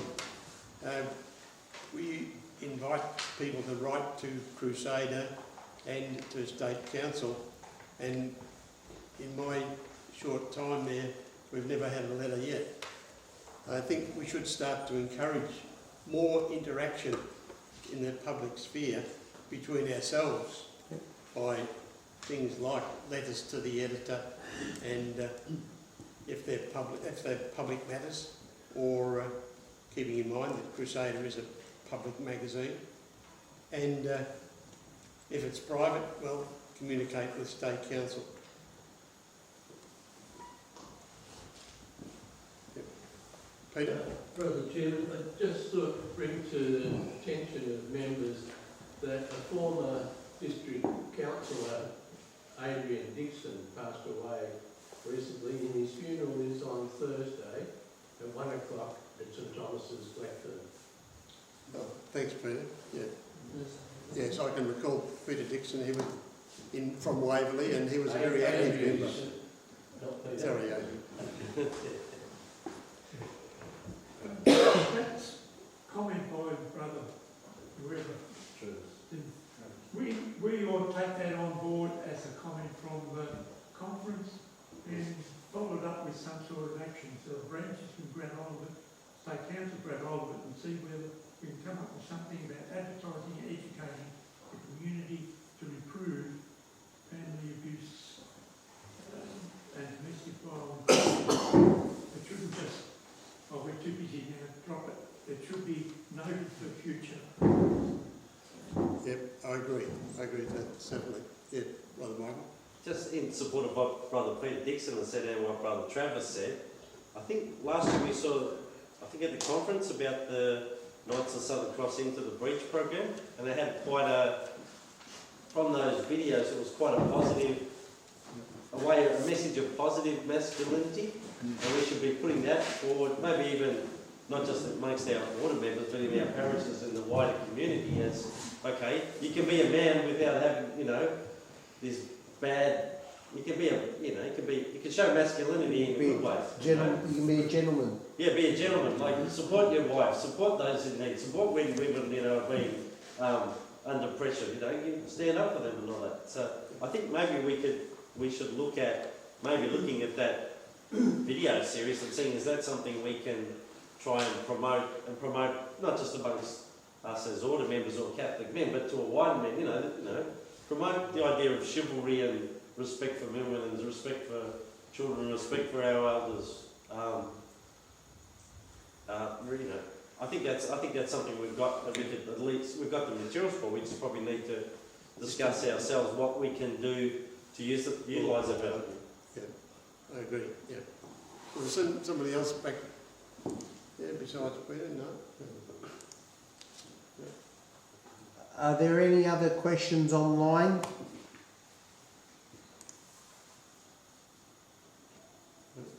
I just had one other thing to promote. Hang on. So, as everyone knows, our God and Beer Talk series has been very successful in recent times. And as Brother Jordan mentioned in his presentation earlier, all the God and Beer episodes are not only available on video on YouTube, they're now also available on podcast format on all major podcast platforms such as Spotify, Amazon Music and Apple Podcasts. Our next God and Beer will be a big one. We have a guest all the way from the United States. He visited us about this time last year, Deacon Harold Burke Chivers, and he'll be addressing God and Beer at the Notting Hill Hotel on Monday the 15th of July at 7:30 p.m. And his talk will be on the armour of God, prayer and spiritual combat. So that one, we know he's a very popular speaker, so that will be very well attended. So we'd encourage you to book in advance if you're planning on coming. Thanks, Brother Andrew. Is that a hand for a question there?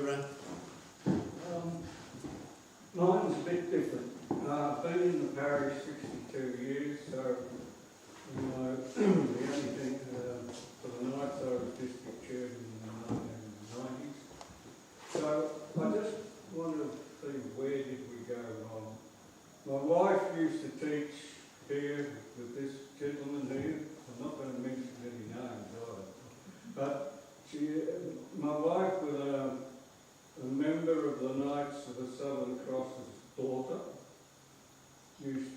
each year the children from the non-Catholic schools, right in this room here. And I also used to coach the tennis at St Francis Xavier as a volunteer, but we met families. But I used to get invited to go to their first Holy Communions, and I used to get invited to go to, what's next after, to be their sponsor. But I never ever saw these families or these children at church. So I thought, in those days, the two churches weren't connected, so I presume the ones that lived in North Box Hill went to church here. But I was wrong. The only time they went to church was for their first Holy Communion and what I was sponsored for. That's why we're in such a problem today, because another thing, I went to one of my own grandchildren, and the priest said at this first Holy Communion up in Croydon Way, he said, I don't want you to be this your first and only Holy Communion. Now I happen to know that what he said that day, that was the only time the whole families went to Holy Communion. And he likes to do anything about what this problem has been caused. My father did have, must admit, one of the tennis people that I taught at St Francis Xavier last year, I think it was, he suddenly said to me, this person's coming to be married. And I realised that neither families went to church there ever, never went after their first Holy Communion. That's why we're having so much trouble in the Catholic Church today, because these families never really went back to the church. My own grandchildren. I don't know how we're going to overcome it. We should have been trying to overcome it 50 years ago. Well, I just want you to know that one of the person that taught here was my wife, a lovely girl who taught. Her father was president of the Nuttawadi branch of the Knights of the Southern Cross. Why was he president of the Knights of the Southern Cross? This is how memory remembers. He lived the wrong side of Middleborough Road, so he couldn't be a member of Box Hill. I just want, she was a lovely person and she taught, and her uncle ran the thing we had at Mooney Valley every year, so you'd probably be able to guess who I'm talking about. Oh, thank you, Leo. But I'd like just to all give a think. I worry about my own grandchildren. I worry about their children. I worry if some of them are even going to get baptised. I just think it's nice to sort of give it a bit of support. Go on, Kevin. Brother Paul, I must apologise, but I do have to get back to Bendigo, and sorry, Tom, I was going to drag you out. I do apologise. I think we are finished. There are no more minutes left in the day for our discussion. All I need to do is to ask Brother John Hennessy for a brief summary of the day.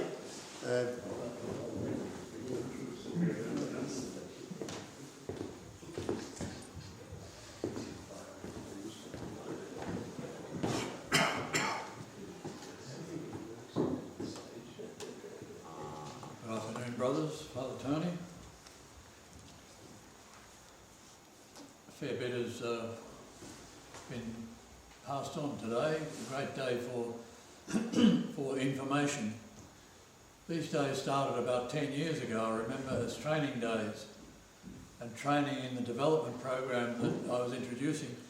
And I suppose it's with great gratification and satisfaction that here we are today as a partial sort of result. We're not complete yet, but as a partial result of what we were training, and that is ultimately to have the plan run the state. And here we have, through Brother Paul, Brother Chairman, we have a plan that is well constructed, and it's been in place now for going on 2 years and working pretty well. And each of the presenters are still finding their feet, saying so, because it's new. It's something different. We haven't done it before, and I think you're doing a splendid job in that development stage of where you're going with what you've got as your committee. And I commend you for that. And I think for today, we've all learned what our state is now doing and how the committees, the 8 committees on the State Council, feed down into the branches. And we're talking about branch plans and what we do. We've got our branch plans now with elements of the state plan filtering down into our branch plans and supporting what the whole state is trying to achieve. So that's broadly what today has brought, I think, as a summary. In the end, Brother Paul put up the slogan, if you like, that the reporting reflects the health of the organisation, whether that be the branch, the state, or even a portfolio holder. Reporting is the most important indicator of how we're going and where we're going. So I'd suggest that you take heed of that. And if you're not getting reports from branch members, you know that things are not working. Why are they not working? Because we don't have a proper plan in place, and we don't have proper delegates doing the jobs that are required in the plan. And that's the whole running of the organisation, if you like. Excuse me. And that's where I referred back to the membership campaign, where we don't have the word planning anywhere in that. And basically that's what we're selling in membership, is what we need to activate our plans. I think that our guest speaker, David Schütz, that was amazing. We should have all been asleep after such a nice lunch. Thank you to the Dandenong North boys. And Clayton. But who could have gone to sleep? It was fantastic. And answered so many questions that we've never asked or never been able to ask or didn't know where to ask. And, you know, that was just brilliant. So thank you for that. And I think on that note, I've covered what I wanted to say, and thank you for all turning up.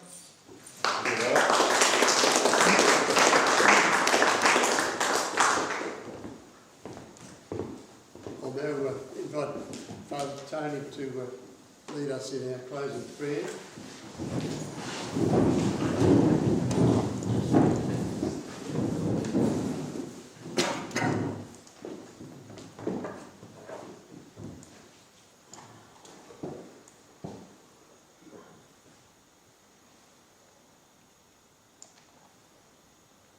In the name of the Father, and the Son, and the Holy Spirit. Amen. The night's prayer.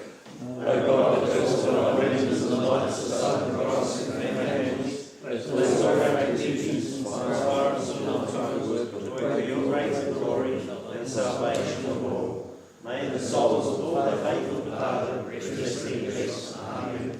Prayer to St Mary of the Cross from Kiln. Most loving God, we thank you for the example of St Mary of the Cross, who, in the living of the gospel, witnessed to the human dignity of each person. She faced life's challenges with faith and courage. We pray to her intercession for our needs. We make this prayer through Christ. Amen. Prayer for vocations. Heavenly Father, help us to respond to and live out our mission in the Church. Help all your people to know their vocation in life and assist them to prepare for it. For your greater glory and the service of your people, call many to be priests and religious. Give those whom you call grace to respond generously and to persevere faithfully. We ask you this through Christ our Lord. Amen. Prayer for world peace. Lord of all, please direct the world on the path of true peace. Mary, our Mother, all the angels and saints in heaven, please join in prayer of all brothers and sisters on earth for peace and all their needs. We make this prayer through Christ our Lord. Amen. Blessed be God. Blessed be His holy name. Blessed be Jesus Christ, true God and true man. Blessed be humanity, Jesus. Blessed be his most sacred heart. Blessed be his most precious heart. Blessed be Jesus in the most holy sacrament of the altar. Blessed be the Holy Spirit, our Paraclete, our helper and our God. Blessed be the great Mother of God, Mary most holy. Blessed be her holy immaculate conception. Blessed be her glorious assumption. Blessed be the name of Mary, Virgin and Mother. Blessed be Saint Joseph, her most chaste spouse. Blessed be God in his angels and his saints.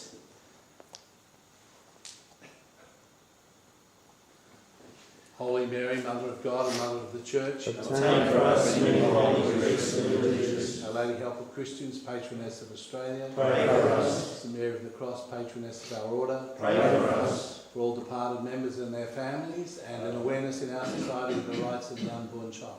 Hail Mary, full of grace, the Lord is with thee. Blessed art thou among women, blessed is the fruit of thy womb, Jesus. Holy Mary, Mother of God, pray for us sinners, now and at the hour of our death. Amen.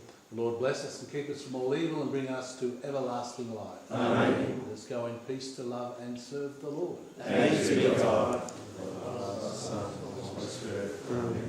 Brothers, before you go for the day, we're just looking for some assistance taking the chairs into the other room where we had lunch to save us. And the tables as well. And the tables, yeah. So we could just, after the departure of our official party.